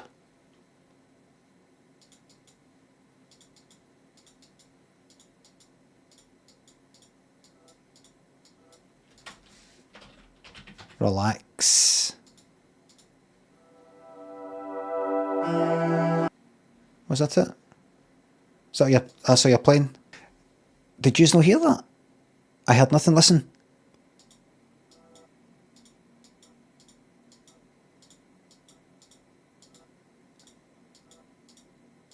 There. I mean, maybe I've got this turned up loud. I've only got it at like 32% in my ears.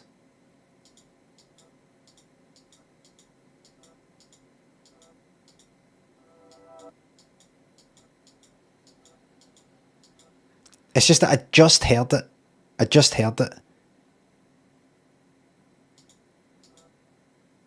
And that's the only song that I know that fades in and it's got that high bit, and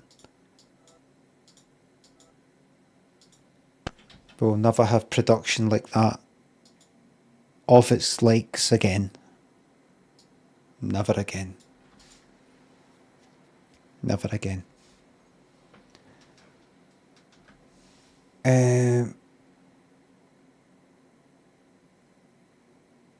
Producer Tom says love is still a bit relaxing. Can I make it work so they got happy over a weekend? You don't have to do the happy. You just say, what was it? Eckies,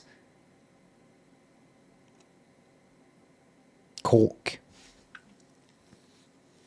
This isn't a family show. They got happy, should we say? I had a few lemsips, had a few refreshments, shall we say?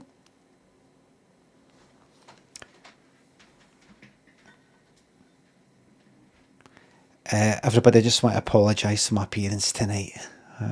Not up to my usual standards. Thank you very much for watching. Thanks to subs and resubs, the bits and the tips. Mods, thank you very much for the modding. I will be back in 9:30 PM Saturday night UK time, as in the night, for a bit of this and a bit of that. I wonder if I should try and get a game or something, but I don't think so. We have got, I think we need to get through, right, see the surprises. I'm alright with leaving them on the shelf for a good while. But these family fortunes need to get watched, or they're going to go off. They're going to get mouldy. Try the Lighthouse game on Game Pass. What game's that? Superbia. What one's that?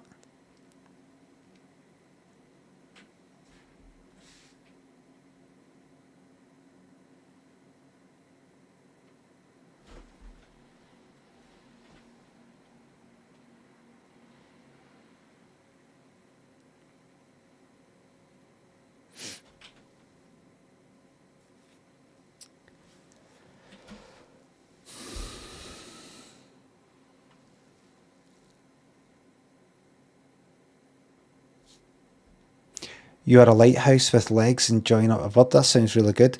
What's it called? He's raging! Thank you very much for the bit, second base. Multiple people are saying keeper. Thank you very much. Superbia.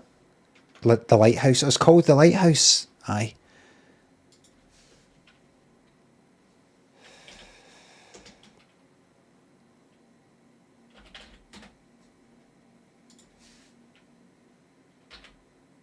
Keeper game is this.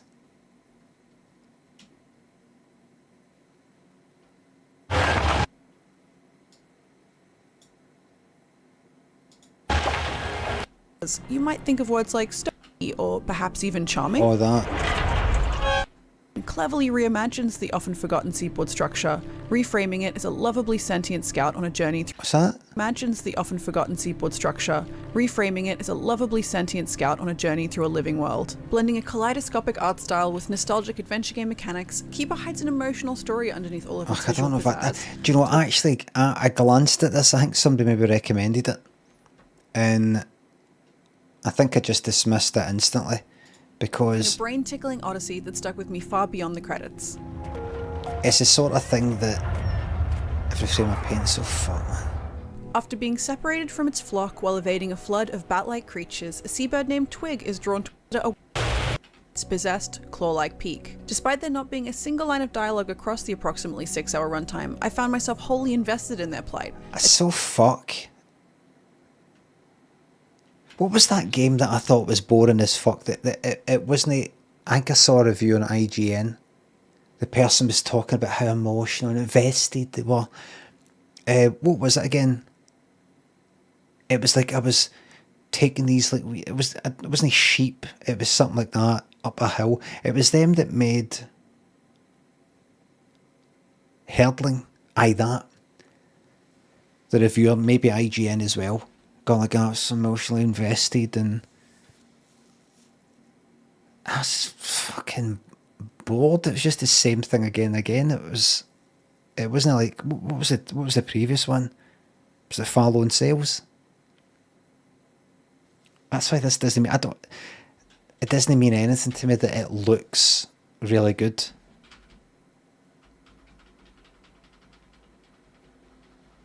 Like, see that? See if you showed me somebody, if you introduced me to somebody, a human being, and I said, what is it you do then? And he said, well, I did this. I did like the models, the graphics, the colouring, the whole thing, the animation. I'd be like, fucking what? That looks amazing. Despite the island's eerie infection, navigate You're so fucking talented. biomes and attempt to climb its possessed. How do you even begin? But you know how it is when you play games like this. You don't really think about all that. You don't think how talented are humans. We're so clever. Isn't this beautiful? There's a million fucking games that are like that.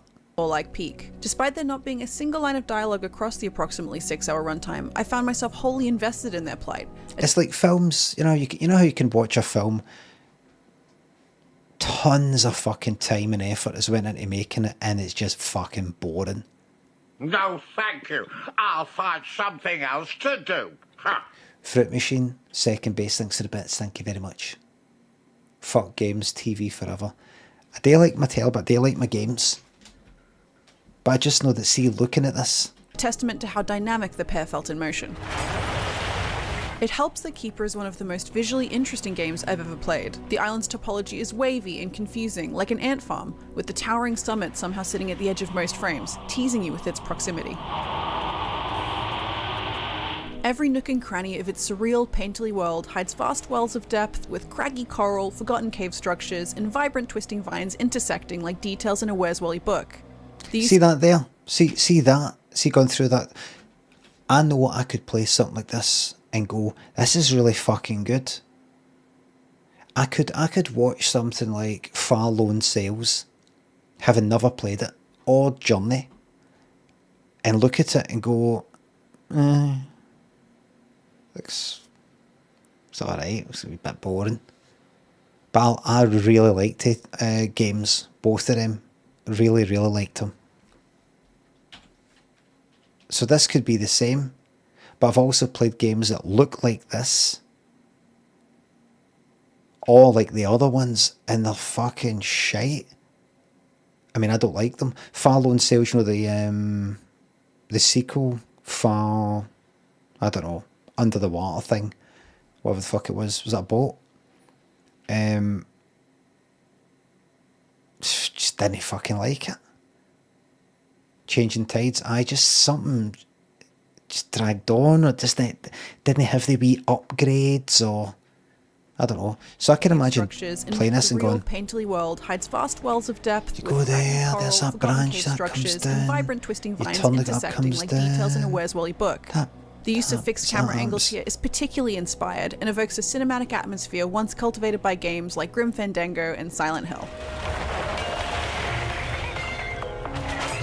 Keeper doesn't explicitly explain the lore behind its mythical post-apocalyptic setting, instead relying on visual clues like crumpled houses and rewilded cityscapes to create a sense of danger and scale. It's helpful that the environments you saunter through blend together seamlessly too, with a change in the orchestration and colour I know it's a wee bit unfair of me looking at this game, which I've not played, that a lot of times went into, and I'm just sitting here like this.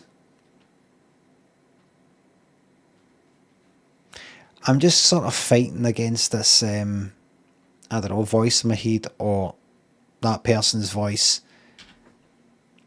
Kind of go like that, you know, that looks quite good, you know, it could be quite good. I'm just like, in my head, I'm like that. I know, but I've played things like that, and it can be, depending on how it's done, it can be boring as fuck. It's like it almost relies on all this detail, and this like atmosphere, fog, kind of volume fucking stuff to carry it. Like, it's just amazing going through the environment, and it's just no happening. Alerting you to a new area or checkpoint more often than a loading screen. This HUD-less approach better allows you to lose yourself in the spectacular landscapes, increasing your investment in the twosome and encouraging you to play around with your powers and discover tidbits of lore littered throughout. Who knows, maybe it's really good. Maybe Speaking of interacting with the world, your lighthouse powers are relatively limited but smartly utilised. You'll have the ability to shoot beams of light and run through obstacles to knock them down, as well as send your avian mate to pull vines or interact with levers to open doors. At first, the path forward is simple enough and involves using your light to grow vines into bridges or frighten creatures into dropping key items you need to progress. I'll stop that there. Gradually though, the challenge increases through the introduction of logic and platforming puzzles that require you to weave a few interactions together in order to progress. See, there's something about games, I'm not going to go back to that trailer, right? But there's something about Meta Million thinks this game could be a flat bust. Next person that fucking says that, I'm going to fucking not commitment.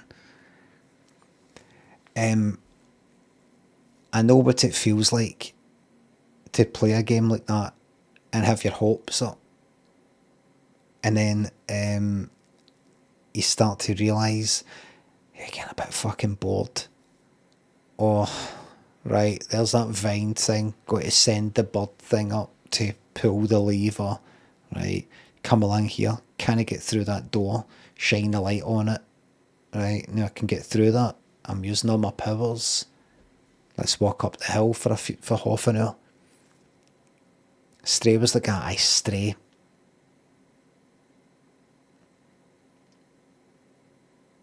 That's why I kind of prefer the telly stuff. I go through phases of just telly stuff or really simple games like Anomaly games. Just go in a loop, because it lasts a couple hours rather than you play this game, you go, oh, maybe I should keep playing it, it looks really nice, and it's just no working it. So I might play a game tomorrow night, but I think maybe a bit of telly stuff. 10 bells, sorry. I really liked that. Everybody, thank you very much for watching. I'll be back 9:30 PM Saturday night.